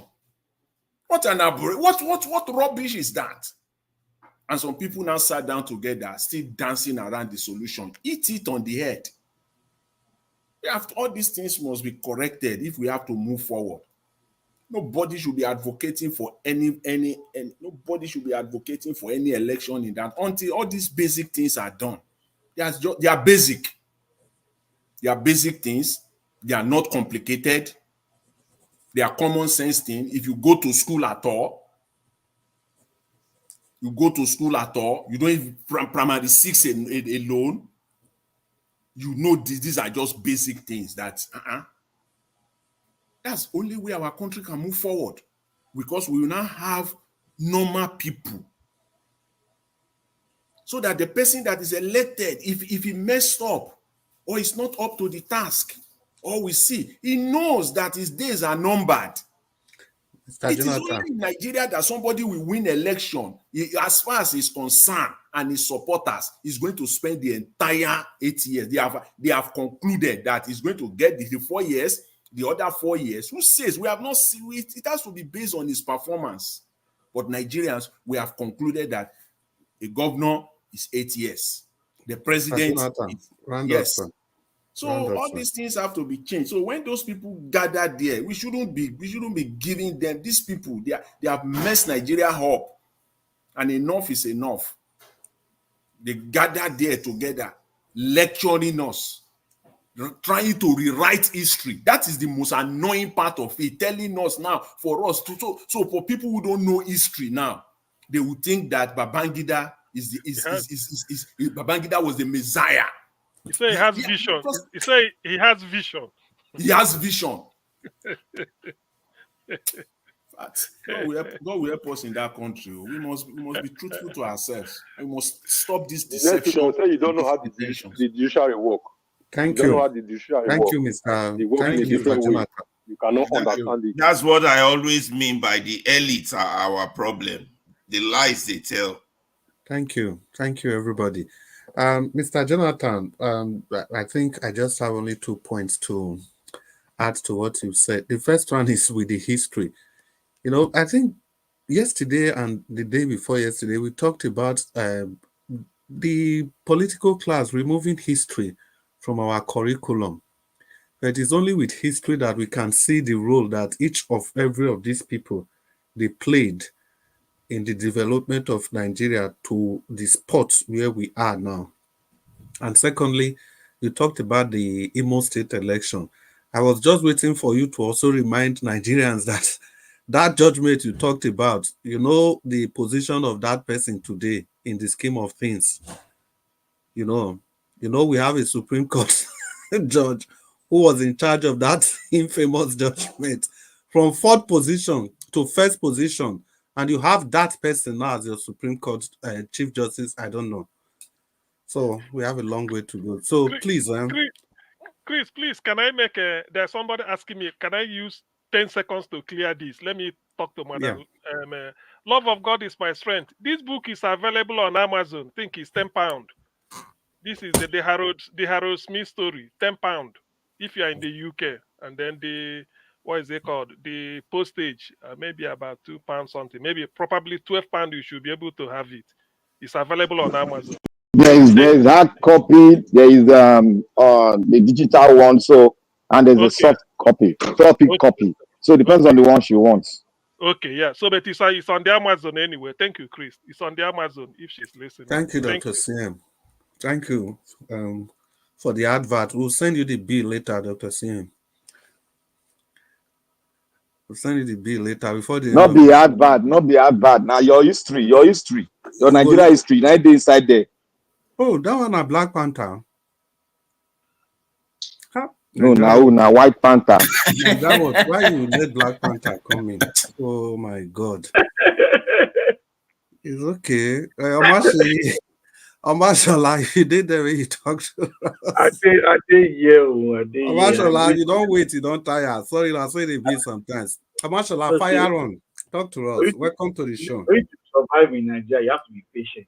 Yeah. So It's a very good vibe too. Talk to us, sir. An average Nigerian is patient. And patient with the rubbish that's happening there. An average Nigerian is just a patient. There are two human beings, impatient people and patiently dancing around the solution. No, they are impatient. One, Nigerians are impatient people. One, and they are annoyingly patient when they're not to be patient. That's the kind of human beings we have in Nigeria. That true. is why you've cried some months back protesting about fuel increment. And then the man in question ruling you doesn't have a feeling of what you are talking about. They are deaf and dumb to your situation. They go ahead to increase the fuel. And of course, Nigerians are annoyingly patient. They can be patient to the. I don't know how long the patience of Nigeria will expire. Now, we watch this video. The hooligans have been ruling us, my father's age mate, my father's generation, that have been ruling the country. You saw that Mumu man talking. Though it's not good to say Mumu man in your platform, but to me, he's not supposed to be talking. He's supposed to be our generation. Dino Milai. He grew up in a life where there was no fence. I grew up in that kind of environment. I grew up in GRA. We didn't have fence. It took me time to know the road because I had shortcut to primary school, shortcuts to playground. And then that man is talking. He had the opportunity to be a senator. And what did he do there? Buying Ferrari and Lamborghini. And now he's talking. The same people, they will say, yes, let us constitute to solve our problems. If these same hooligans that will still gather again in one hall and talking about Nigeria, the same set of people, you will not see our generation. You will not see people that have ideas of changing the country. The same hooligans in government are still the same person that will still come out, drink tea, and talk. Oshomele should be somebody that should, if there was a device in TV, could give somebody a slap, I could imagine how many people have slapped that man by now. For him to even talk and saying things he was saying, we were talking about tribalism. He could even have a mind to talk about tribalism. And then what got me more angry again was when he said, Emilokon, it's my turn. Can you just, if anybody can play and rewind and watch the rubbish that man said? If that man is not ashamed, you are saying in the country, you want to rule the country, it is your turn. And then he's one saying it. It is finished for the Nigerian government. It is finished for Nigeria. To me, there is no hope until we be on the street. Because I do not see any sane human being who buy fuel in Nigeria for 1,000 naira, 1,002. It is the height of madness. And then we still have Nigerians still balling. Christmas is coming. Some people are still enjoying. People that could afford to take care of their family, pay school fees back last year are the one groaning now. Not talk about people that couldn't think of going to school. And it's as if our leaders don't even know what's happening.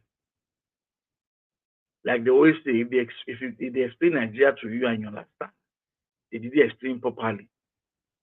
The Babangida in question we're talking about was the one that delayed the country. the country had the best election ever. This same man, they are all these touts are all gathering to celebrate. They are celebrating somebody that destroyed democracy. Nigerians, I was not opportune to vote that year. I saw people queuing up. They were counting 1, 2, 3, 4. And this man won. And then the next thing is Bangladesh another election. And then you can now open your mouth and you're opening a show and you're praising somebody that destroyed the country. Just let us imagine the MK Abiola was allowed to rule. The same man that if you listen to his videos when he was campaigning, all the rubbish about NMPC, which he was going to solve, they knew. I think because they knew he was going to destroy NMPC, that's why they didn't allow him get there. Because Nigeria will not work until somebody that knows what to do will be there. But the problem now is the solution is in our hand, Nigerians, to take it back from these people. If we wait from now till next year, next election, it is the same. It is what they did in Edo State election.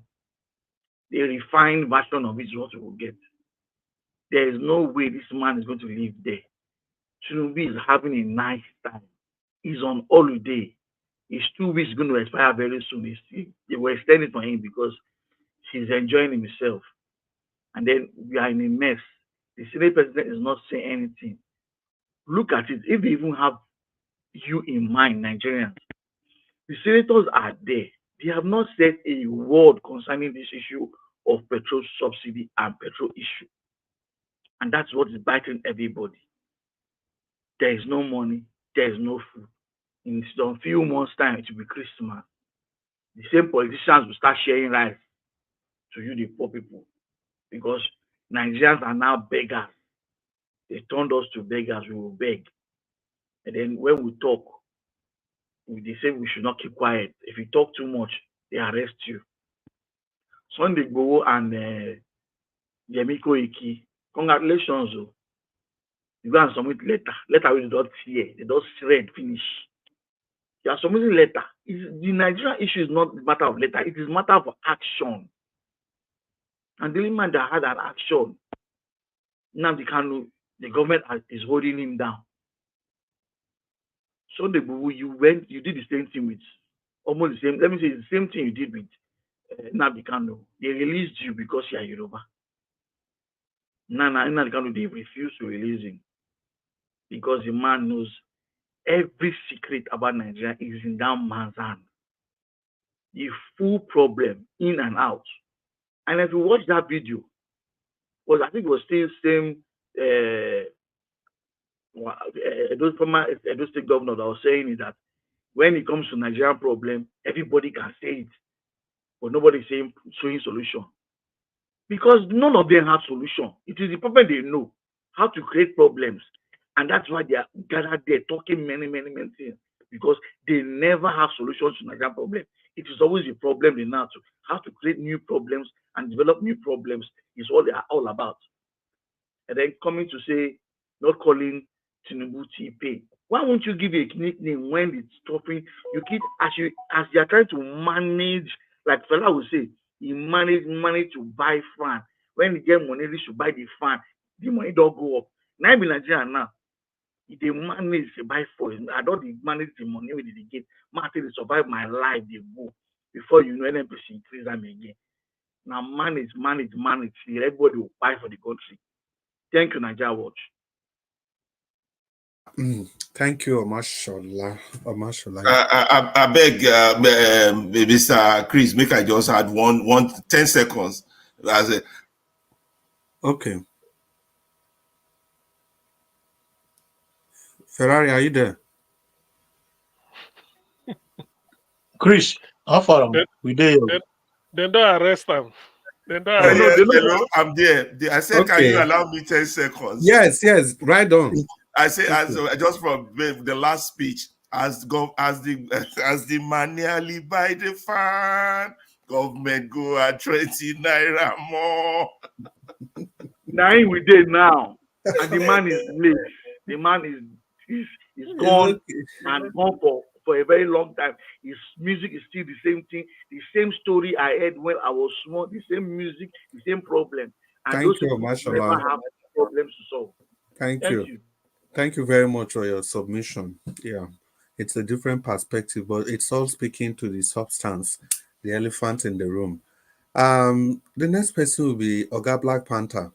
Oga Black Panther, you are welcome to the show. If you are there, please talk to us, Black Panther. Oh, Oga Chris, thank you so much. I greet you, May God bless you. It's good to have you on the show. You too, you are awesome. Thank you. God You are bless you. awesome. God bless And you. may God bless Niger Wash. Mommy, you are simply the best. You are diamond Chris. That cannot be refused. Mr. Chris. Hey, Mr. Man, close off that mic. I'm talking. You are robbing me, oh. We'll come to you. Me. No worry, we'll come to you. Everybody go talk now. No worry. Patience. I want to thank everyone. I want to thank my brother, especially Mr. CM. CM, me and you get wahala. Me and you will soon fight for this place small. They will fight on. Don't worry, I go bring her up. You know I pick my fight. I want to thank everyone that has spoken today. I just love you. You people are simply the best that Nigeria has, brought together to think. Men that has like mind. Despite some people are still in that cloud that Nigeria, we can go for 2027. Some people are still in that cloud. Yeah, they're still in that cloud. They don't. We are seeing the future and we are speaking the future to them, but they are still, going around that cloud, getting into the cloud. They are still enjoying the cloud. I want to say thank you to the people out there. May God bless every one of you. I want to start by saying, start from that conference of the destroyer of the Nigerian enclave that came together to speak on what their own Nigeria will look like, not our own Nigeria. People that have destroyed Nigeria have no place in telling us on how to fix it. Rather, those ones that have the future will tell them how their future will be fixed. And that is we and other Nigerians that are fighting for the emancipation of the country itself. Now, people are shouting about Babangida. Now, let us put everything on the table. What has he done for the upliftment of the Nigerian state?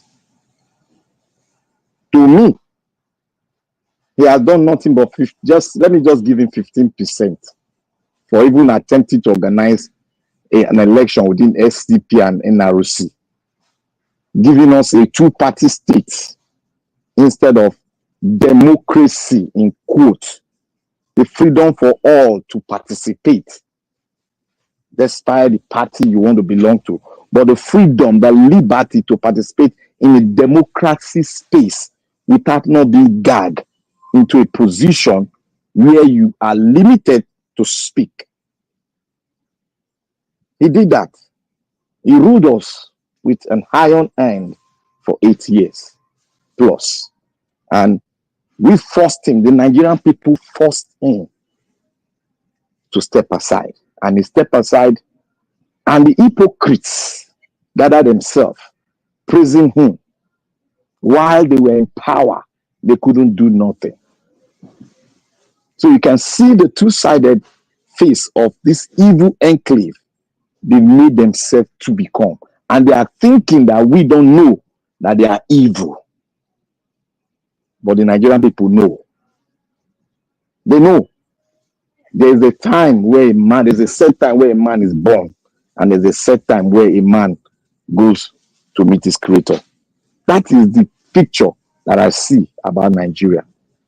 There's a set time where they will perpetrate their evil, and there's a set time. It might not be true.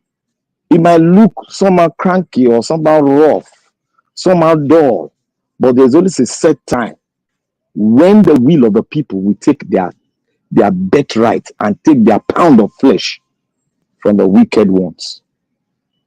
Now, I want to say here, Mr. Chris, God bless you for holding your ground and speaking the truth and the facts. You see, most people that follow, I want to say one thing here. All the obedient, may God bless, all the obedient worldwide, may God bless every one of you. You came in as a formidable force to support a man that still, as we are talking, they've not yet brought out anything incriminating about this man. You might say his process is wrong. Yes, you can criticize. He said it himself. Yes, we obedient, we criticize him. We are not dumb-head like the people that are following the Agbadoism theory. We are not dumb-head. We have a template. We know who we follow. We know his antecedent. We know his history. And we are not bound or caused to follow him when he's doing something wrong. We are bound to check our destiny by ourselves. But we want the truth to be actualized through him, because he is the chosen one, the obedient have chosen to do that thing. And anybody that will come out here to chastise the obedient, you are not only doing yourself a disservice, you are doing a disservice to your motherland, Nigeria. Because they came out in supporting a man despite all odds. They gave him the fort and gave him almost 7 million votes. A single man. They gave him, how many months did he campaign? He didn't rig, he didn't do any, it was natural. They gave him that vote. We should be praised for that. This is the only time Nigeria came together as one and fight. And we fought a good fight, despite the system could not allow us to go through.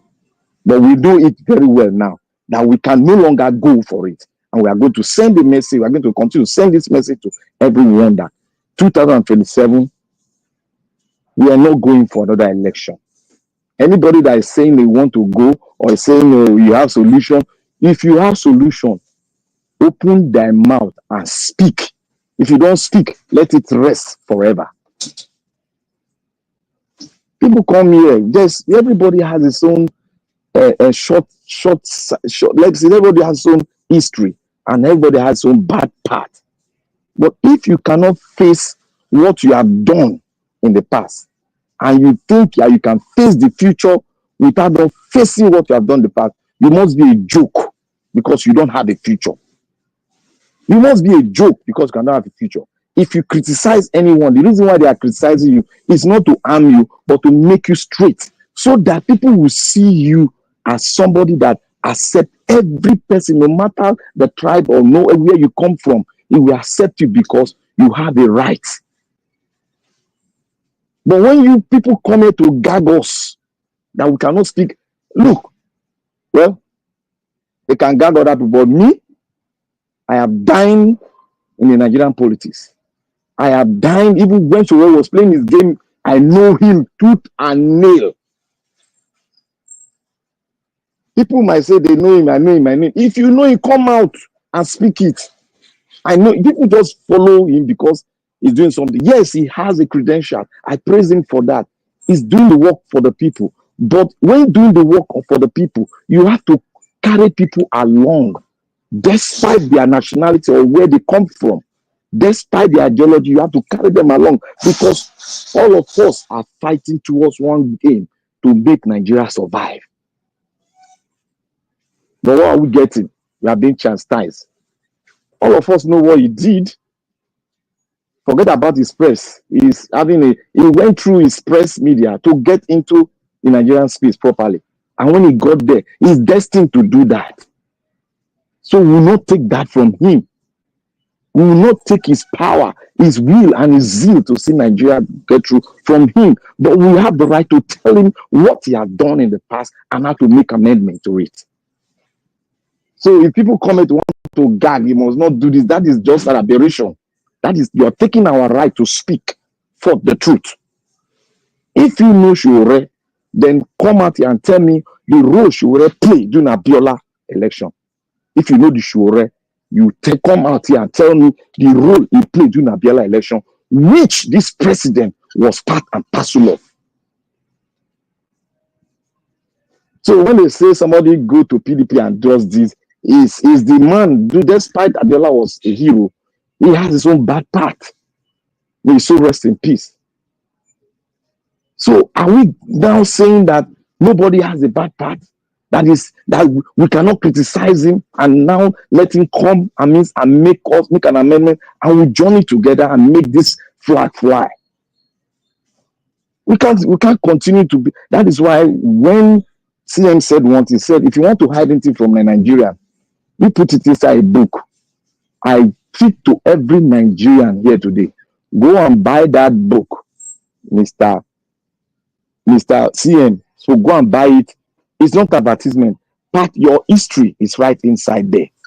So that you know your history. You know where you are coming from. And you know where you are going to. Black Panther, 30 seconds, sir. Okay. You know where you are going to. Go and look at what the security stuff written by the Americans for the Nigerian about Nigeria security. Go and read about that. I am talking to every one of you now. Go and read about it. Come back and reason and come out with a fine solution. Not coming out here to drag us. We are going for election. Who they go for any election? I want to rest my case here. I will speak further on some key issues that I need to speak. But I just want to clear this issue. Now, people should not come here to gag us. You don't look. Every obedience should be praised here. We stood against all odds. They call us terrorists. They call us sort of name. We stood against them. Despite we have our own lapses. There's no human being that doesn't have his own lapses. We stood and we fought. And that is what you're supposed to do for your country. Thank you. And everyone that comes here to say one thing, you can criticize us, but we are not slave to any, we are not slave to be. We criticize him when needful.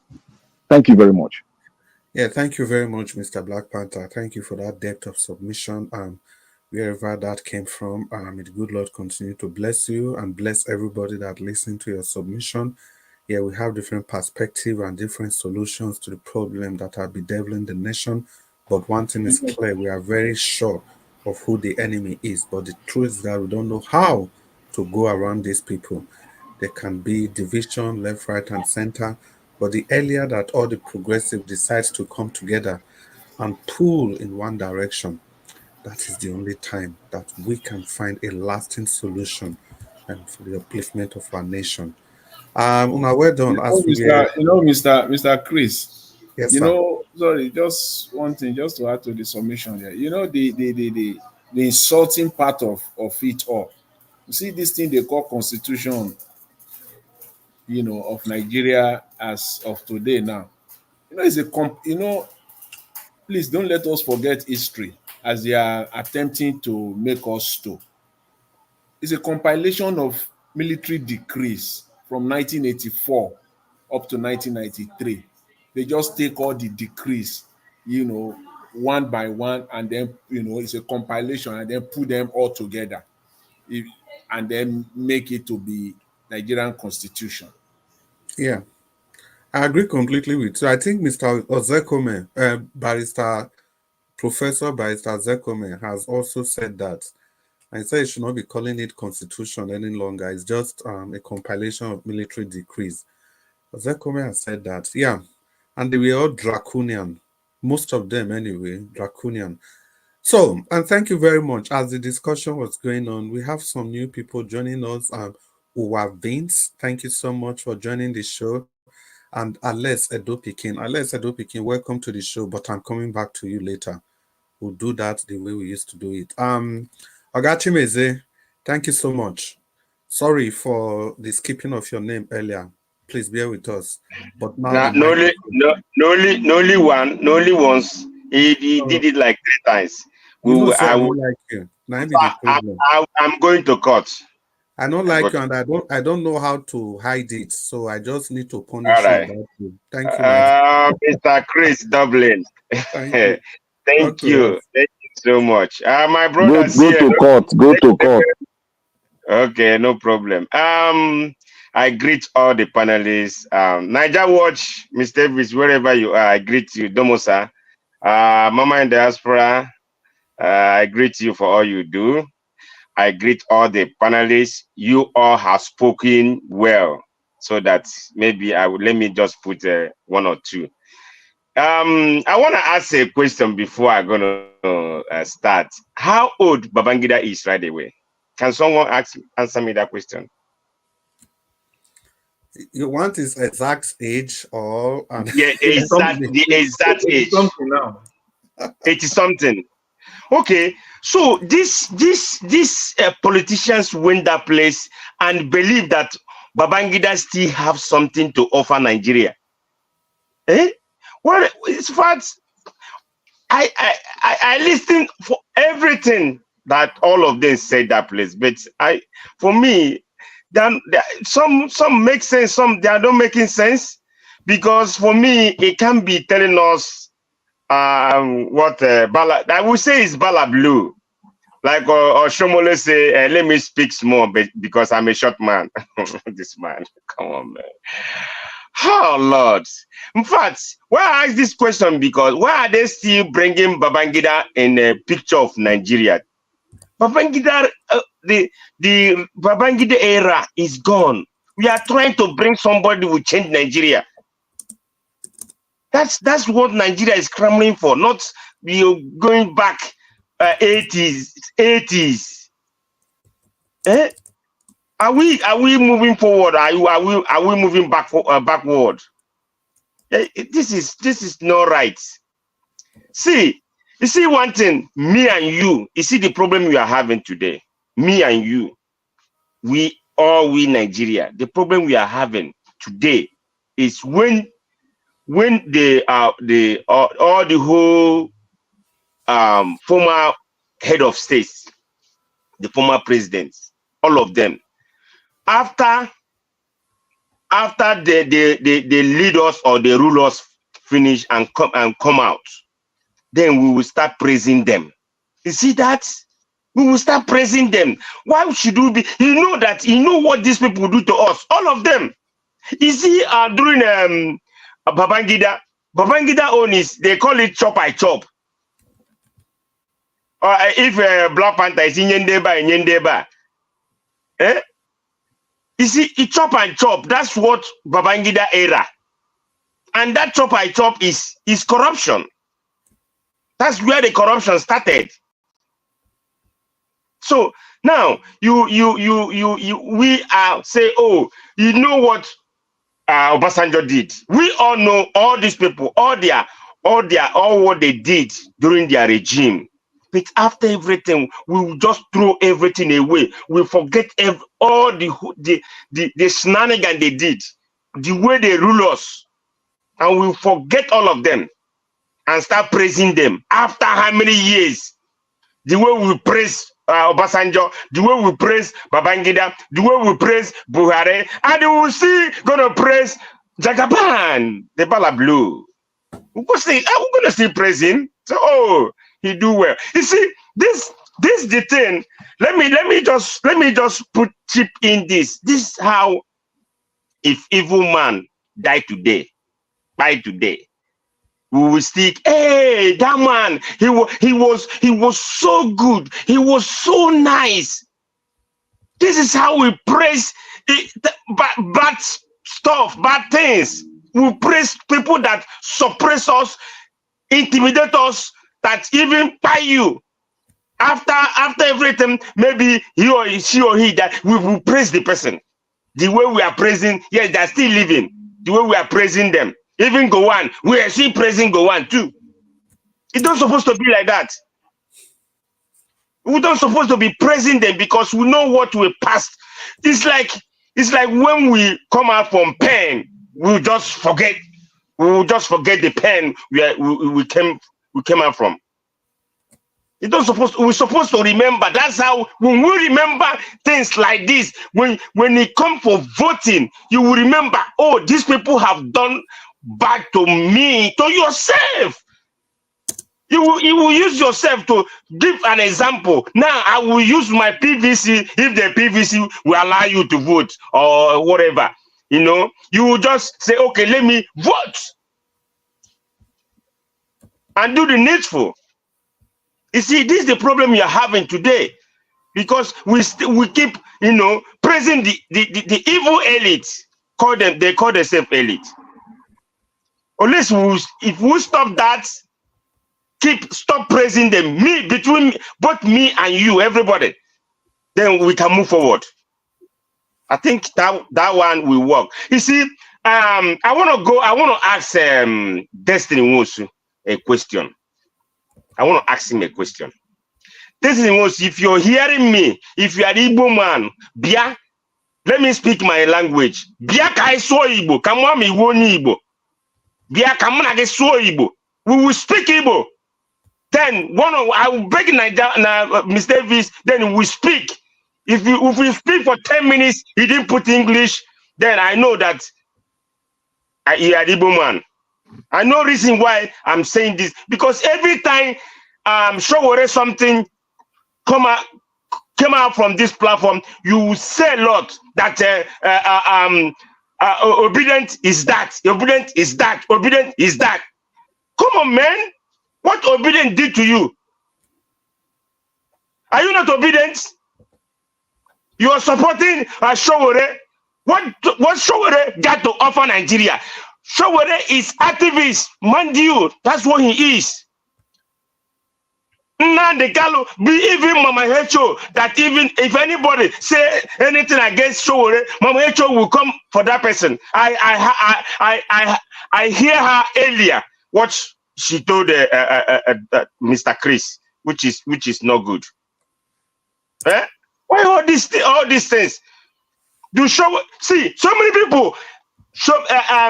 Nnamdi Kanu was propagating for good Nigeria. At a point, he changed because Nigeria is not working. He has a sensation. He not clamoring for Biafran exit. It's not a bad thing. Yes, the amalgamation took place at 1914. Then 2014 we're supposed to come to round table. Either we move forward or we say, okay, let us go in our separate way. But we still marry. We still, you are the marriage you're marrying, and they are suppressing you, and you don't want to get away, and you stand one place. You can't be telling me obedient do you this, obedient do you that. That's not. Don't. You are big. In fact, all your submission, you always call obedient. My friend, it gotta stop. Obedient didn't do anything. Sowore is activist. Just take it, hear it in your mind. If Sowore want to become somebody like he want to be a politician, let him go and start from his local government. You guys not be coming here and say, oh, my mama will say my pikin. If anybody says something, you lambast that person. What did he do? Look at all these people that coming out to be a president or to campaign or to do whatever they want to do. He want people to hear your name, And you know that you will never win. You will never. So she want to just come out. That hey, let me come out to answer, to be that thing, to that name, to be on your profile. Anywhere they call you on any social media, on any TV station, he say, hey, a former like Dan Iwanyango. Look at them. You see? When you have from A to Z party in Nigeria, who does that? You see, come on. Hey, you see, sometimes I say Nigeria is kind of is a drama, is a country of drama every day. We keep one person, why not if it's two-party system or three-party? It's okay. But they will bring all this in credit to subletting numbers. I don't know where we are going, but if Nigeria want to get it right, best to them.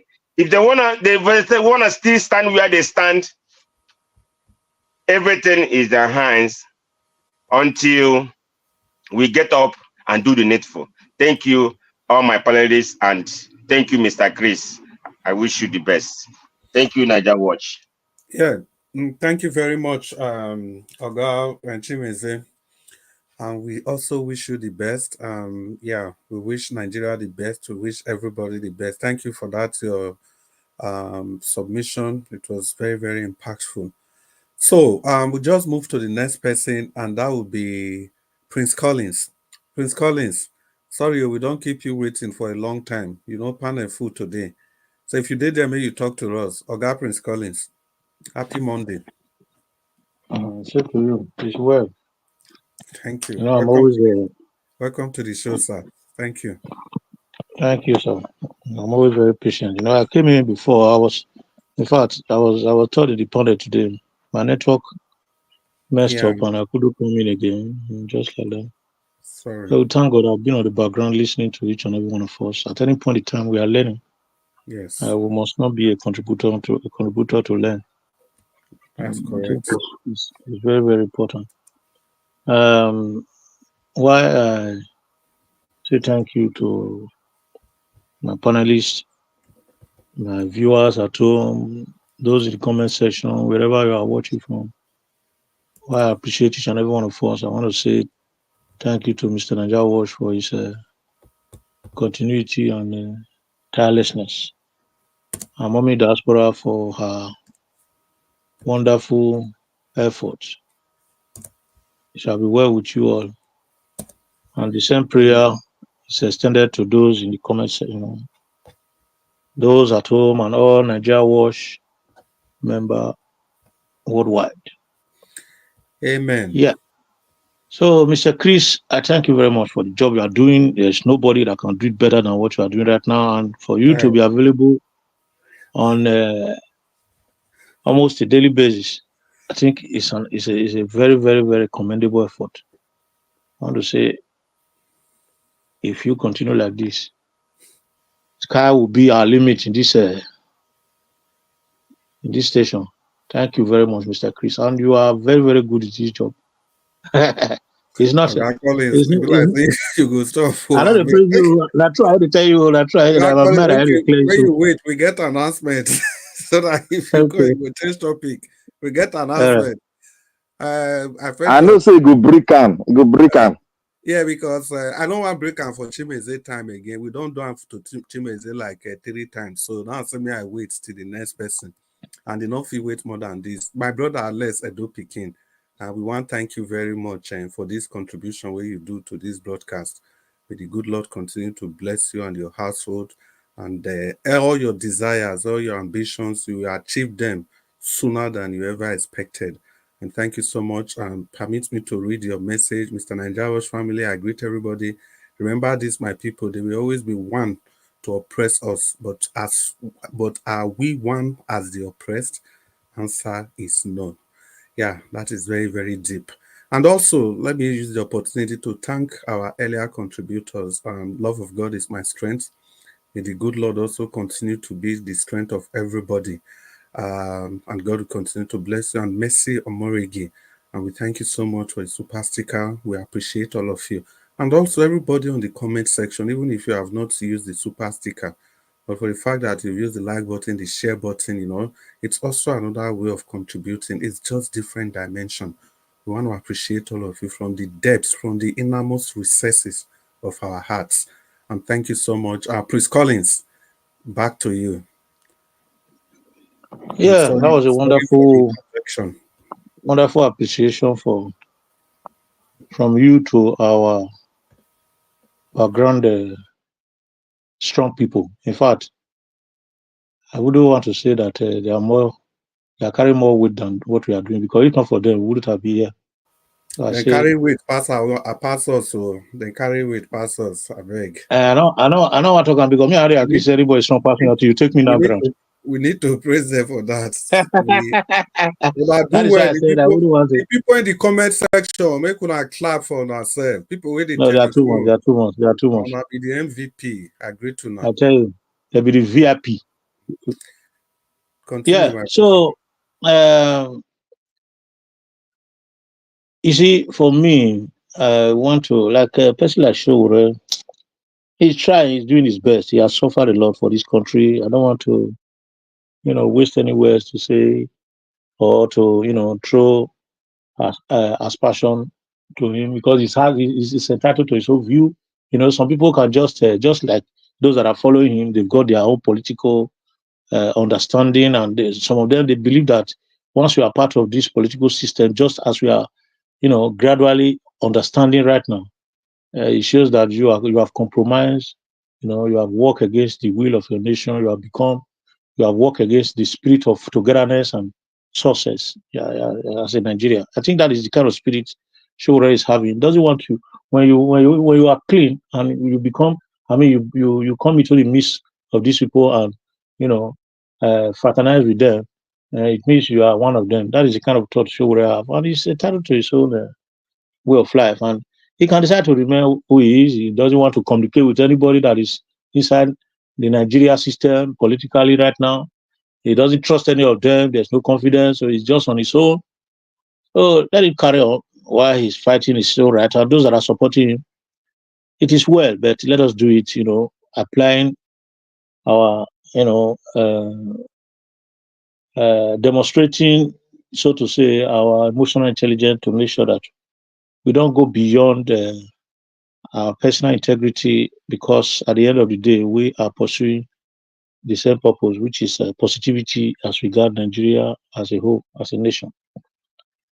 For me today, I want to purposely refuse to talk about political leaders. Instead, I will emphasize that the people are unfortunately the problem Nigeria have today. People will say that Nigeria was created for and not for the good of Nigerians. How long is that one? Nigeria has been created for more than 100 years ago. Amalgamation was 1900, right? If I'm not mistaken. I'm not good at, keeping dates. And those that participated in that activities, they are all dead now. They are all buried. They are forgotten. Except you have to go to the grave of some of them and remember their names, or you have to go back to books and, make consultation and reflect back. But is that a yardstick for Nigerians to remain in the arena if the British people have created Nigeria for the purpose of business? Is it a yardstick for Nigerians to remain in the arena as a commodity for the transaction for many, many years, for more than full century, and they are going to end of second century? I can't comprehend such thing. It doesn't add up. So if you remain, if you are a commodity, if your territory was used as a commodity, and they now decide to leave you and give you independence, you have to remain as a commodity. Then those that they handed over the nation to have to continue using their people as a essential community as well for sales. It's an imaginable situation for me that does not have end. You will remain or continue to be the goods and services of such a market, except you pull yourself out. How many years now since amalgamation? Look at China. China was the same level with us 50 years ago, around there. But today, you can buy a coffee in China, buy a coffee in a public machine in China, and the machine will tell you to wait 10 minutes, and it will be posted to you using drops. That is the highest. $1.5 a cup of coffee. $1.5 coffee. The drum will deliver it. That is the highest level of technology that they've gone. And we are here in Nigeria talking about election rigging, Oshobole talking nonsense, people talking rubbish, still referring to what fella, the song that fellas. It's really a painful situation to begin to reason about Nigeria. And we can't stop talking about this issue because The more we talk about it, the more people begin to know what is really going on. A machine, a drum will post you a coffee for just less than £1. You buy a coffee. They will use drum to supply it. That is the highest level of technological innovation you can ever think about. What else do they need in China to enjoy?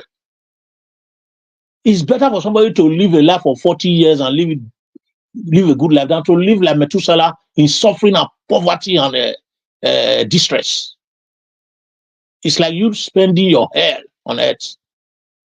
If people live 50, 60, or 70, according to the age, Bible age, and enjoy it properly, and you live 110 with suffering, you are worse than an animal that did it. You are worse than a barbarian.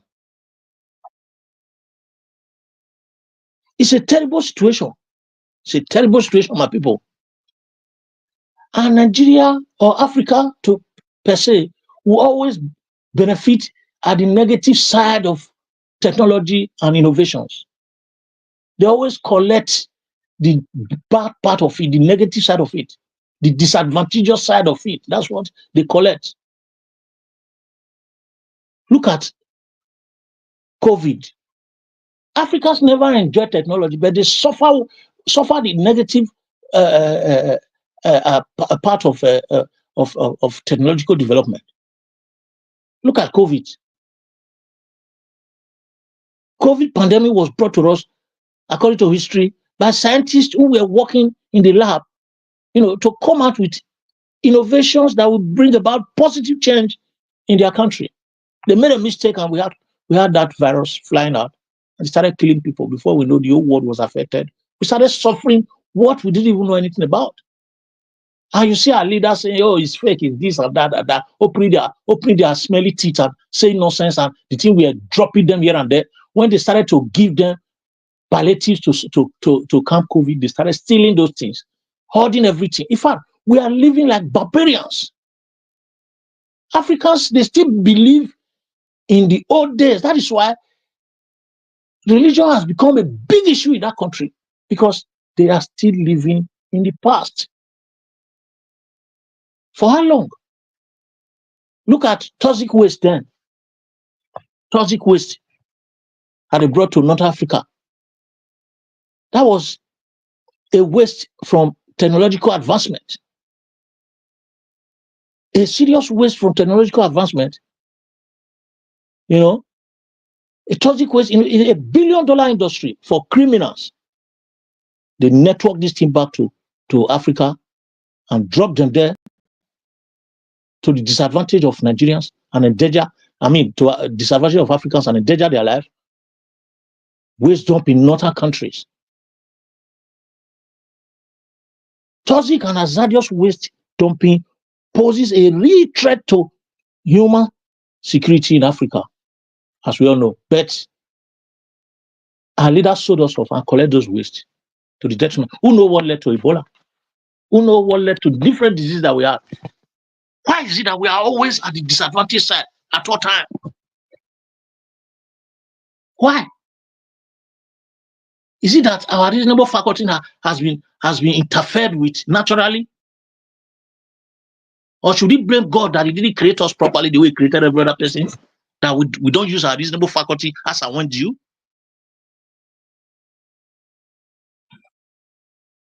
Look at the present celebration they are doing right now, celebrating person like Ibrahim Badamisi Babangida Abibi. For what reason? I don't know. I don't know why they are celebrating such person. The person that are known the best election that has ever taken place in this country, June 12, 1993. He announced it. He didn't even allow the result to be declared. He brought us chaos. A military junta. Those people that have always, took us back to wherever we are coming from, they are celebrating him. I cannot understand this kind of country that we are living in. I don't understand. In fact, I blame the people, the youth, the electorate. They are to be blamed because they don't know what is going on. They are just clapping hands alongside with them. Look at what is happening now. You can't buy food, you can't eat, you can't even do anything, you can't do any project. If you call people in Nigeria, they can't even eat. Somebody went to the market, told me there was no products, because especially in the no products in the markets right now for them to buy, for wholesale, for them to go and buy to sell, because insurgency has taken over the bush. And the people are there celebrating. Oh, may God help us. Thank you very much. Now, so you do well for your submission. The thing they pain everybody. That makes some of us, they advocate, say this idea of everybody fighting each other is not going to lead anywhere. You know, we must understand where we are coming from to know where we are, so that we can know where we are going to. Anything outside of this, we are just only joking. We are just only joking. Well, Oga Collins, you do well. He that has ear, let him hear. You don't talk. People will get sense. This word supposed to go be big thing for their belly. So now we come to Nigeria. Oga, to Nigeria, it's been a very, very long time. Nevertheless, we are excited to have you on the broadcast. Please talk to us, to Nigeria. Yeah, thank you for having me, Chris, Dublin, and Niger Watch, and greetings to all of you on the panel. Greetings to the chat, and special greetings to the viewers. I don't know why anybody takes almost all our leaders seriously, or they are all non-serious people. They like to think that they are in their head. I don't know whether they even believe it. Babangida has not. I think he's the worst president Nigeria has ever had. He destroyed the country. The country had a chance, even under Shagari or previous Buhari. When he came in, he kept devaluing the currency, doing every single thing IMF asked him to do, and ran 3 elections, canceled every single one of them, and left the country in tatters. How anybody can consider that kind of person a serious human being, I don't know. But I guess this is Nigeria. You can anybody can just claim some kind of legitimacy somehow. Our leaders have just we are, something is wrong with some of our people. Yeah, it's not only the leaders. So I'm just watching one again talking about the economy going to $1 trillion economy, and he was just messing. These people are just wicked. Some of our people are awful. They pretend as if they are trying to do something. They know full well they are not doing anything. They're just there to steal.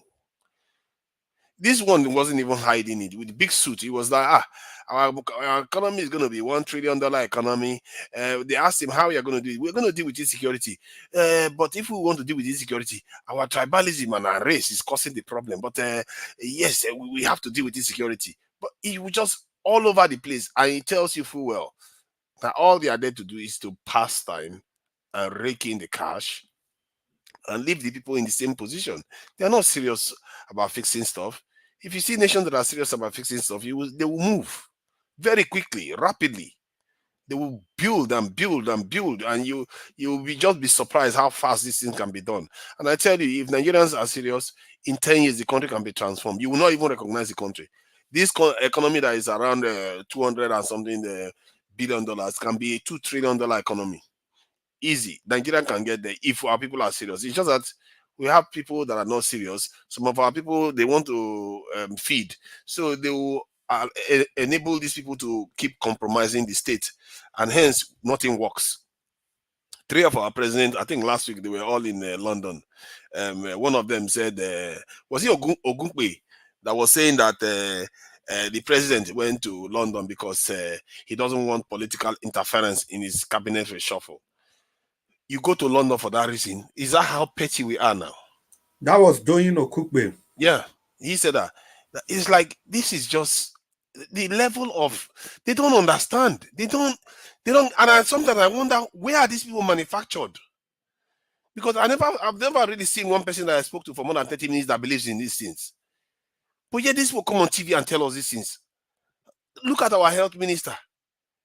His own focus is about, he doesn't see anything wrong with the president going overseas for treatment.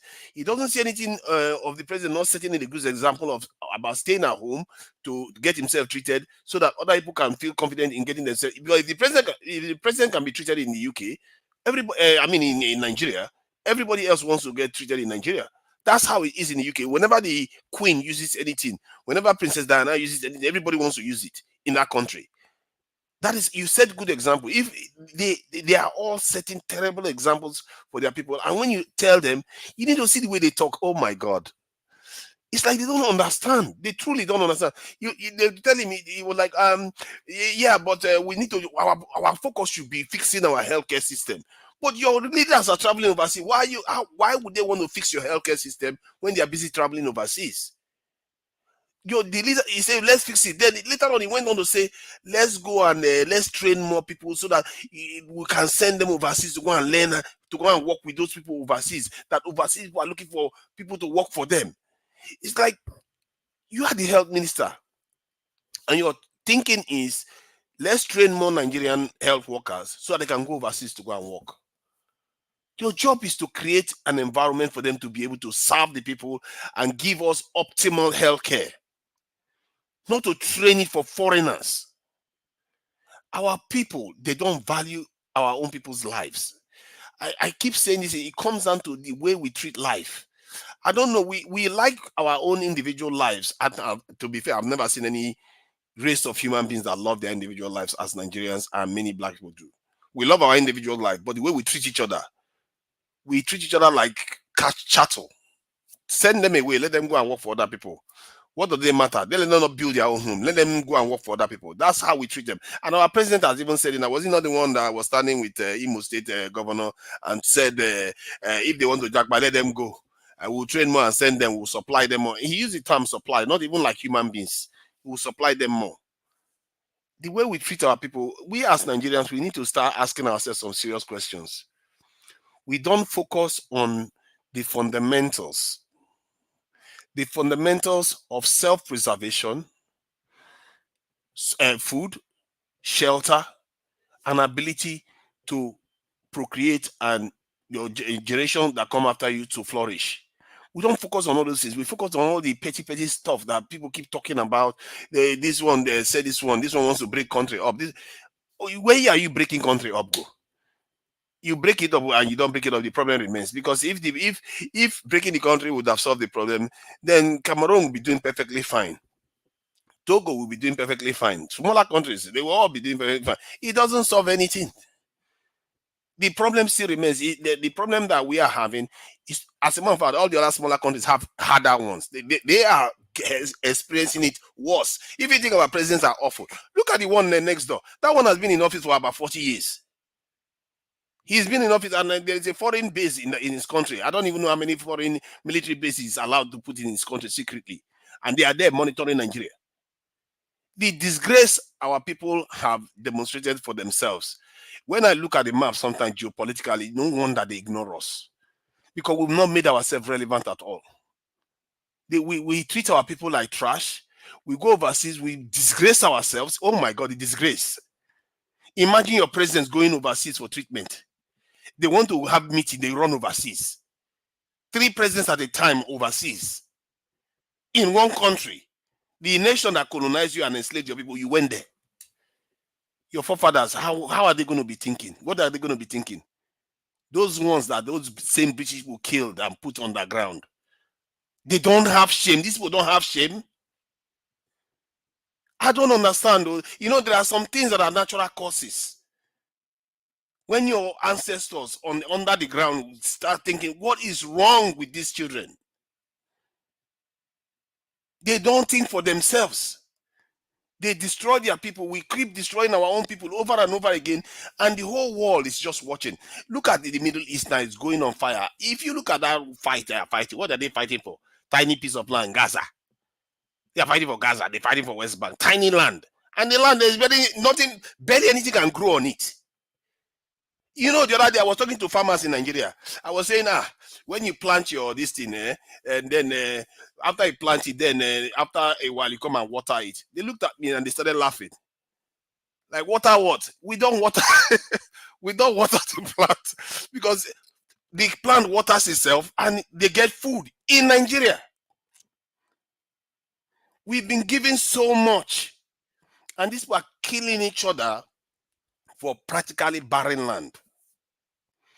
And I worry for our people, because if we don't value life, we have to ask yourself, why should life value us? Look at our life expectancy. Look at our women dying in hospital. Look at how we are kidnapping our people.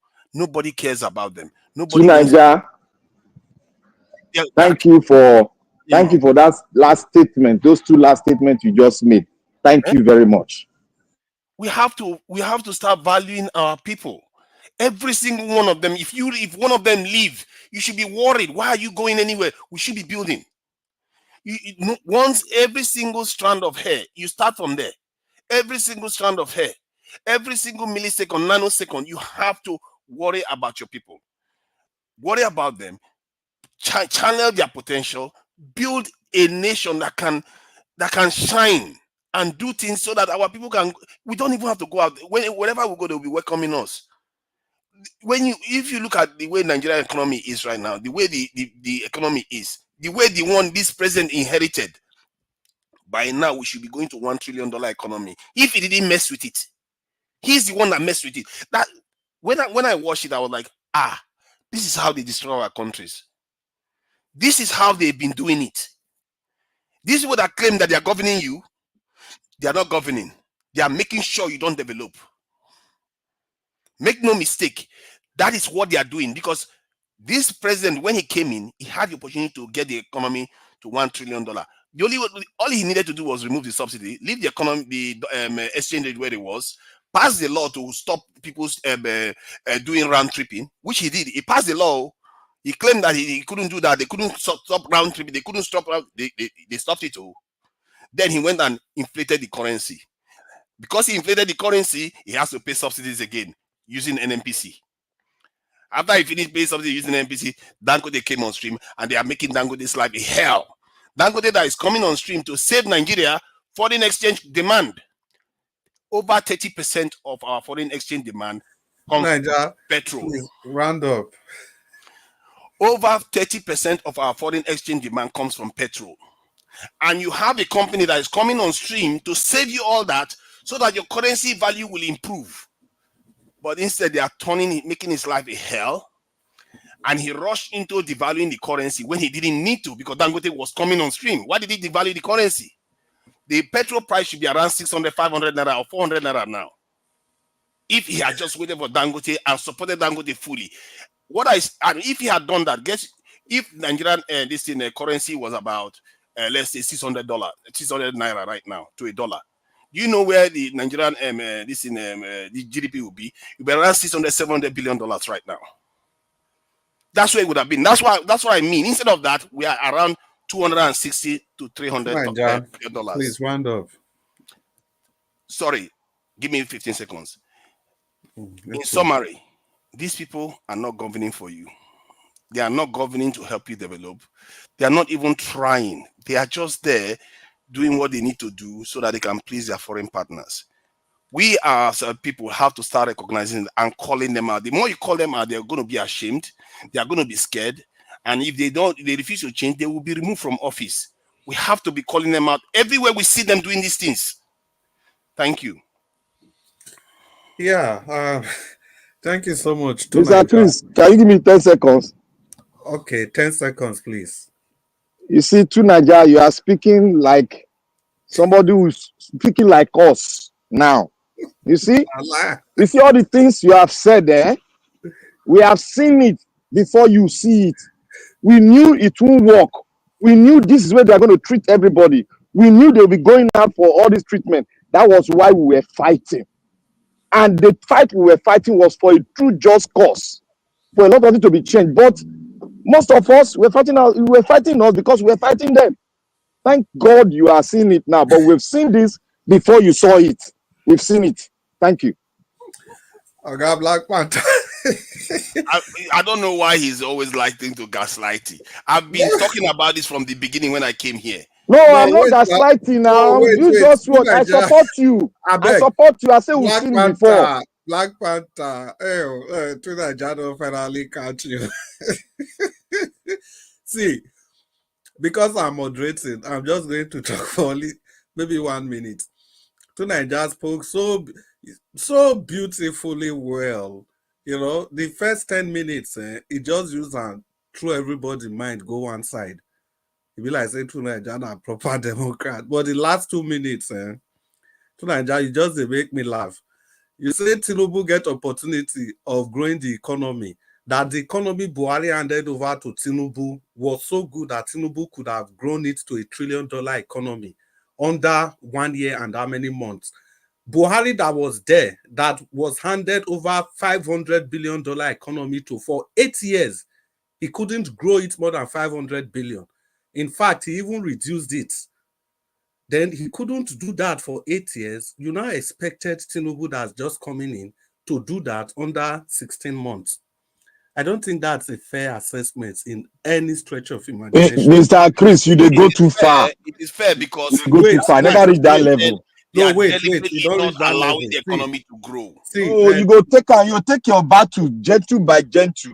Let us, since you don't take the last one, because the last one is still not, he has still not seen further than we have seen.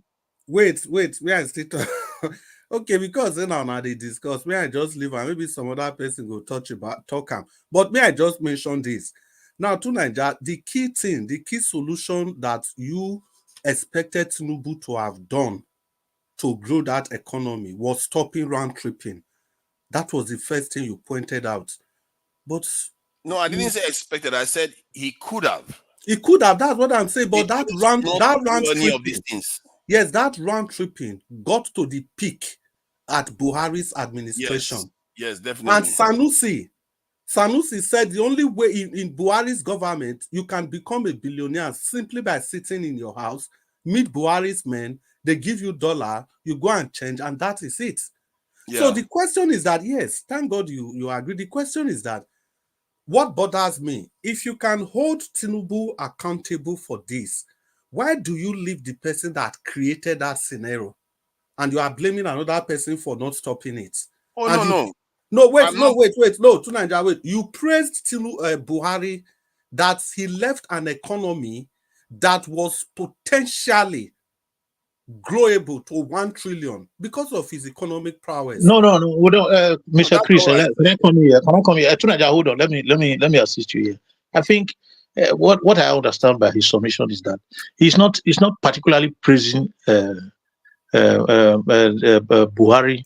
He's saying that with what Agbado has met, if he was a serious government that is committed to the people, and now seeing that subsidy should be removed, would have sensically built up the economy right away if they have done the right thing. Because when you remove subsidy, the next thing is that the economy should grow, because money that is being moved from subsidy should be used judiciously to the benefit of the masses. I think that's what I understood. Exactly. If he had talked about that in isolation, but trying to exonerate Buhari from this whole No. Think about it this way. What if P2B takes over? I said what Tinubu left for P2B, he could have gone on to turn it to 1 trillion. Does that mean I'm saying P2B Tinubu left a good because they are living battered economy. Can I say something? Just 10 seconds. I said where Tinubu started from, he could have grown it. Yeah, to Nigeria, we can't. You cannot build a $1 trillion economy when you are 75%. You are not exporting. You cannot build it. You can. If Dangote coming on stream, you can.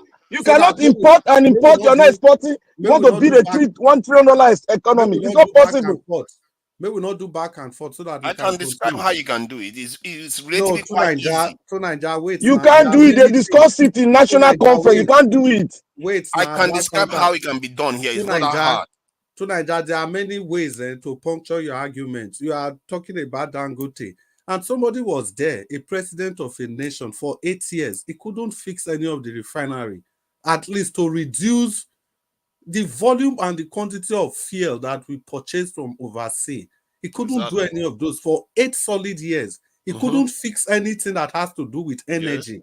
No light. And Dangote bought one. I don't know. So we are Yes. celebrating that Dangote for where's it coming from? would have saved, is likely to save Nigeria. Dangote is not coming to help you demand. now, guys. It's not coming to help It's not you. about, it's Black not about Panther. helping me. It's about what the effect it has on foreign Black exchange Panther. demand. Let's move on. Let's move on. Una do well. Thank you so much to Nigeria. The thing I always like about to Nigeria, no matter how you look at it, he always has his perspective, and nobody can take that away from him. He always comes with a different perspective, and the most important thing is not afraid to say what he feels like. But we are also not afraid to make him realize how so wrong he is. Well, thank you very much. Let's go to the second part of the broadcast. Is the concluding part. And we start with, let me look at the faces. Yeah. Oga CM, if you are still there, make you give us a final submission. Okay, Chris, I was actually writing something at the background, but well. Is it the check for the adverts or so? Tomorrow you can do that. No mind now, you go eat now. Under pressure, you go eat. Okay. Okay, tomorrow now, since you said tomorrow. Well, actually, I think you see, I can't continue hammering on whatever is happening. Anyway, let me say this. Probably it will be a breaking news later. I don't know. Somebody sent me a WhatsApp message saying there's something like uprising in Agene border of northern part of Edo State. I don't know the details yet, but maybe by tomorrow it will develop something like a clash. And, normally they say whether they buy somebody there and then they reacted. But let me leave it like this. It's still a developing news to me because I'm not yet sure. You see, the issue now in Nigeria is a terrible thing. Our economy is really collapsed. But the thing is that I always believe one thing. If a leadership, is convinced that he want to do something, you can always do something. There are cases that have been worse than Nigeria, like Colombia in those days. But today, I understand that the Spanish people are looking for job in Colombia. They are graduate from Spain, they move down there to go and look for job. Why Spain used to be their who colonized Colombia, So the thing about why I'm disappointed in the present Nigerian leadership, because let me take it headlong, is that the guy has come with no plan. Anybody taking over from Buhari, we've all witnessed Buhari 4 years, 8 years. The issue, even without manifesto, the issues are so open. Insecurity, bad economy, and then infrastructure breakdown. The economy is in doldrums. So when you come in, even if you can't invest, at least you tighten the belt. That is what I expect. That is common sense. You tighten up. You might say you downsize the ministry, that the government official, that is how to do it. You say you introduce austerity, starting with yourself. People will take you serious. You say, look, we can't be spending money like Father Christmas, that this, our budget is in deficit, this and this. These are common sense approach. Anybody can do it. But rather he came back, they started being verbose, everything. Opened up the ministry now, 48 ministers or 47 or 45, at least bloated. Most of them not doing anything. Blue economy, marine economy, red economy, all those things. When you look at it, it's just a waste of resources. And then he started treating himself as if he's celebrating birthday. You buying yacht, you buying jet. Why not fly commercial airline? You see, some of these things people might think it doesn't count. It counts. It counts. All these things, Nigeria is just behaving like father. I mean, we're as if we have, like when Nigeria had oil boom during Gowon's time. That is just like what Tinubu is doing now. We are just wasting money. Look at agriculture. What will it take? Assuming you come in, you say, look, my Nigerians cannot feed. We must go back to the farm. People complain of insecurity. The herdsmen are disturbing us. Why are you a commander-in-chief? Why? If you are the commander, because people always see president as somebody who signs budget. You are the commander-in-chief.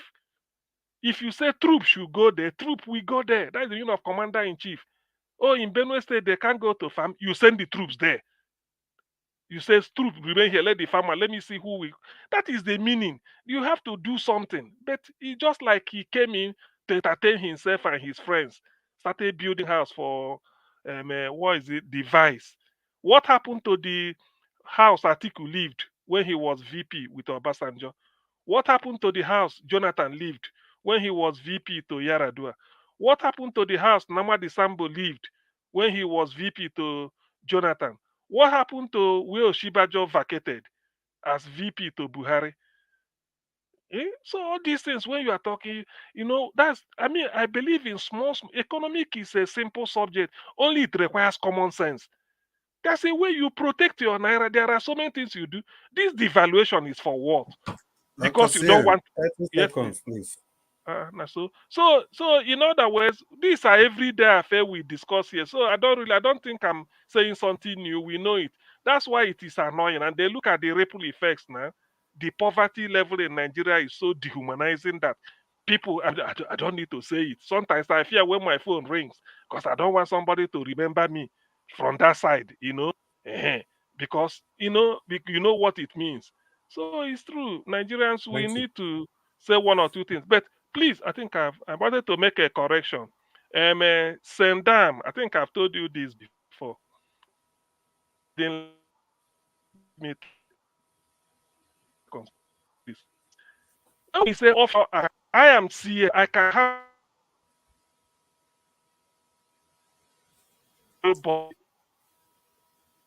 CM, you are mute, or is it me? No, Dr. Sam is breaking. No. CM, your network no good though. Off. Dr. Sam, type on the Hey, comment they don't section deal for with me. Sendam.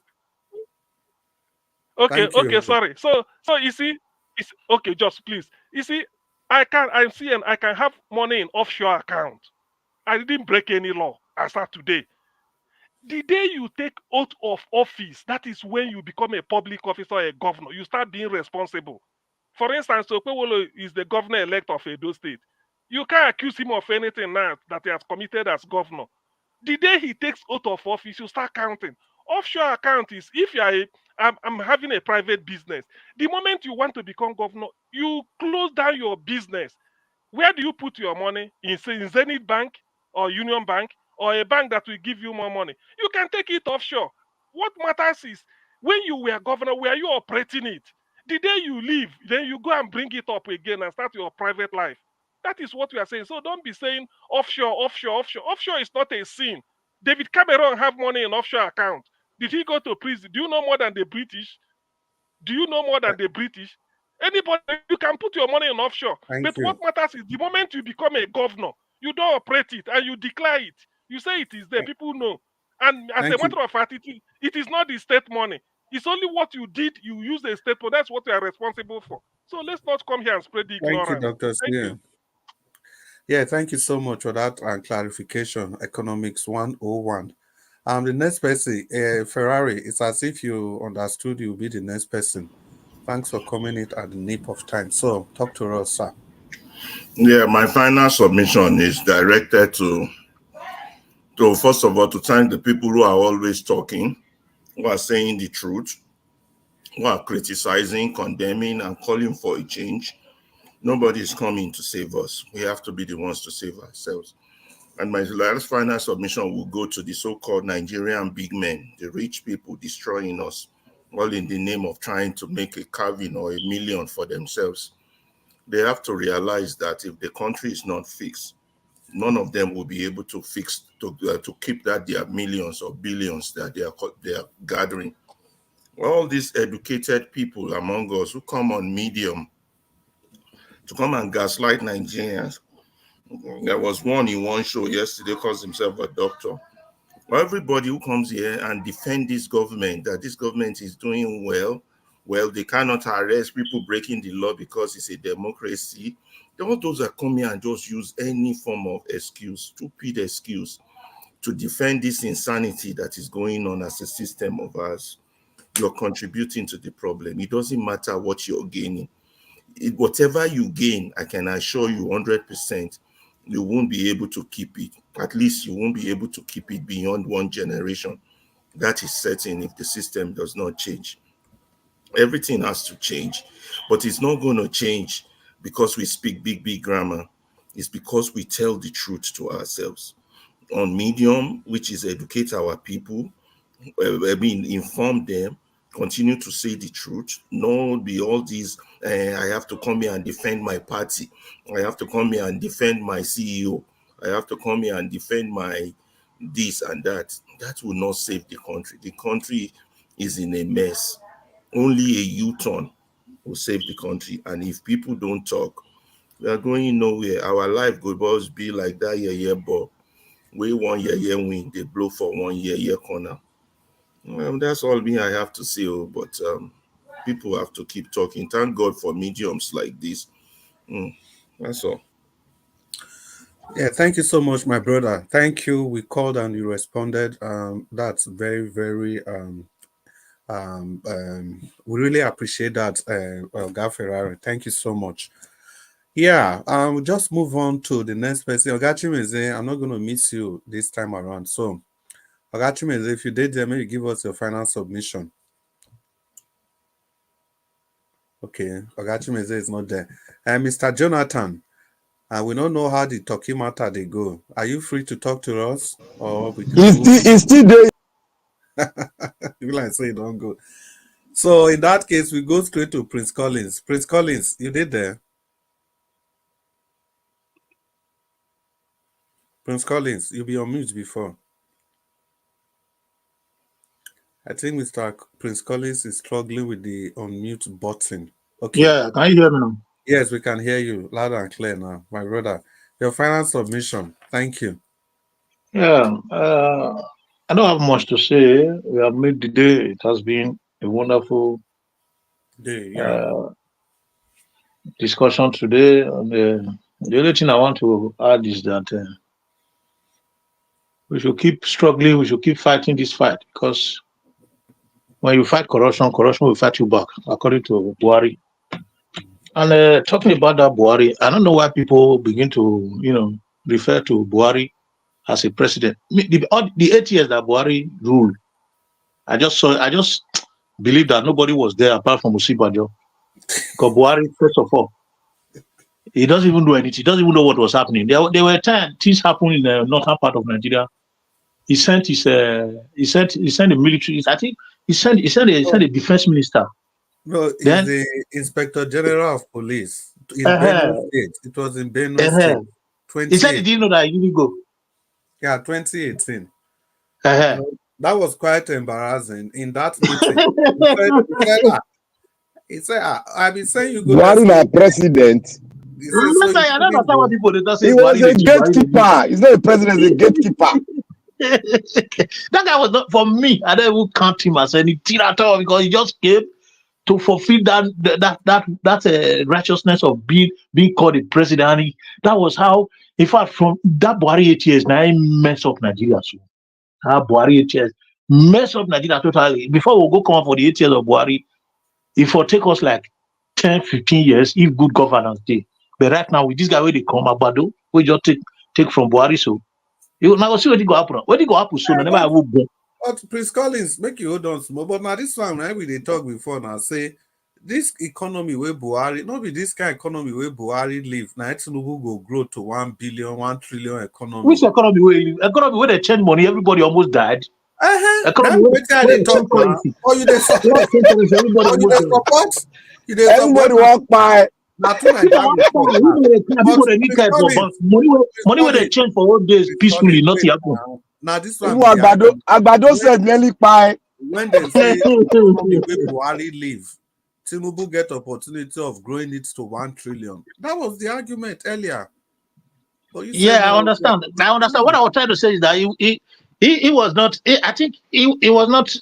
He was not trying to, raise Buhari's morale. I think he was just. Buhari is not a president. Why not they give her that position? Buhari not be president. I mean, you're not there among the people at all. He said the economy where Buhari hand over to Tinubu. We wish economy can easily be grown to 1 trillion. There's no, No, mean any of that. Now mirage with that one now. Mirage.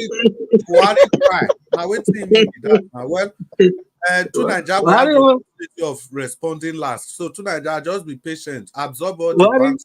Buhari just come. They'll go interview Buhari self. He said, he just come, he just go. They just I tell you, just work out your go. They ask Buhari, say, the way Nigeria they go, so when they happen, he said they go farm. He said the people should go back to farm. Say what the people be okay, they should go back to farm. People should go back to village. If the town is too hard for you, go back to village. What are you doing in town?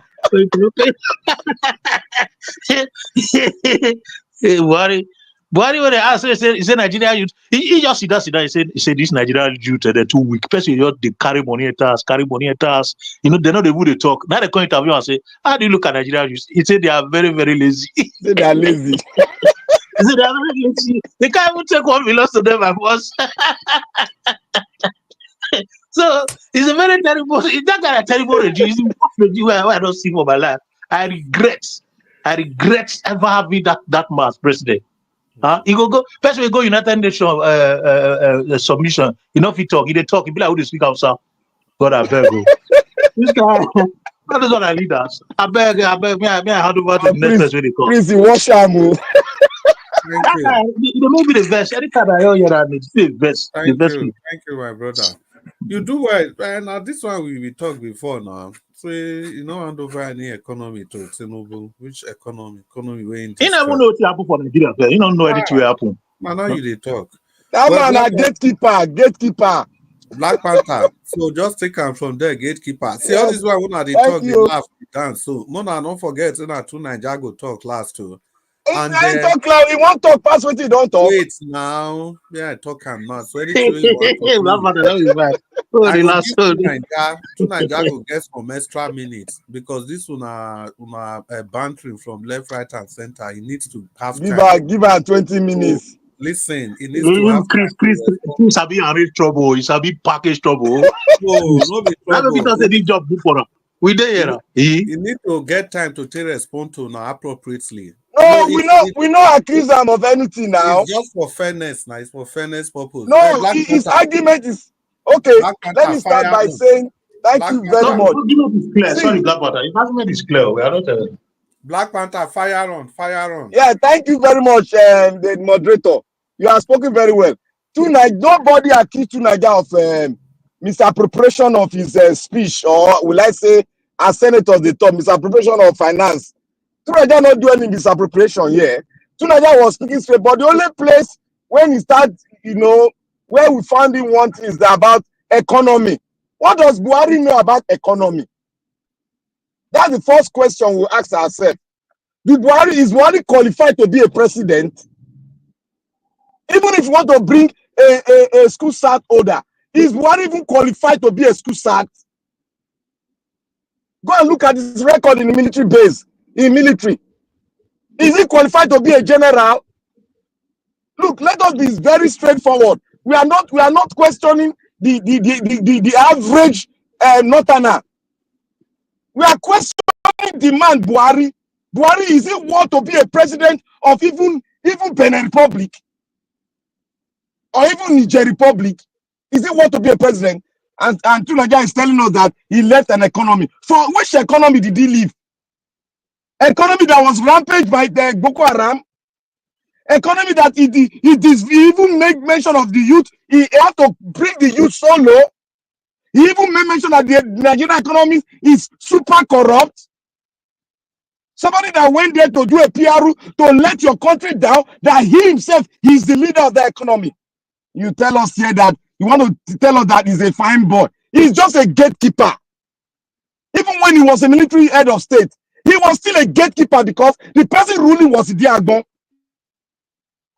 Yeah. It wasn't even record. It was Idiagbon that was ruling. So let us not talk about the economy and bring Buhari as an economist. Babangida is there. Babangida is well enlightened, well read.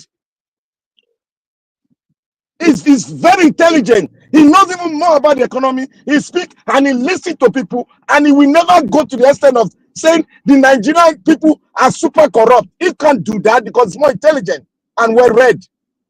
You come and tell me somebody that they presented a certificate arranged by WAEC, they presented to him. And you come and tell me that's a president. Why cabinet can snap picture? You are telling me that's a president that doesn't even know any economic terms, that devalue your economy itself, made you a stooge to the Europeans. Spent how many weeks and left debt, a lot of debt for us, and you call him a president that kept your national carrier, your jet #1 airplane in a country for more than 1 month, 2 months. Sick. This is my ailment. You call that a president? A president that was your oil minister that don't even know how many crude oil that is going out and they want stolen. You call that a president? A president that couldn't fight honorary insurgents? You call him a president? A president that said all the Fulani can come in. They are accepted in Nigeria. You call that a president? A president cannot honor the Nigerian people as his constituency. You call that a president? My brother, let's be serious with our life in Nigeria. Let's call a spade a spade. Tomorrow you people will come and call Agbado a president. Look, it is just an institution that recognizes them. We, as people that knows how a president should behave and be with his countrymen and women, we know who is the president and who is not a president. A president that does not respect other citizens of Nigeria, a president that sees his own citizen hungry to death, a president that sees more than 500,000 Nigerians being pied in the north. You call that a president? God. God is constitution recognize them. Let's mind our word and be very, very serious with a country that we call our own. Let's be serious for one minute, please. And let's talk on the solution to our problem. If a country, a president cannot get his constitution right, a president cannot get his electoral laws right, you call that a president? A president that said it is do or pie, you call that a president? That is why that's why the Europeans said we are not serious. Because when they talk to your president, they are talking to all of us. We are not serious. By the time we are serious, we begin to speak with one voice. To Nigeria, I said, what you are speaking today is right to the eyes of the people. But we have already forecast, we have seen this before you came. So you are passing the road that we have passed. Welcome to the Republic of Nigeria. Because it is now that you know that Agbado is one funny creature that doesn't even know anything about economics. People were defending that he fixed Lagos State. Now he has started fixing Nigeria by devaluing the economy. In an economy where it's dependent on export, then you not devalue economy. Where did they get those economic terms? You are a mono economy. You are devaluing economy. You are taking subsidy out. Even when you take the subsidy out, how do you spend the money? I asked a question. I said, in a developing country, is subsidy removal the solution for a developing country? And look at it. They made mention of Venezuela. An economist said that is the route Venezuela went. And I was making mention of Venezuela for long. If you people remember, I told people to go and study the economy of Venezuela, that we are going that route. And a seasoned economist spoke here on Nigeria World TV, said Nigeria will be worse because we are going through the route of Venezuela. They keep on telling us to devalue our currency while we are export dependent. My brother, simple economy will tell you that we don't know what we are doing. When they abuse the #1, they are abusing all of us all. So we should start speaking truth and stop dodging behind an illiterate sitting down to be called a president. They don't go school now. Let's be realistic. Agbado don't go school. It's just unfortunate that our republic can put a dumb person there. Our republic can put anybody there. Just look at the constitution they gave us. You can put a primary school leaver to head a whole country of 250 million people. Can you imagine? Can you imagine that? That is an obsolete thing to do. The And highest we level are of sitting down here favoritism. to say, oh, we got a president that don't have secondary school leaving certificate. Primary school will not see him. University will not see him. You people are coming here to paint him that he won election. That is why it will be said, if the way you get into government, your electoral law is not right, the country will never get it right. And it is true. Because if we have a good electoral law, these shenanigans, bringing people with primary school to govern us, is an aberration to the African state. A well-developed people like Nigeria, we should be having this so-called surrogate. Professors will go and ring election for them. Professors will now be rigging for this surrogate, and we are clapping our hands. Somebody rig an election. We are clapping and we are saying, oh, he can make $1 trillion economy. Tell me the company where Agbado don't run for in life, where don't make 1 billion naira. Come out here and tell us. The business is running. He and his wife, they've been living with our taxpayers' money all the days of their life now, and they are old. They are still living with taxpayers' money. He's still living with Lagos State money. Every year they renew car. Every year they give a cook. Every year they give a new house. You people are standing here. A secondary school leaver is a primary school leaver is ruling that we don't even know the primary school. We don't know where it come in village. We don't know a papa. We don't know a mama. You people are sitting there. Oh, it can run a $1 trillion economy. Tell me the example. Tell me his example. How he has run it before. Black Panther. Brother, let me just say this. Give me 15 seconds. Tell me the place where Agbado don't rule, where he turn the state to 500 billion naira economy. Tell me what he has ruled. People come here just take flipping story. We have the fact at hand. Forget all these shenanigans because of politics. You want position. That man is not fit. He and Buhari, they are all gatekeepers. They are not fit to be the president of Nigeria. They are not fit to rule under a kitchen. They are not fit to rule it. That's what I got to say. And let's get our mind straightened and start thinking of the solution to Nigeria. We are not a state yet. We are just a figure among states. Thank you. Wow, we are just a figure among states. I'm just coming back, sir. I don't know whether. No, it's true. I just they come back, sir. No, welcome back. Now they tell you say Buhari go feed, but this Agbado go make $1 trillion economy for where? Wait now. You see, that's why no get secondary school. Your submission, the thing loud well. The thing is very, very loud. Yeah. Well, Chris, where are we now? Sorry, I know I should have. We are waiting for the last person to speak, and that will be Tunaija. Tunaija, if you are there, please talk to us. Tunaija, like I said before, because you have been very quiet, no interjection, you just allow people to ventilate. So we're going to give you some extra minutes to talk and respond robustly to everybody. So talk Thank to you. us. Yeah. Thank you. I appreciate that. Nigeria over 10 years lost about $600 to $700 billion due to insecurity alone. And this president promised at Chatham House that they were going to do something about it. The context I was referring to was that if you had left a terrible economy and you have a vision, you can fix things and the economy can grow. Just like if Peter Obi had taken over, he would take over from Buhari, and he will have to build the economy like most of us believe that he was going to do. So if he tackled insecurity alone, $700 and something billion has been lost in the Nigerian economy due to insecurity over 10 years. So you can see how you can start plugging the holes. Then secondly, if you look at the fact that the Dangote refinery is coming on stream, that is going to reduce the demand for the dollar. And that is just one area. Then you can also reduce it. And as it's reducing the demand for the dollar, you know, Dangote is going to be exporting too. That's going to increase our export, which means we are going to be getting dollars into the Nigerian economy. Double whammy. If he was a serious president, he will get our refineries working too.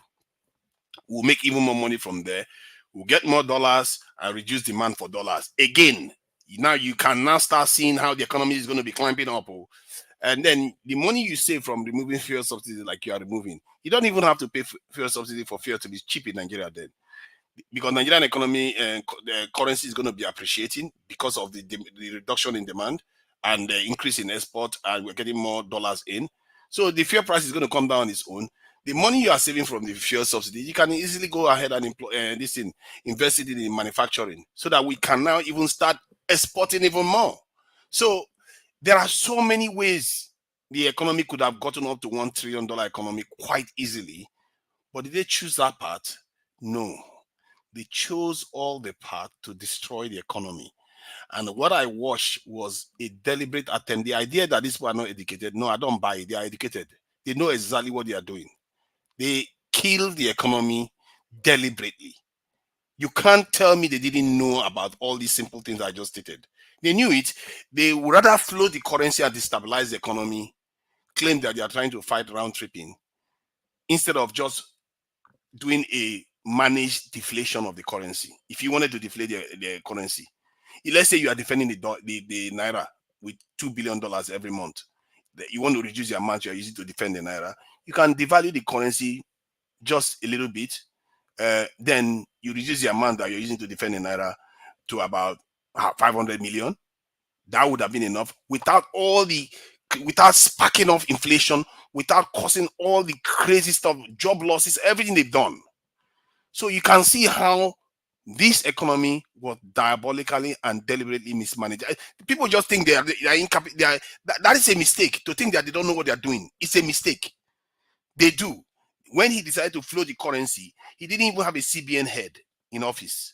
He floated the currency. Is he running a kindergarten? This is a country. He announced on the podium that he was removing fuel subsidies immediately without any plan. Without any pre-arrangement with the people that are supplying petrol all over the place. This is sabotage. That's how I see it. I will call it as I see it. And there is evidence to it, because if you look at their behavior too, every minute they are running to foreign countries. These people are not governing for you.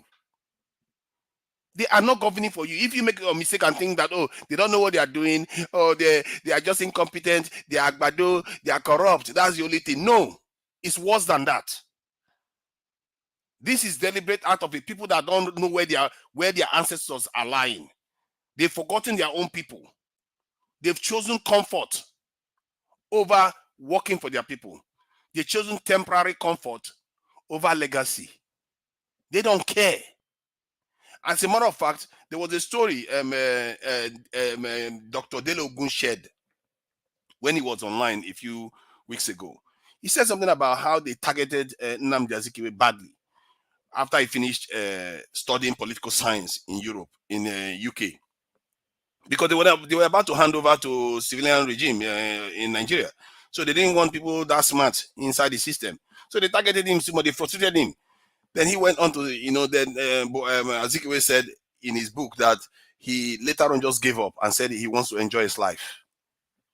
You see, what I saw there was somebody that was frustrated so much, he felt he had no choice and he gave up.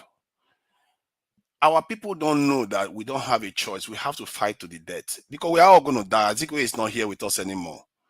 If you are chosen to fight on, maybe some other person will take on after him.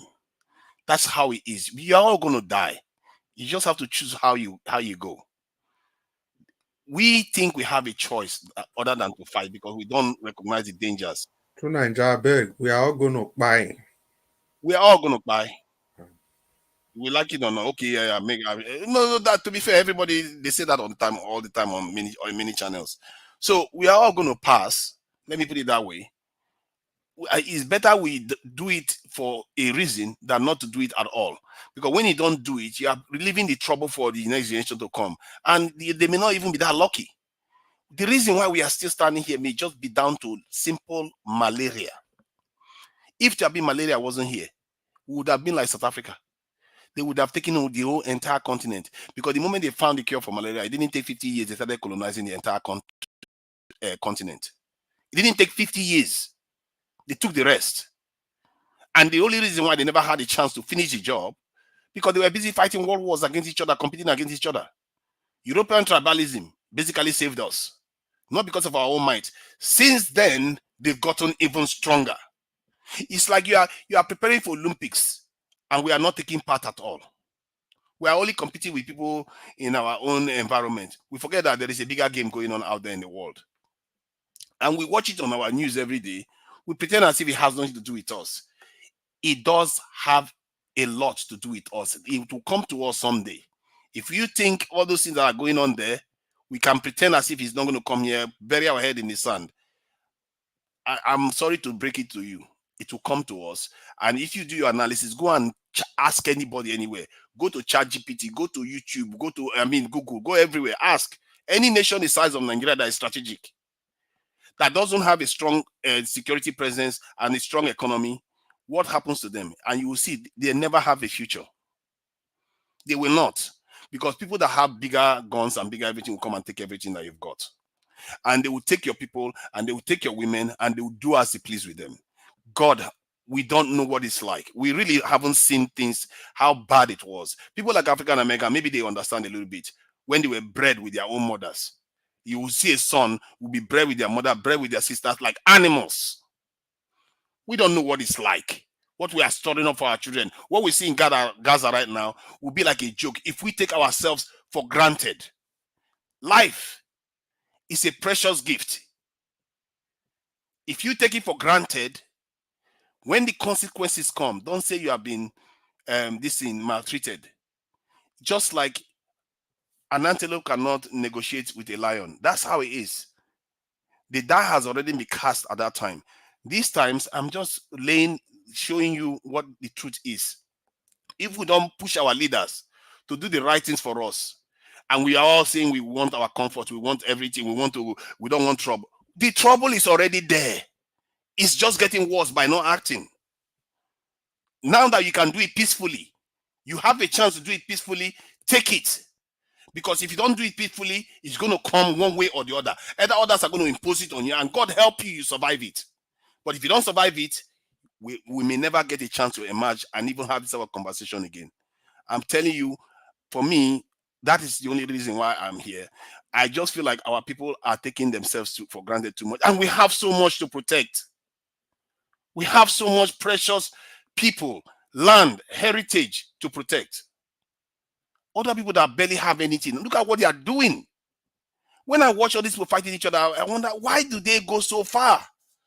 Why do they fight so hard for almost nothing? And we are sitting on gold mine everywhere.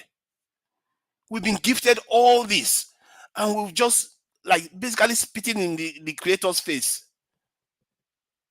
I don't know why we are like this, but I pray that whatever is going to force us to change, when it comes, it allows us to survive it. Because what is going to force us to change is going to be something so strong that when we talk about constitution, you will say, get out of here. Because your focus is on survival. You know that primal, fundamental drive, survival. When that time comes, when you start fighting for survival, nothing else will matter. Not tribalism, anybody that will work with you to survive, you work with that person. That is what built all those nations you see there. Do you know that Hitler killed about 2.3 million Russian soldiers? He was even killing more Russian soldiers before he started even killing Jews. That when the Russian soldiers saw that, this guy, he would take them for prisoners, then he would just kill all of them. Then they started fighting like dogs and animals. They didn't care. They were chaining each other so that they don't retreat. Because they know if they retreat, they will be killed anyway. It doesn't matter. That is how it is for us, but we can't see it. We think retreating, it's all right. It's going to be all right. No, it's not going to be all right. It may be all right for you. You may get away with it because you die and go, but your children will still face the problem. They will face the problem one way or the other. Whatever we're running away from, they will face it. If you are scared of what I'm saying, I'm telling you, there's no point of being scared. Except you would rather your children be scared. That's what I'm saying. And these are our leaders, the way they are behaving right now, they are not ready. They are not ready. And we need to start changing the minds of the people and letting them know that if we don't take care of this now, so that they can have a better future. Why is it that they cannot live in a $2 trillion economy? $2 trillion, it sounds like a lot. It's not a lot, though. For me, it's not a lot. If to create that kind of economy, it's not that hard in Nigeria. Nigeria has everything it needs to do that easily. You create it, your children can go to school there. If you want to go on holiday, you can go to African countries, you can go anywhere. And it's not so hard. We just have to speak with one voice. This is why I was saying, if we unite on one issue, we say, security, you have to give us security. And tell me one news channel that will be against you. Tell me one leader that will come out and say they're against you for saying that you should create 2 million jobs in the security sector. You should pay them more. You should buy them the right equipment. Because you know what? We've lost $600 to $700 billion in 10 years. That is a lot of money that we cannot afford to be losing. Do you know how much lives $600 to $700 billion can save in Nigeria? How many lives? How many lives would be alive today if we had our money? That is millions of lives. We have to take our seriously. That's what I'm going to say to our people. And if you want to know, like I said, I've already described how they could have easily done this, and did they choose to do it? They didn't do it. So I've watched it happen with my own eyes. I never really observed Nigeria before, but now my eye don't see them. I don't see say these people, they are not serious people. They are not governing for you, and we have to take it seriously and start pointing it out and telling our people we have to do better for ourselves. Otherwise, trouble is coming. It is coming. If I was the one on the other side, I know. That's what I'll be preparing for too. So I'll leave it at that. Thank you very much. I really appreciate you, Chris. Yeah. Thank you, Tunanja. I was just hanging on for you to round up. Well, like I suspected, it was a robust response. But I think everything that you said to me just coalesced around the is it parable, the analogy that you gave, that it's like the lion antelope relationship. There's no basis for negotiation. The reason I picked that out, when people keep talking about the West, the America would have intervened in our election. Why are they accepting our fund? Wherever our corrupt politicians, they are aiding them. It's a lion antelope relationship. It's like the lion praying that God save me today. The antelope prayer in the morning, God save me today. The lion's prayer is, God give me my daily bread. So there's no basis for negotiation. One has to be food for the other. Exactly. That's how countries are all But over. Chris, I know normally, maybe probably if we are in the position of America, we do what they are doing anyway, because maybe might is if you are stronger than somebody you're oppressing. But what I want to get about Nigerians is that, is it the white people that are preventing us from, let us even do the bread and butter issues? No, Dr. Infrastructure, electricity. It has nothing to. They might try to, but we can do. See, it's very clear. We are not the only country that they are trying to. Look at Burkina Faso now. See, I'm coming, Chris. Let's say we want to go the way Nigeria is. We are planning to go to the moon. America may feel that they feel threatened, whether we are not, or we want to possess a nuclear power now. Warhead. A warhead. So they may be, but let us, those ones can come, but let us do the bread and butter issue first. What of election? We can't elect the leaders we want. You don't give ourselves electricity. You don't still get the point. This election you are calling bread and butter. Nigerians are still blaming the US for not indicting Tinubu, for not. Is it that one what about the beavers? What about Mahmoud and co? That's what I'm saying. So that's what I'm saying. People, no, I'm not with them. I said, look, is it America that told us to elect somebody without certificate? Is it America? Is it America that told us that, look, you must not get 24-hour electricity? Is it America that told us not to fund our education very well? Is it America that told us any leader in Nigeria must that has been the submission of two Nigeria from the only thing. Look. The position of two Nigeria. Wait, may I say one thing? The position of two Nigeria, in position. He don't understand Nigeria. Wait, may I tell this thing? He doesn't understand Nigeria properly. Why is it now? He's now coming to the situation whereby he's talking about the leaders that we have spoken 2 years ago. No, wait, Black Panther. I understand. To Nigeria's position is that, you know, if you are partisan, in my own view, I believe there is a group of people to Nigeria is sympathetic to. That's my view. But his message, no matter how you look at it, holistically, his message is always about self-preservation. Of course, For today now, of course, all of us that self-preservation we talk about. Self-preservation of the country. His message at the end of the day will always end up in self-preservation. But however, yeah, go ahead. But do we have a country? That's the question we ask ourselves. Wait, Black Panther. However, there is a group, there's an interest that it's obvious to see that Nigeria represents. Because that self-preservation, it comes in different way. Because during Buhari's time, it wasn't all out against Buhari. During that time, the focus of the self-preservation was about the people. The blame was on the people. Now, avoiding criticizing Buhari, now the focus of the self-preservation is blaming Tinubu now. But during Buhari's time, he was blaming the people, avoiding the people. Now he's not the leader, leaders. But the borderline is that it is always about self-preservation. That was why I said, obviously, there are some interests that he represents. Anyhow you look at it, to Nigeria, unfortunately, that is what I've been able to understand from all your submission. You have an interest you represent, and I know it's some interest up there. Nobody can I pick one of the statements for you so that you understand it? Black Panther, you go wait. I beg 2 minutes. Okay, let me respond to that. Let me respond to that. Can I get 2 minutes? Yes, Ferrari. I'm telling you that none of these leaders are governing for you. No. Listen, let me get somehow. To Nigeria. Hold on. Let me get my 2 minutes. Hold on.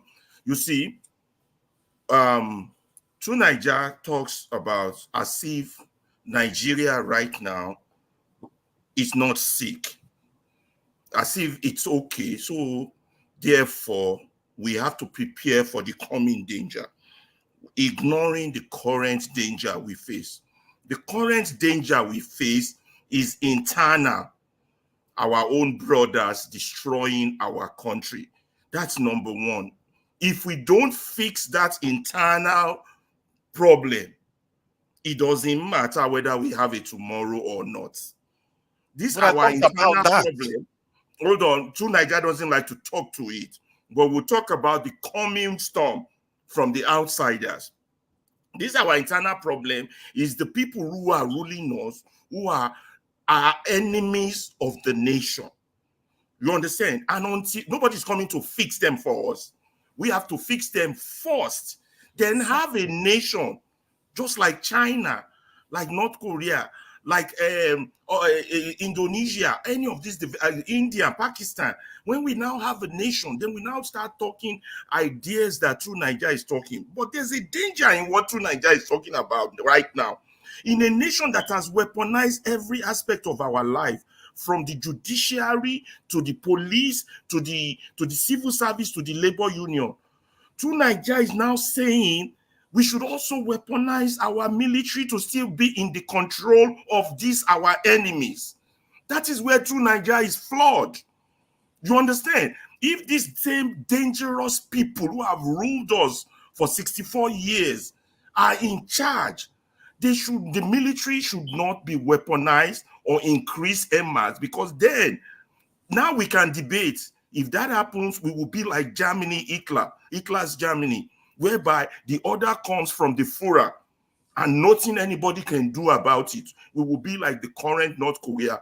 Personally, I don't know what True Nigeria's connection is. I don't believe he has one. If he does, good for him. He should be making money off it because he still looks poor to me. What I believe is that this is the agenda, a long-term agenda of this ruling party, the APC. Weaponize every day, the feudalization of the country with military might behind you. The military might is not to defend us against external attack, but to suppress us in following their direction. It's a very dangerous political ideology. Very dangerous, very risky if Nigeria get to that stage. You understand? But even Tinubu said it. I will recruit 50 million people. What would they eat? They will eat agbado, corn, beef, and budu bada balabulu. So I don't know why every time every topic always leads to security for true Niger. Not even the survival of the people. The Russians did it. They killed their own people. So we should now kill our own people. For who? Like I said, in Germany, when the people were dying, you need to go watch Battle of the Bulge and see how the driver of the colonel rebelled against him when he had his moment of clarity. He said, you want to continue this war for who? He said, for you, for the nation. Whose nation? For yourself to stay in uniform. And when he realized, when he had that moment of clarity, he said, what would happen to my son? My son, your son would join the army. To do what? To fight for you to be in uniform. Go and watch historical stories, read books. Nothing under the sky is new. It has all happened. Our first mission is to get rid of our internal enemies, which is our own fellow brothers that are destroying us. If we fail in that, we're going nowhere. Okay, by who? By who? Who are those getting rid of talked these about people? it. wait that now, he's wait. with- No, now, he's wait. by No, we take sensitizing one the Who are after the those other. internal enemies? No, who are those? Who are those that are going to take care of the enemies? Who are those that are going to Your politicians is your Now you internal and I enemy. now. Which one say who are those? Now you and I now. Black Panther, I get where they go. You get where they go. Okay. Mona, Okay. wait. Everybody wait. He throw question to Oga Ferrari. Oga Ferrari, can you respond? Maybe he has What was one the or two question? more Who are those that are going to do what? Prince I Collins. said, you said until we take care of our internal problem, which are our leaders and other enemies, we will have our way to. I'm not asking who are those that are taking care of, who are those that are supposed to take care of this problem of our enemies. It's me And who are who are the enemies? Yes, I'll tell you who the enemies are. Right now, as it's currently constituted, your enemies are the leaders of APC, your enemies are the leaders of PDP, and your enemies are some leaders of your PD and all these subsidiary small parties you all claim to Labour have. Party. Yes, Labour Party. These are your enemies. Now, if that one is not clear to you, in fact, everything they've instituted since 1999 have been instituted against you. It was a permanent coup d'etat by the ruling elite. So the ruling elites, anybody that fits into that category are your enemies because they know what is right for the nation and they are not doing it. That's clear. Now, who are going to fight for it? Who are going to fix it? It's me and you. It's education. It's the elite. It's education. It's reorientation of our mind. It's putting a mask on so that our people can see who their enemy is and then they begin to face it. It's me and you, and nobody is coming to save us. Nobody is coming to help us fight this fight. It is me and you through education, information, reorientation, and a demand for a better life as citizens, a demand for citizen right, a demand for anything that makes us human from these people who have subjugated us. The moment we keep calling them friends, we keep calling them people, we keep calling them leaders, we keep calling it democracy, instead of what it truly is, salvatory, economic sabotage and treason, we are going nowhere. It's me and you. And that is why we come here every day. That is why we add our voice to this battle. And until we reach a critical mass, we are not going to make any change. Right now, our number is less than 1% of those who knows what needs to be done. So I did state that you have to start letting the people know that the people that are governing you, they are not governing for them. They are going to keep them in this state. When I went to Nigeria, I just saw people, a lot of them living like animals, really. You need to see some of the conditions some people live under, the kind of places some of our people live, So it's something that if you have to start spelling it out to them. And I think we need an ideology to be put together that will spell out almost a simple idea. You know how people came up with consumption to production, but you have to spell out an ideology that shows the people, okay, this is how your future is going to look, and these are the benefits of following this agenda. And you point out the people that are not following it, they are their enemy. And the moment they start knowing that these people that are not following it are not to be trusted, They are not going to be voting those other people. You have to start converting people. There's a reason why people go to church. People go to church because somebody told them there is heaven somewhere. And people become Muslim because somebody told them there's heaven. If they have told them heaven is hell, why would they follow them? They will not follow them. Can I ask you a question? Okay. Let me quickly come in. Let me ask you a question. Let me ask you a question. No, let me give him a question and make you answer. We go give him a question. Maybe we make him very, very engaging. To Nigeria, please land 30 seconds. Yeah, so you just like people go to churches and this in mosques, they believe in stuff. You have to spell out the benefits of them following you. And I think a little bit, this is where Sowore falls down a little bit, because he seems to be talking about corruption. And by the time he gets into office, there will be graves of people all over the place that have just killed because of corruption. But not necessarily about what he's going to do for the people in terms of the future. He doesn't paint a vivid picture of what the future is going to look like when he takes over, and what he's going to. And that's something, that ideology, you need to actually paint it in the minds of people and have them understand it, and they will do anything to back anybody that will make that vision come true. Thank you. And Black Panther, your question now. Yeah, I want to ask you a question. You've said everything looked very palatable. Now we have a problem, internal problem. Now I want to ask you a question, a very fundamental question. How do we become a country? You become a country. Nations exist by sheer force of will. And it was a force that put us together. Nations don't apologize for their existence. And if you can use force to disintegrate a nation, you can get away with it. But often it's very difficult. We've tried it in Nigeria, we failed. America tried it, they failed. The US, British tried it. Not every nation can be broken apart. So to become a nation, we are a nation to an extent, but the people haven't taken over the nation. It's like somebody gave you a car and they put you in there, but they still have the keys. They are the ones still piloting it. It's for you now to take charge of that car, and that's where we are right now. We need to take charge of the car. Can I add to your answer on how to become a nation? While I'm not disputing yours, but I just want to add to it. Go ahead. Okay, 30 seconds. This is how we become a nation, by really discussing about our rules of engagement. Excellent. Nigeria has not allowed that discussion. Excellent. Nigeria has failed to allow that discussion. It's just a set of people that are telling us we are a nation. That if we have come to a convergence of a conversation, if the people want to separate, it's their right to separate. If people want to stay, it's their right to stay. We have to convince them. God bless you, sir. That is what I want to hear that you have spoken. God bless you. That conversation, of course, let me say something. I think almost everything we do, one thing I've observed that is consistent in almost every idea we talk about is that whenever we talk about anything, there's always something that they'll say, we need to do this one first. If you say let's get security, they'll say, oh, you need to improve their healthcare first, or their welfare first. If you say let's fix the economy, but we need to make sure we get education. Those things you are talking now is when you have a nation. Before you start talking about all these factors, you don't have a nation. Let me come. Black Panther, wait, please. Oga Collins had a question for Nigeria. Oga Collins, can you make your question as short as possible? And not really a question. It's just a comment. Because everybody has been speaking. Let me have some few seconds to say something. You see, we've all spoken very well.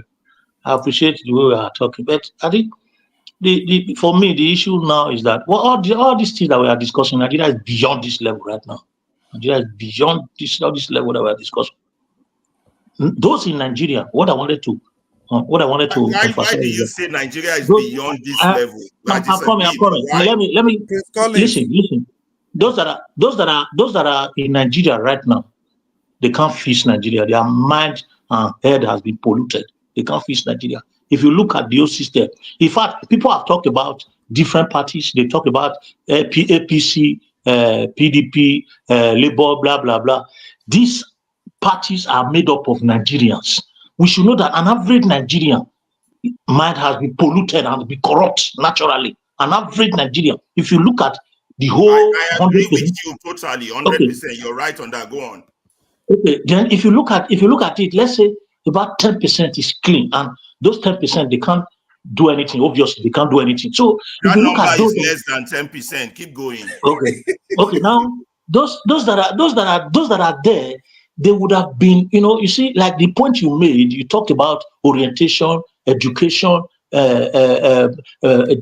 intervention, by interacting with their mindset for positive change. Those things would have been possible if there is means of doing that. You see what the present government have done? They've taken away that means of them getting those information. The sources of disseminating such information has been taken away from them. So they are in perpetual darkness, continuous darkness. When I'm in Nigeria for 1 month, I buy fuel to get light for 1 month. People in the village don't have light for good 6 months. People in the coastal DDD have light for good 8 months. These people, they don't have access to information Mr. anyway. Collins, you are 100% right. In fact, you are 200% right. But there's a way we can counter them. Those are the things we need to be thinking of, talking of. What we need to be talking of right now is to let the people know that there should be no election anymore until electoral laws is fixed properly to see clarity in transition. You're correct about that, Mr. Collins. You're correct. But who should do it? Who should do it? There should be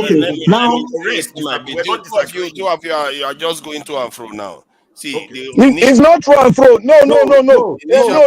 Black Panther, wait. No, that language is not proper there. It's not Black proper. Panther, wait. Black Panther, wait. I was just going to respond to that.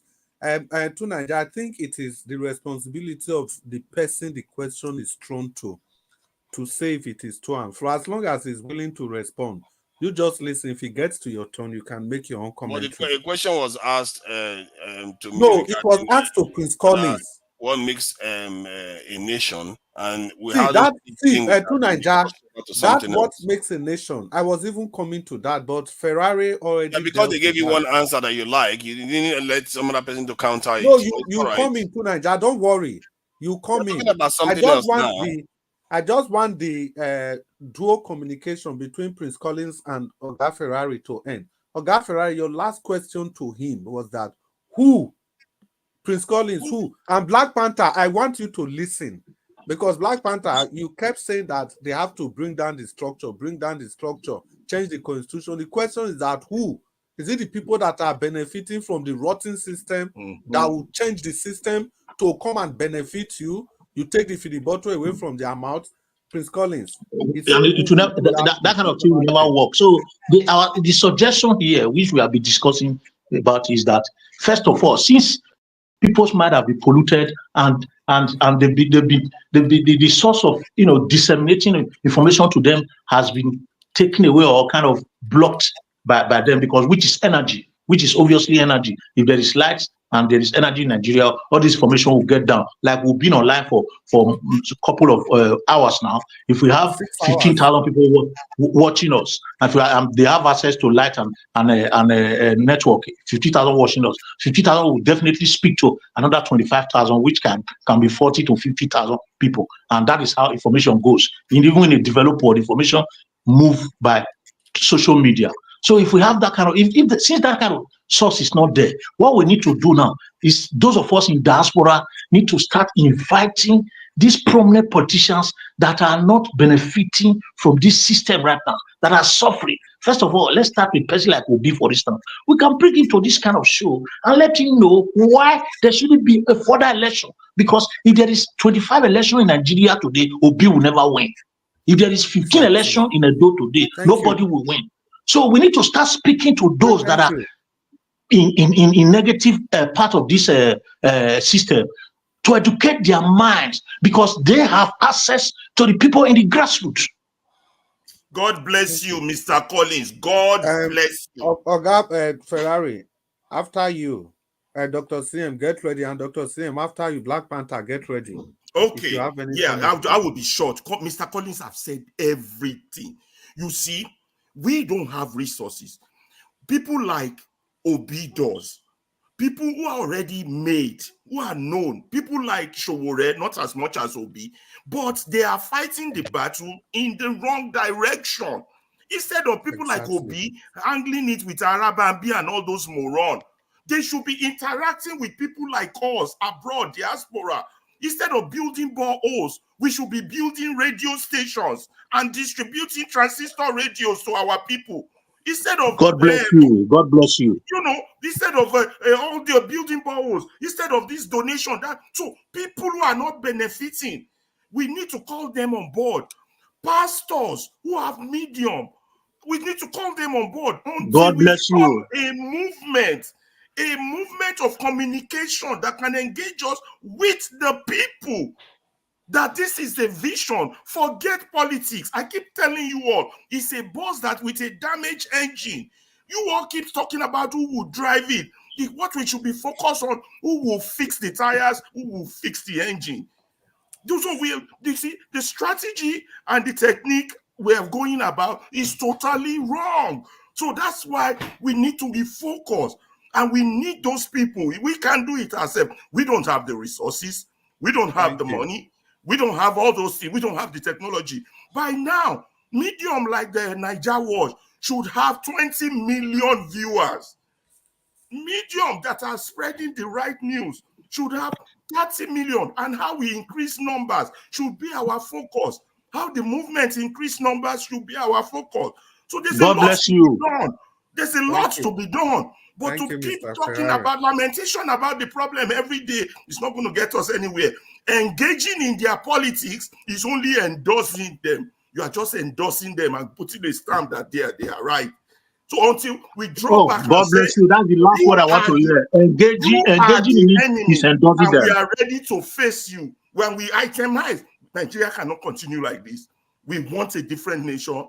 We are going against you for this. We are not participating in what you are doing for this. Until we get the numbers that we will be posting online, that today our number is 50 million. Today our number is 57. Today our number is 100 million. Then by the time we reach a critical mass, the country will change. But now, we are less than 1% of the country. Who is going to listen to us? Thank you. Well, thank you very much. Now that we are calling millions and millions, let me use the opportunity to remind everybody that the next target is 1 million subscribers. We have already hit the 100,000 mark. After 1 million subscribers, 10 million, 100 million, that is our target. Thank you for bringing in the millions. I almost forgot. People, please, let's remember to subscribe to the station. Let's use the like button, the share button. This is your own contribution to this wonderful station. Thank you so much. Before we come to Oga, I think it's appropriate to acknowledge the people that have stuck to us to this moment. People in the comment section, they've kept the comments coming, and they've been making very beautiful submission, and they've been contributing to the broadcast in their own way. The people I would like to recognize that are still there with us till now, I can't call everybody's name, and Madam Peggy Modi. Thank you so much for everything. And gospel music, it's good to be with you today. Michael Okata, thank you so much. Sendam, thank you. Sendam has been on fire since. Uwa Osakwe, thank you. 4 chiefs. Who be these 4 chiefs? Thank you. Who is there again? Uwa Osakwe. Love of God is my strength. It's good to know that you are still there with us. Uwa Vince, thank you so much. Kenry Ba, it's good to be with you. Abuazi, I know you're not chairman. You don't even need to be mentioned. Alex Edopikin, thank you. Olumide Akinwumi, thank you so much. Olumide Akinwumi, thank you. Yeah, Adelaja Ogumbi. Adelaja, where you there since? Well, it's good that you made it. Olumide Akinwumi say, make another support to Nigeria again. I'm not supporting to Nigeria. I'm just only stating the obvious. Marcus Iweta, thank you so much. Thank you. May the good Lord continue to bless all of you. And Kenry Ba, Ezenwa Ugboaja. I hope I got that right. Thank you very much. Ezenwa Ugboaja. It says, Sound Minds, Collins. You are a great soul. Mr. Collins, Ezenwa, they praise you for there. And to Nigeria, Senator Dam, they praise you. They say you too much. Una do well. And Madam Peggy Modi, a pillar as always. Thank you, man. So, and we just continue with the broadcast, and then Dr. CM, the mic is yours. Just response. I was supposed to respond. I'm not allowed to respond now. No. To Niger, there's a reason you respond after Black Panther, because most of the questions, everything comes back to you. So that's why I always wait for everybody to finish so that you What can. kind of conversation is that? Something happens 30 minutes ago, I respond 30 minutes later. No, it's not 30 minutes. If you want to respond, let her respond. If you have the response, They all just had their response just now, and you want me to wait 30 minutes to respond to comments. Okay, to Niger, fire. To Niger. What kind of 30 seconds? What kind of Ojoro moderating is this one? What's going to happen? You break. In fairness, you break your response because there's so many questions coming back and forth. You just have 2 minutes to talk. I'll come to Dr. CM, then Black Panther, then I come back to you again. So to Niger, fire. I'm not going to take long at all.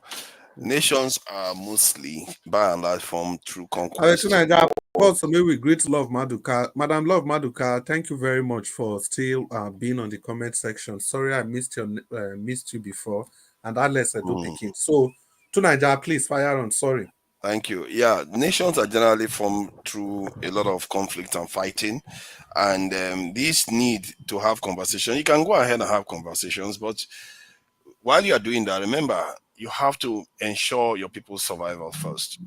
If you keep saying that the most important aspect to life, you underestimate it. And like I said, don't be surprised. Life doesn't take you seriously. Life before everything else. You have to put it first. The idea that you want to worry about until we get the perfect constitution, until we get the perfect leader, or until we get it. No, you have to start working to preserve yourselves. Because like I said, people can accuse me of all kinds of weird stuff. But in reality, I speak with one voice from when I came here. It's about our very survival. You see, people don't understand how far back I go. I go back to the very first. And I wonder how people have gone through the hell they've gone through, what our kingdoms were like, and how they lost it. None of you were there. I don't think anybody has, one of you, people have actually bothered to imagine what it was like. You know, a force coming in and tear your whole world apart. And today we're acting as if we've all lost that memory. We've all lost it. And even when we see other people going through the same kind of hell, we just pretend as if it will never come to us. Somehow. I really wonder why we do that.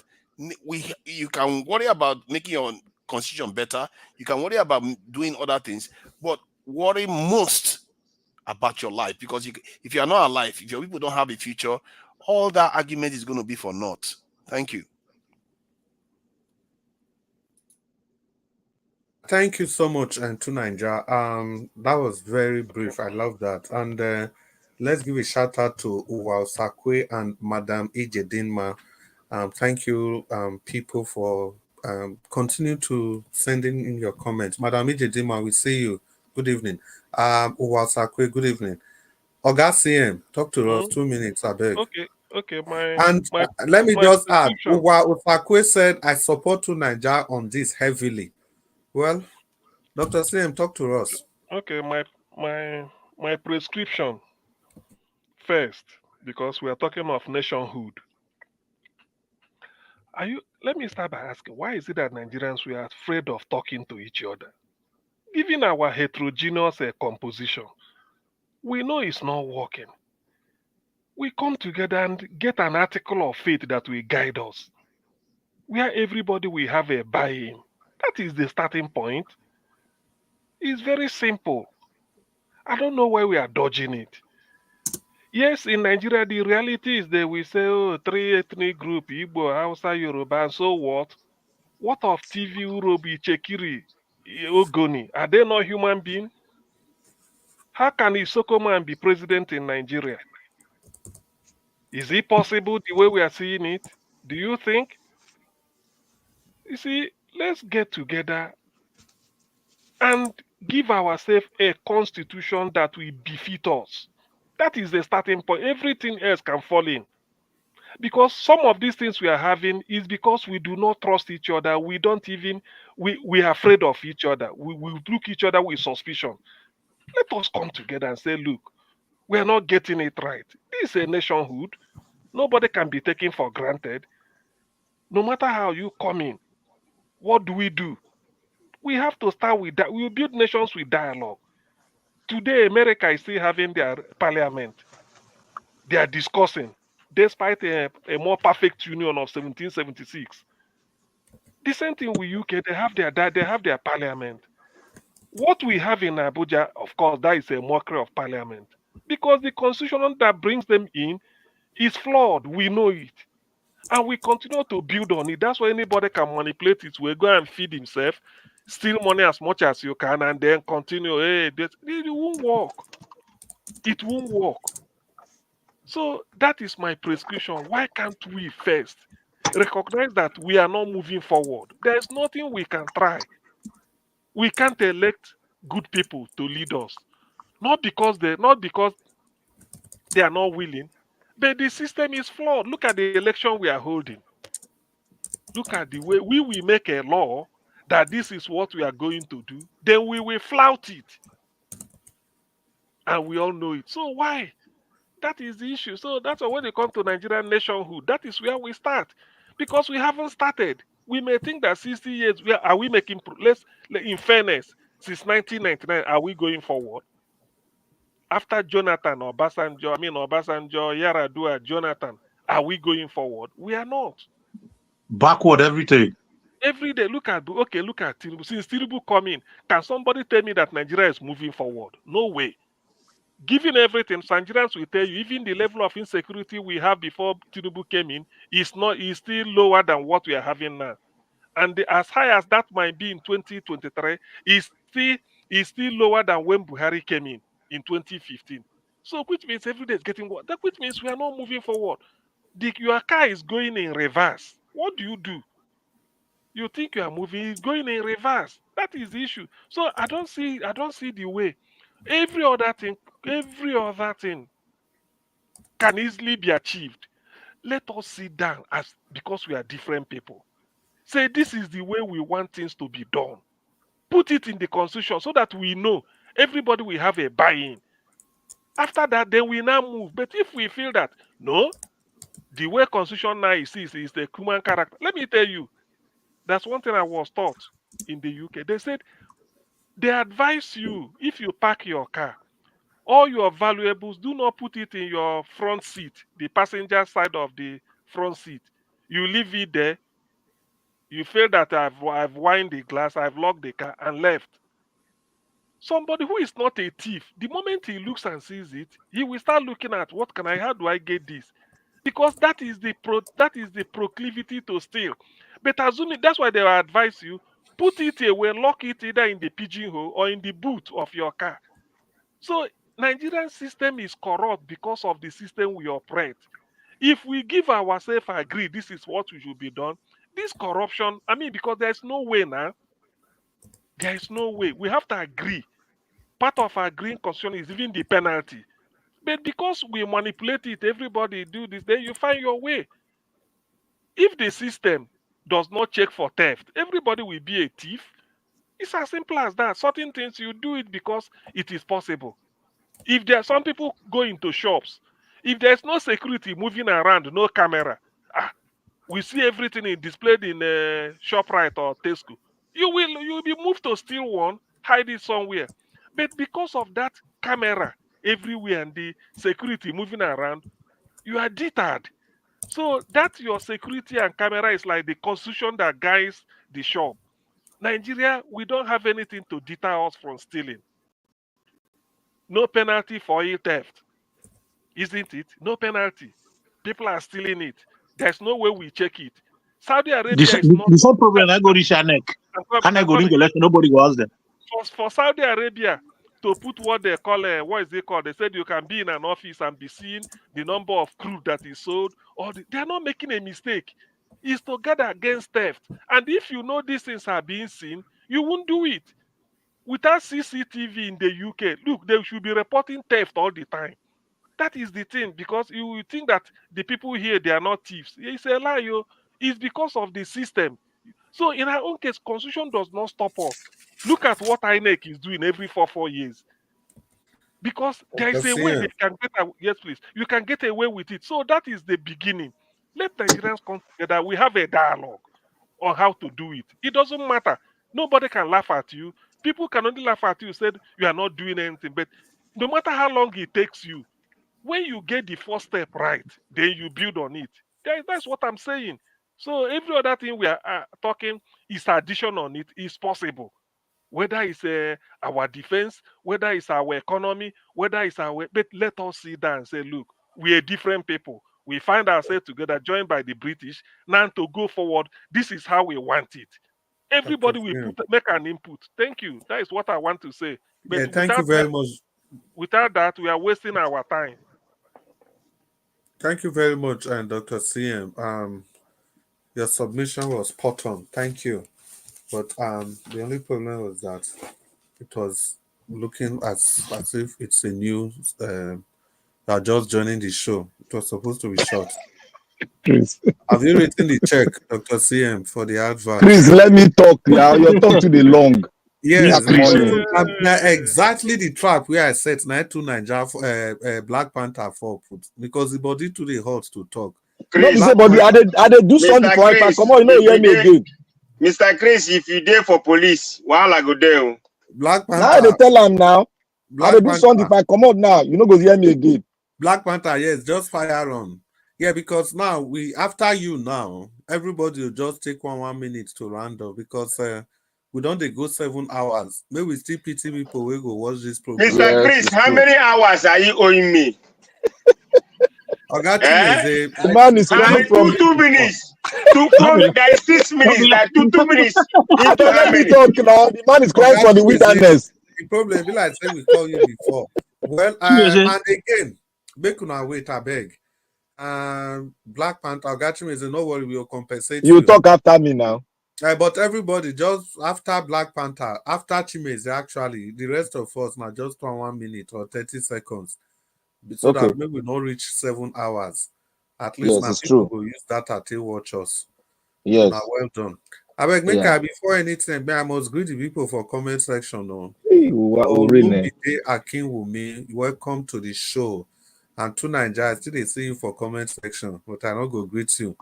Guy or one Lele, Guy, where you did now? May you come panel one day. We expect you.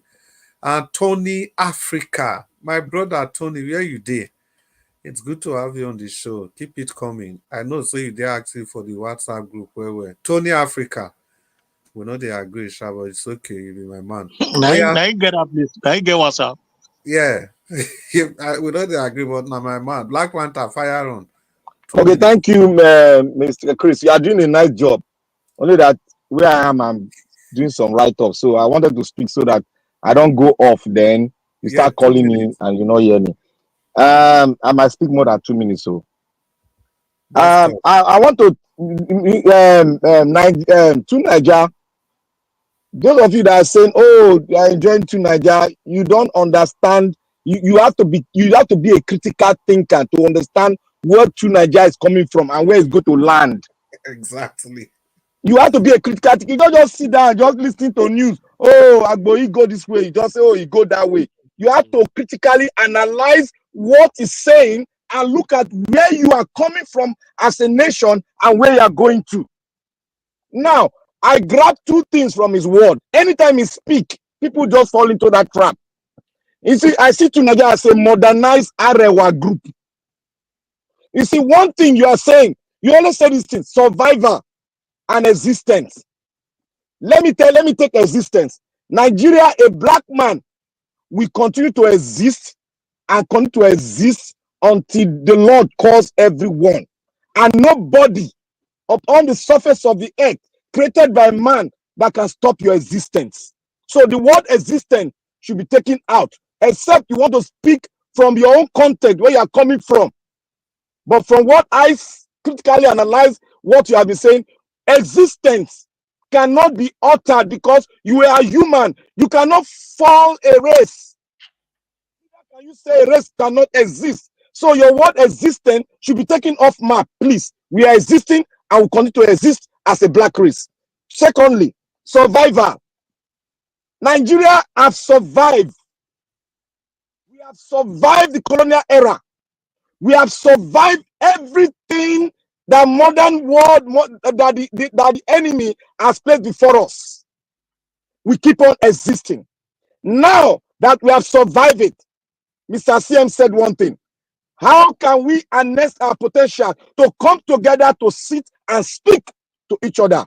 How we are going to set the rules and regulations that will deter us from bringing ourselves down again. That is the fundamental. Known you. You talk about existing. Yugoslavia was existing. Yugoslavia survived the Second World War. They survived it. Every other nation survived it. But they saw that they couldn't stay together as one nation. What happened? They sat down and discussed, and they couldn't find a solution. What happened? They broke into two parts, and they are existing. They will keep on existing according to the name they are bearing. Nigeria is existing. Nigeria will survive. Our survival depends on us. Now that we are surviving, how do we harness our potential to survive more so that we can fall into the 21st century and move along with the wider world the way they are moving, so that we will not be cut short? I will become like a man that came into a village. He doesn't know where the road path is. We should not be cut short. We should think on how we are coming to become a nation. I ask you a question. How do we become a nation? You were going around the globe like the way the Arewa people are going around the globe. They refuse to say, let us sit down and form a nation. That is one thing they refuse to talk. And whenever we sit down to talk among ourselves, from the east, from the west, from the south side, we talk and we said we need to sit down to talk with our brothers. After all, we waited from the south. We waited for the northerners. We waited for them because we know that we know that if we survive together, if we exist together, we form a formidable force. But when we came together, they refused us to sit down. I don't know. Maybe because of the resources. Maybe because they are afraid that we'll come over there because we are well educated. That should be taken off the table. Now that we have agreed that we want to be one country, what we need to do as other world, we are not different from America. We are not different from any other world that have sat down to talk about their existence, to talk about how they form a formidable force, to become a nation. That is paramount. That is paramount. To exist among a nation, you have to have a system. That is why the Russians have their own system. That is why the Chinese have their own system. What system do you run? You run a borrow system and it's not working. You are talking about existence. You are talking about survival. That you have survival is the past. We are still surviving. Now we get to talk on how we are going to face the future. How do we do it? We should call for a dialogue, where the dialogue will sort out our differences so that we can move as a formidable force. We can't be divided in everything we speak. When we are talking, we are all divided. It is because we have not sat down to speak about how we are going to form a nation. I asked you that question. You didn't answer it. It was only our brother, brother that came to answer the question strictly. Hit the nail on the head. That's Prince Collins. Prince Collins. He came and hit the nail on the head. It's high time we forget about this grammatical statement, survivor, existence. Don't put fear into anybody's mind, except if you are talking about the Boko Haram that want to take away the northern people existence or survivor. It's not the South. We fight and fight until we come together. Black Panther. You see, the paradox or the contradiction in Nigeria I can't understand is that Nigeria, the way it is, the resources sustaining Nigeria comes from the southern part, or let's say the Niger Delta. And these are the people that are asking the North, come, let us have a dialogue on how to move forward. Yet, these are the people... Dr. Sien, I think there's always... there's something we all miss. You see, the mindset is paramount. You see, the guys in the north, they don't believe that these resources belong to people in the south. They believe they own you people and the resources, so you don't have the right to call them for a discussion. The oil in Bayelsa belongs to Yes, exactly. That's why they could take their gold to go and be storing in Saudi.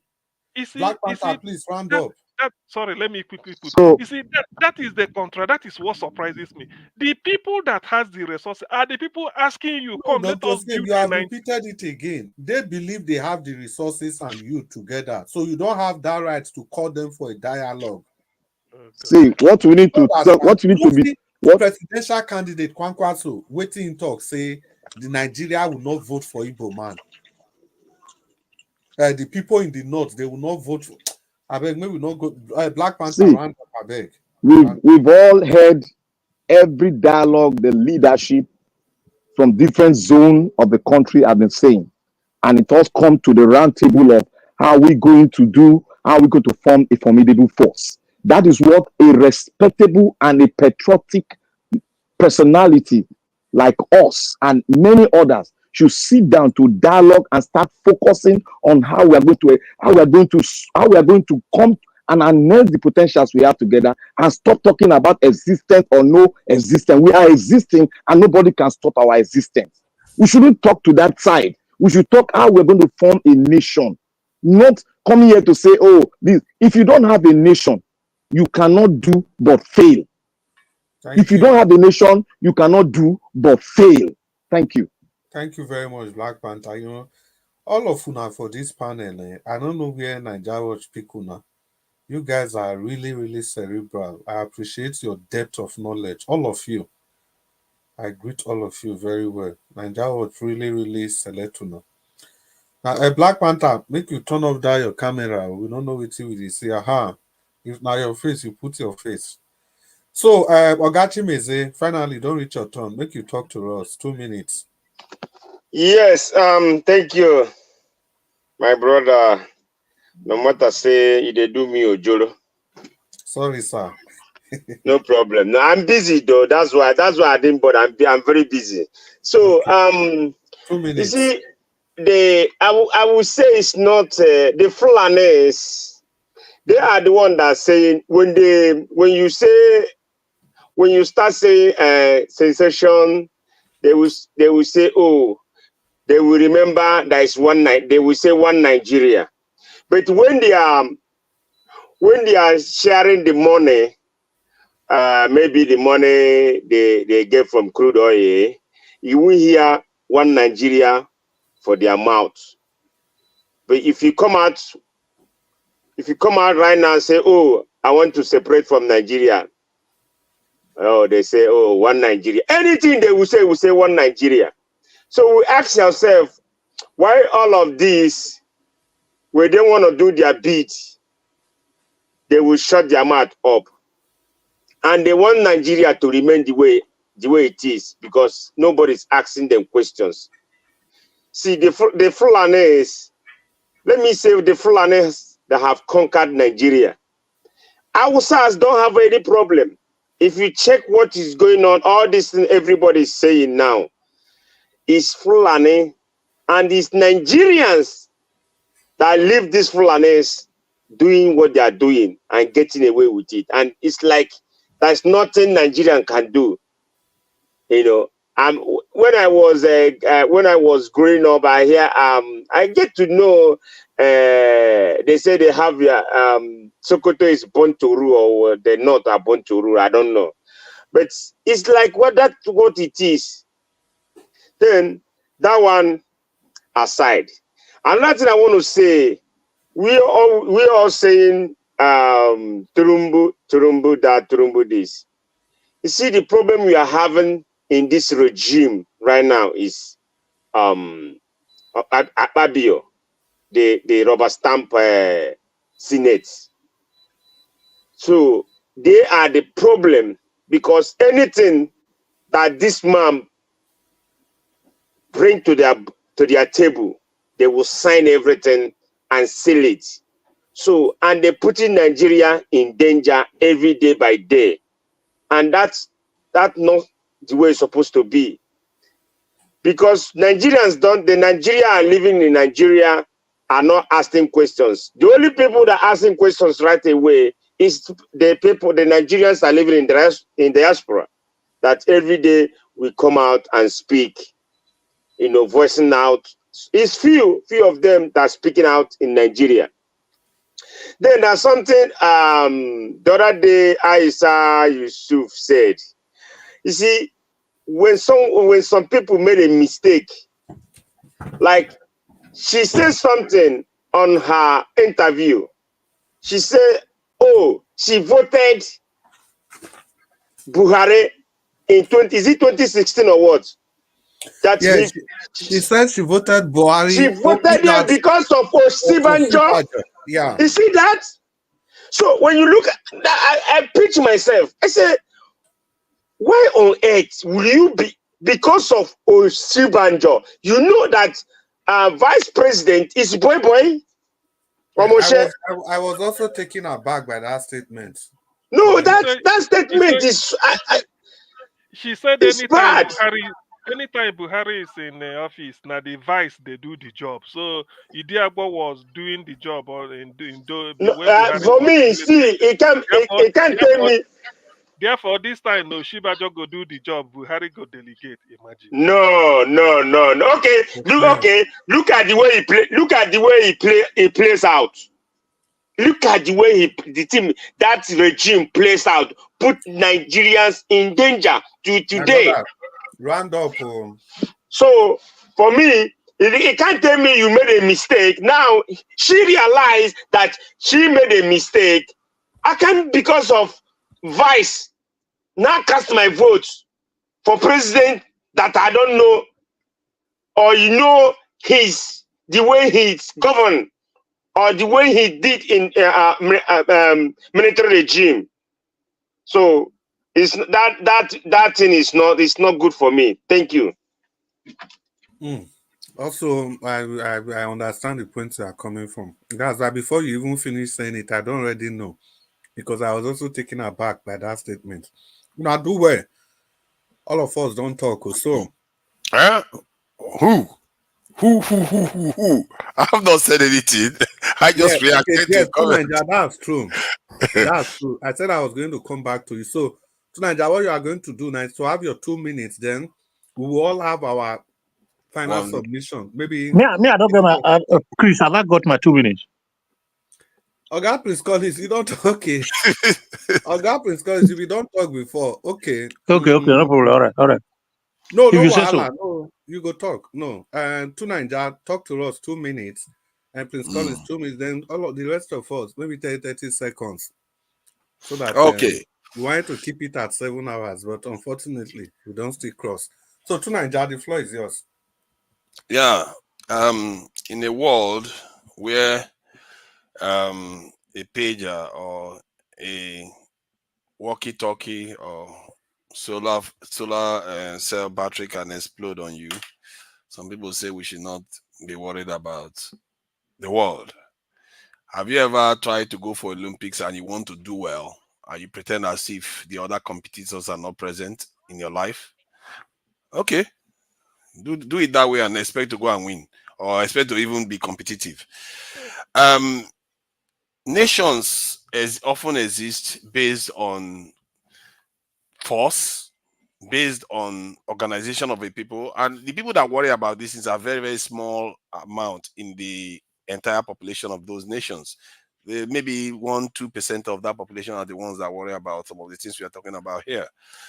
And because people just want to get on with their life, they really do. That's all people care about. This is why in nations, constitutions don't often define them. Whether you have it or not, they don't care.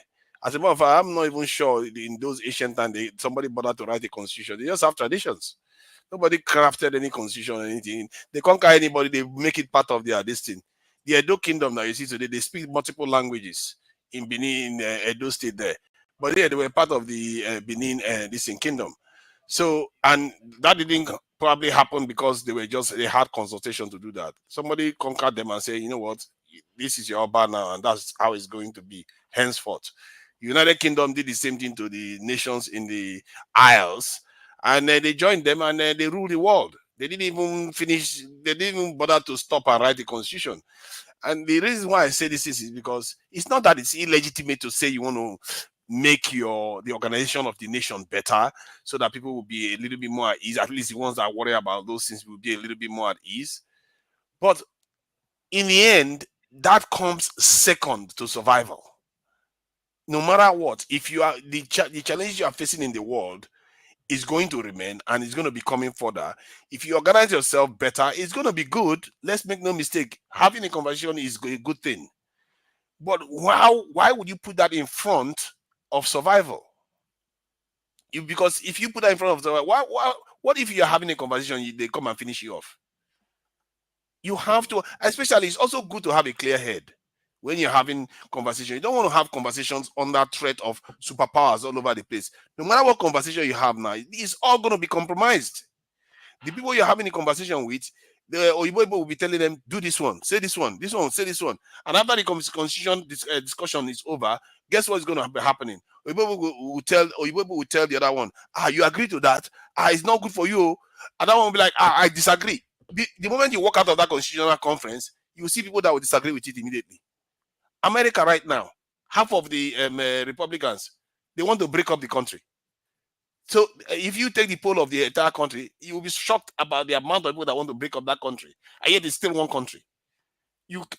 There is even Scotland. That information is wrong. Take it back, please. Stop it. Take it back. Take it back. It's wrong.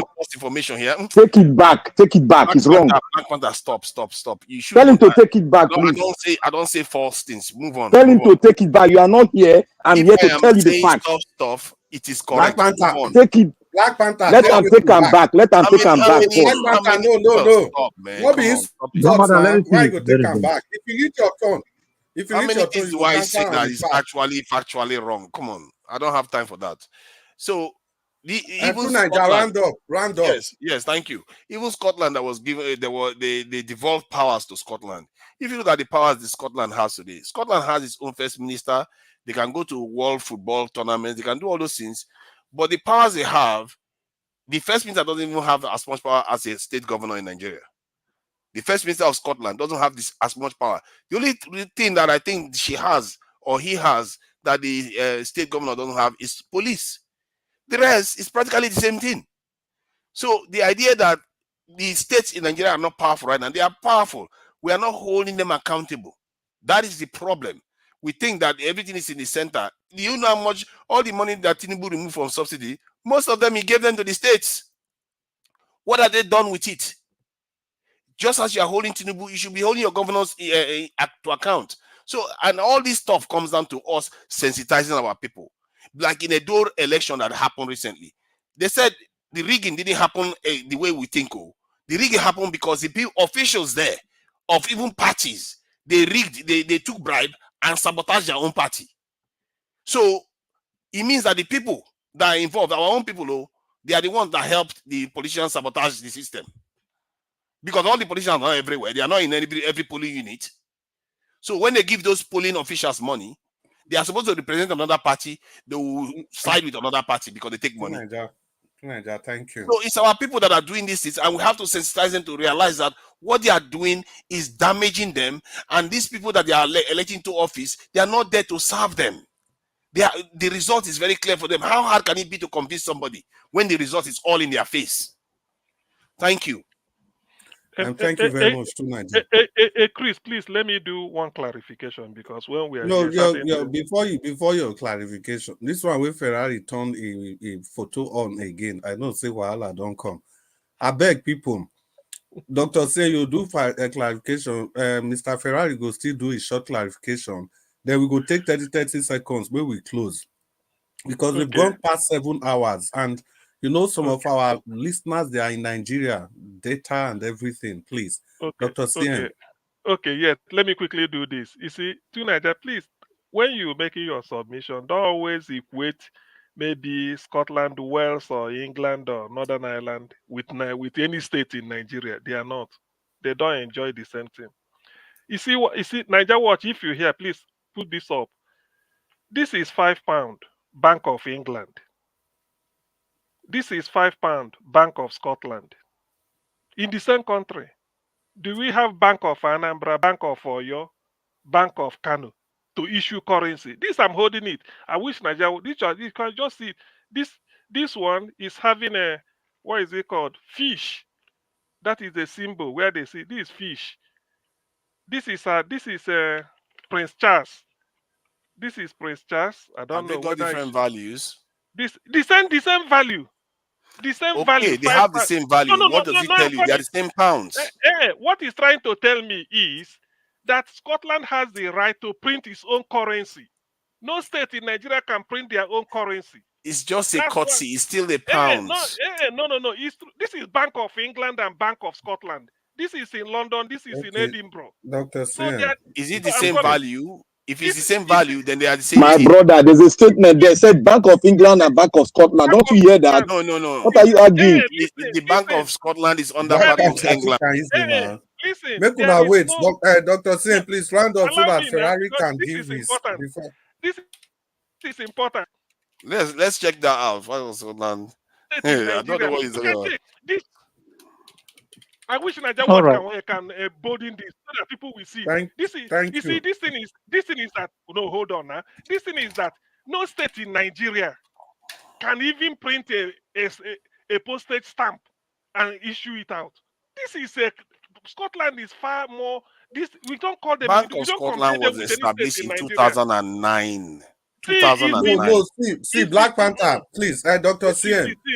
Black Panther, let's not even go that route. See, in Scotland. I know they talk now. See, they talk now. It's not a different currency. It's still the UK pound. No, wait now.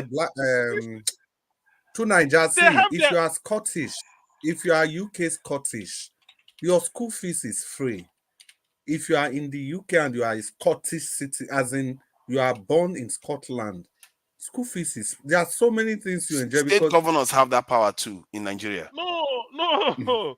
Dr. State governors can choose whether their state institutions are free or not. State governors can choose in Nigeria. Are they choosing it? Are we joking here? State governors can decide whether the state universities are free or not. We agree. We agree. But how come in football? I could have shown you two flags. Scotland had their own national anthem. England has their own. Where they say Wales has. Can Oyo State all those ones are even too far? What about football? No, it's the powers they have. That's what matters. That is just identification. What powers do they have to do any major stuff? Thank you, Dr. Ferrari. Why are you always arguing a very plain fact? Why are you arguing? Even their oil, they don't control their oil well. They don't control anything. What are you? Ferrari, if they were that independent, why are they not? Can you be quiet too, Niger, so that we can talk? Ferrari, come in. This one okay, well, please, people, listen. When you are talking with somebody like True Niger, you have to be very methodical and present facts to prove his lies. He just said that when you compared naira note, dollar note, pound note now, he just said state governors have the right to make university free. There's no correlation between what you're talking about. Yes, they do actually. Come on. Anyway, let's leave that alone. I'm going to target. Now he wants to run away from that. Don't say stuff and just brush it aside. He's just making a comment. We all have our 30 seconds. Ferrari, please, just make your comment. People just like to talk for the sake of now. it. First of all, Nigeria is a heterogeneous society, correct? To Nigeria, just answer yes or no. It will be faster. Yes. Yes. Good. And you just cited examples of countries that have rule of man, not rule of law. So you would prefer Nigeria to be ruled by rule of man rather than the rule of law. Tell me which countries are you? I don't understand. Which countries are you referring to that are ruled by men? The ones you cited. I'm not going back and forth with you. United Kingdom are ruled by men. Should we exist with the rule of law or should we exist with the rule of man? Just answer here. Which one, A or B? Rule of law. Rule of law, exactly. So do you agree that Nigeria currently is not working? Nigeria is not working. It has nothing to do with the law. It has everything to do with the people. That's your opinion. Everyone sitting here on this panel will tell you it has what to do with the failure to enforce the law, no matter how bad the law is. Who enforces the law? Let's move on. Please, no, there's not debate. I'm not doing TikTok with you. I'm just taking you one-on-one. Now, you cited several examples. You should talk about security first before anything. Have you ever heard of the hierarchy of needs, where you put your physiological needs first before your security needs? And when you talk about security, do you know there's what is called food security, economic security, physical security? Do you know there are various aspects of security? How come you never talk about that except recruiting 50 million people Like the people you're pushing because for. we have not even solved the highest one. We've not, and then you want us to move The ahead highest to the second one level. is physical We've not solved security. the highest one, and you want us to move to the next level. You see how flawed No, your you own are the one that arguments- wants to move to the next You one. I see how just told you flawed that your the highest arguments are one in the is face of questioning. This guy, do you even understand yourself? What's I don't the know whether you highest even one? understand What is yourself. the highest one? Your physical security is the highest one. You're a joke. Go into Google Isn't that and read common it. And sense? Google If you are physically unsafe, why would you worry about food? I'm looking at it right now, Mr. Man. You don't even Physiological understand needs, your which own include chart. food. Don't argue with me. Please let me give you the fact if you don't know it. It's on Google. Physiological needs is the first, which include food, water, warmth, and rest. What did fella sing in his song 40 years ago? Water, lighty, food, house. This is embarrassing. Do you agree we have those things? It's embarrassing, Ferrari. What you are doing is embarrassing. I'm telling you, you are reading a chart and you don't even know how to read it. You don't like facts? You don't like facts? Because you don't know how to read your own chart. I'm saving you. All right. Let's not Anybody can take it tell too that your personal. physical security is higher than your Ferrari, Oga Ferrari.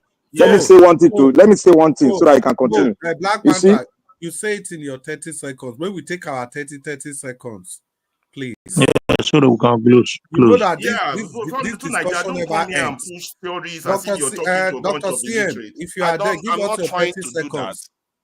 Dr. I'm just CM, trying to share information. Okay. Dr. False CM, information should not be Yes, shared. please. It's not false. I'm here. if you are there, Dr. But CM, Dr. CM might be talking now. Wait, 30 seconds, Dr. CM, just your 30 seconds, please. Prince, take it easy. Don't worry. I will get to you. Let me say they talk about policies. Okay, yeah. What I want to say is this. Whoever is listening to us, to me, I feel that Nigeria as a country, we are here to bring it into being as a nation. What we need, let's not be afraid. We are a heterogeneous society. The federalism, we are not even running it very well. Why can't we get around the table, talk to ourselves, say this is what we want, this is how we want to move, write a good constitution that will govern us so that everybody will have a buy-in. This idea that we are doing is not going to work. Since 1999, What makes you think writing a constitution will solve the problem? What makes you think writing a constitution will solve the problem? Dr. CM, 30 seconds is okay, please. Exactly. I keep asking him, what makes him think writing a constitution will solve the problem? Please. This is how it will help us to solve the problem. When we sit down, resources, people will now say, I control the resources that come from my side. You control your own and pay tax to the center. If you don't like it, I go away or you go away. As simple as that. So that's going to stop us on them, man. He's going to stop. He's going to stop all these crazy governors. Okay, Black It will. Naija, what's your problem? Is it your country? Is it your country? Ogachimeze, your 30 seconds, I beg. Ogachimeze is not available. Prince Collins, your 30 seconds. Look, my 30 second submission is this. For me personally, Nigerians cannot come to round table. And average Nigeria have mental problem right now. They can't reason well. They can't reason well. I'm telling you, they can't reason well. Critical thinking is a problem. If you are not okay in your stomach, you can't reason any.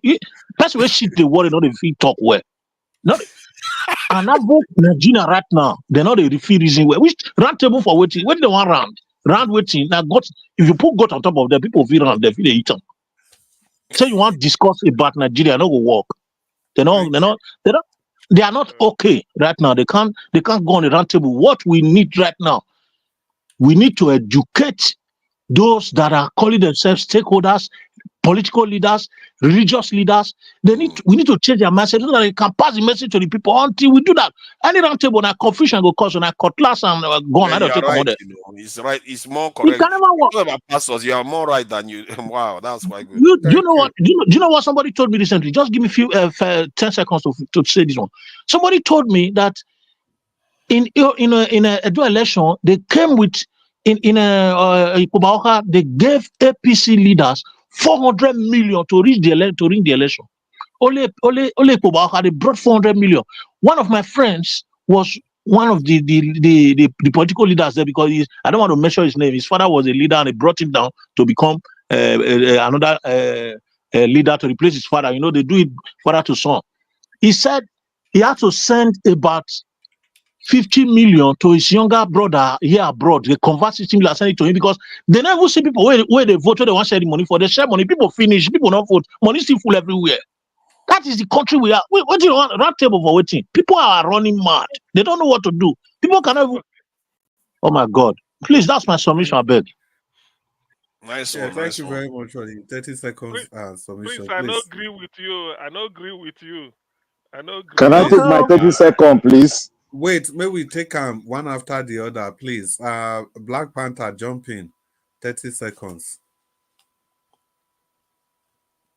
I should speak now. Yes, 30 seconds, please. Okay, thank you. Thank you for giving us this a little bit minutes so that I can speak. Please. One, you see, there's in every life, there's a fundamental things you must go through to acquire education. And if you break that transmission, then your position when you grow up will be affected. That means you need to go back and align with the procedures and the fundamentals so that you can be upright.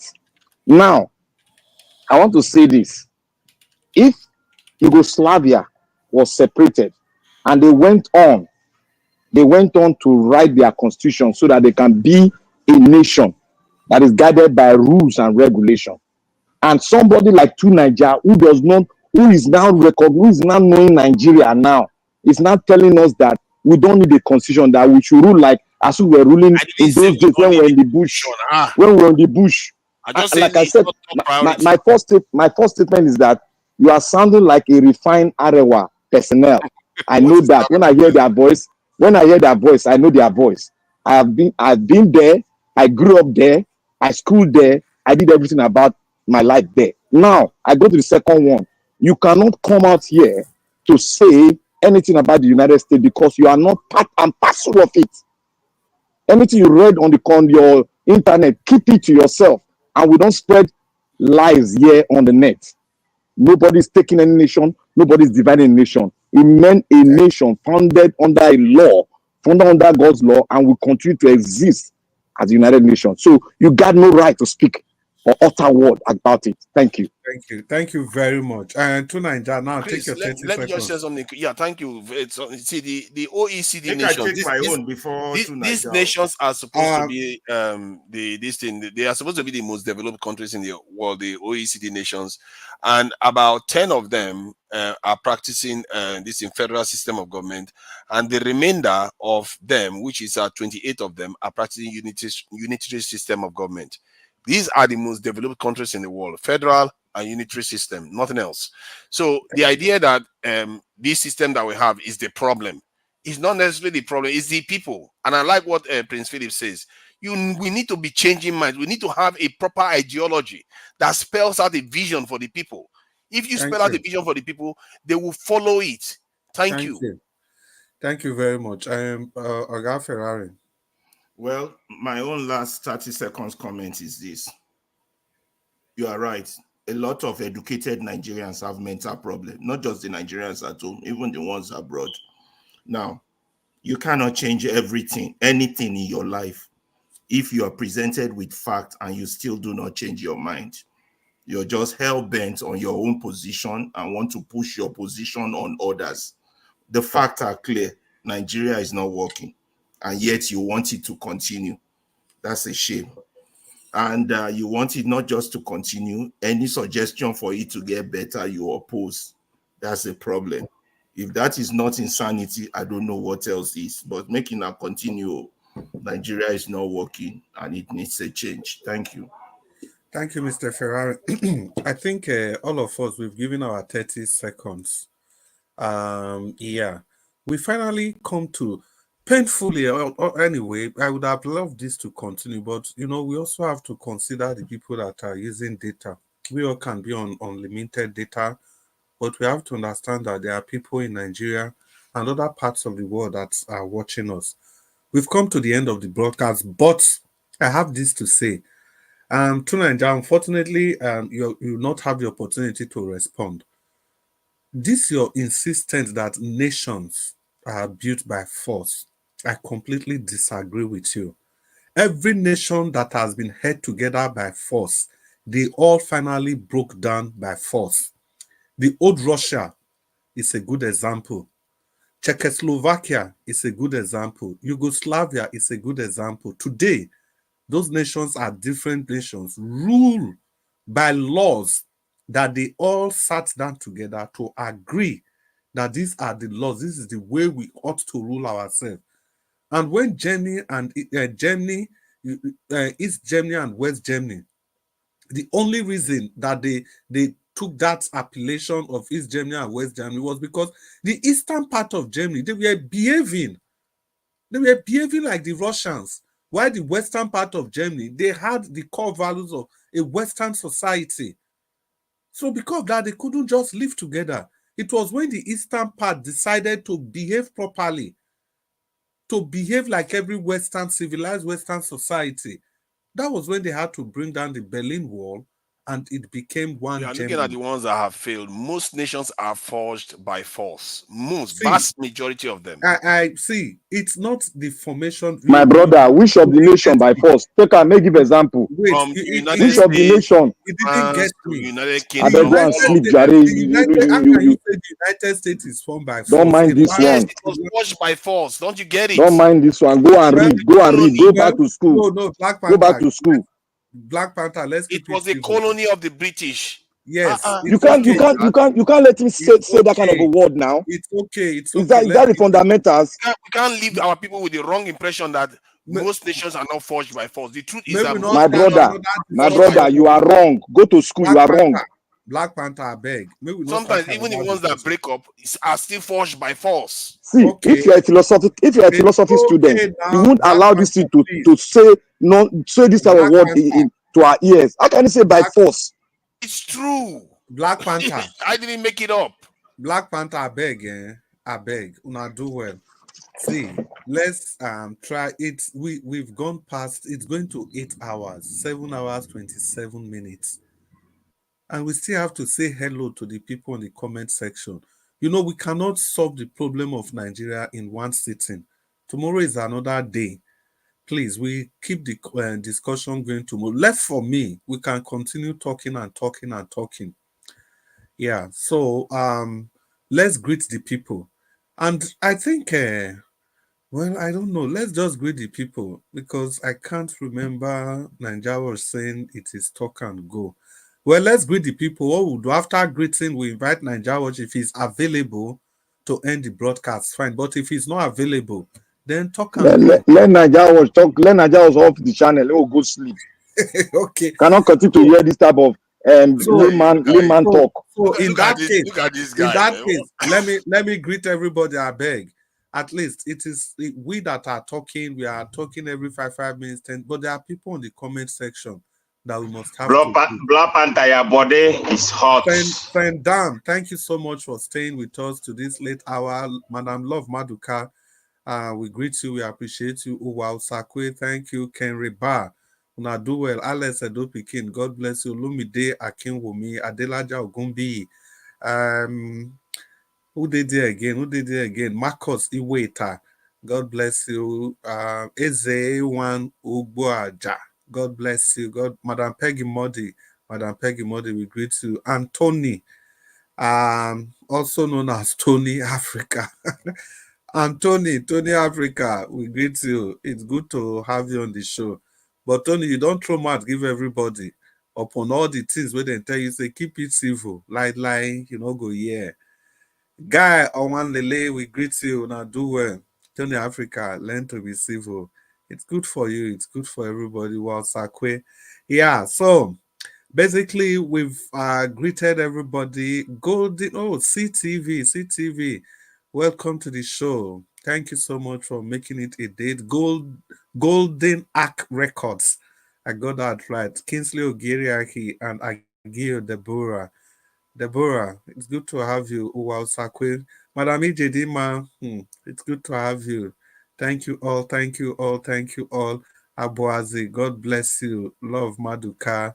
And Thomas Omoreje. Thomas, Godwin Nwanziama, una welcome to the show. God will bless all of una for waiting till this very last minute. And of course, the people that used the super sticker, that gave this channel super sticker. Love of God is my strength.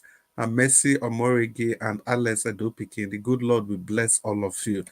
And of course, the people in the comment section, I mean, the spanner holders, Abuazi and Madam Irene Finance. Madam Irene Finance has been away for some time, but we extend our love to her. Abuazi, thank you so much for all you do. And make a greet Ogana and Jawaj. Ogana and Jawaj, may the good Lord continue to bless you. Again, you have done it again. How many hours you left the broadcast for us? Not 1 day, not 2 days, not 3 days, not 1 week, not 1 month. This is what you've been doing. May the good Lord continue to bless you as you begin to bring enlightenment to our homes, as you begin to give the people the opportunity to be educated. Today, we would have thought that Nigeria will be here. Nigeria, as usual, has come with his own perspective and he has entertained his followers and he has angered those that don't follow him. People like Black Panther and co. But Nigeria's position is always very controversial. But this is Nigeria. There are always people that will bring superior and counter arguments. For whatever it is, that is why it is Nigeria, because people are free to express their opinion as long as they do it in a very civilized manner. Though there was some fracas at the beginning of the broadcast, yes, we cannot have a peaceful day every day. Some days are meant to be like that. And yeah, we are all doing what we can. We love our nation equally. So, Mr. Nigeria, once again, we want to thank you for everything. And in closing, I want to appreciate the people on the panel list, all of you, Oga Ferrari, Dr. CM, and to Nigeria himself, Oga Jonathan. I hope you still enjoy your talk, Oga Chimeze and Black Panther. I greet all of you now. And the people we dey here, we don't come out.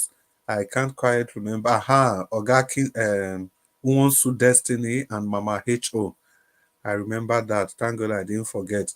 And wherever on our day, hope say when I still dey listen to us. Mama H.O., good night. Uwonsu Destiny, good night.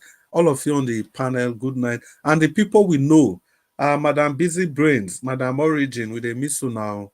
Make una find time to join us again so they do before. Once again, Mr. Nanjawish, thank you so much for the opportunity given to us to put our voices out there for the betterment of our nation. And there's no way we are going to end this without giving due respect to who it is due. And that's Mommy Diaspora. Mommy Diaspora, you know, it is obvious that we don't know how to thank you any longer. You just owe us for the kind of work you do for this broadcast to be up every single day. We appreciate you from the depth of our heart. And after appreciating you, I don't usually like to say anything again. I like to always end with the appreciation to you. Thank you, Mommy Diaspora. May the good Lord continue to bless you. Mr. Anjawosh, permit me to hand over the microphone to you. And good night, panelists, and we hope to see you later today. That will be in about 16 hours' time. Good evening, everybody. Thank you. Thank you. Good night, Moga. Good night, Mr. CN.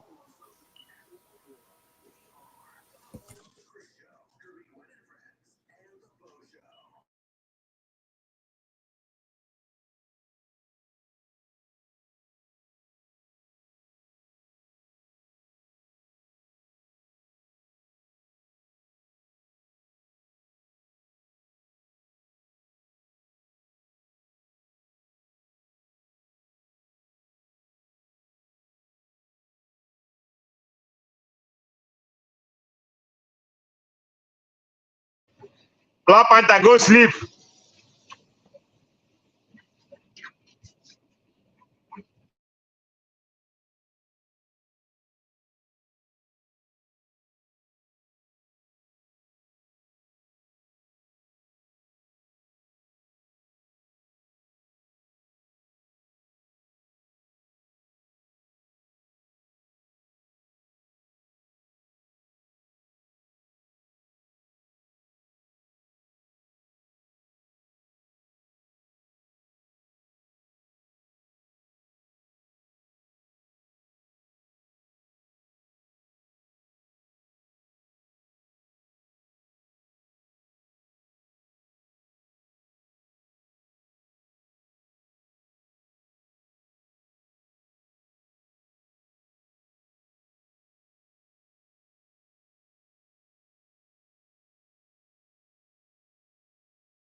Chris.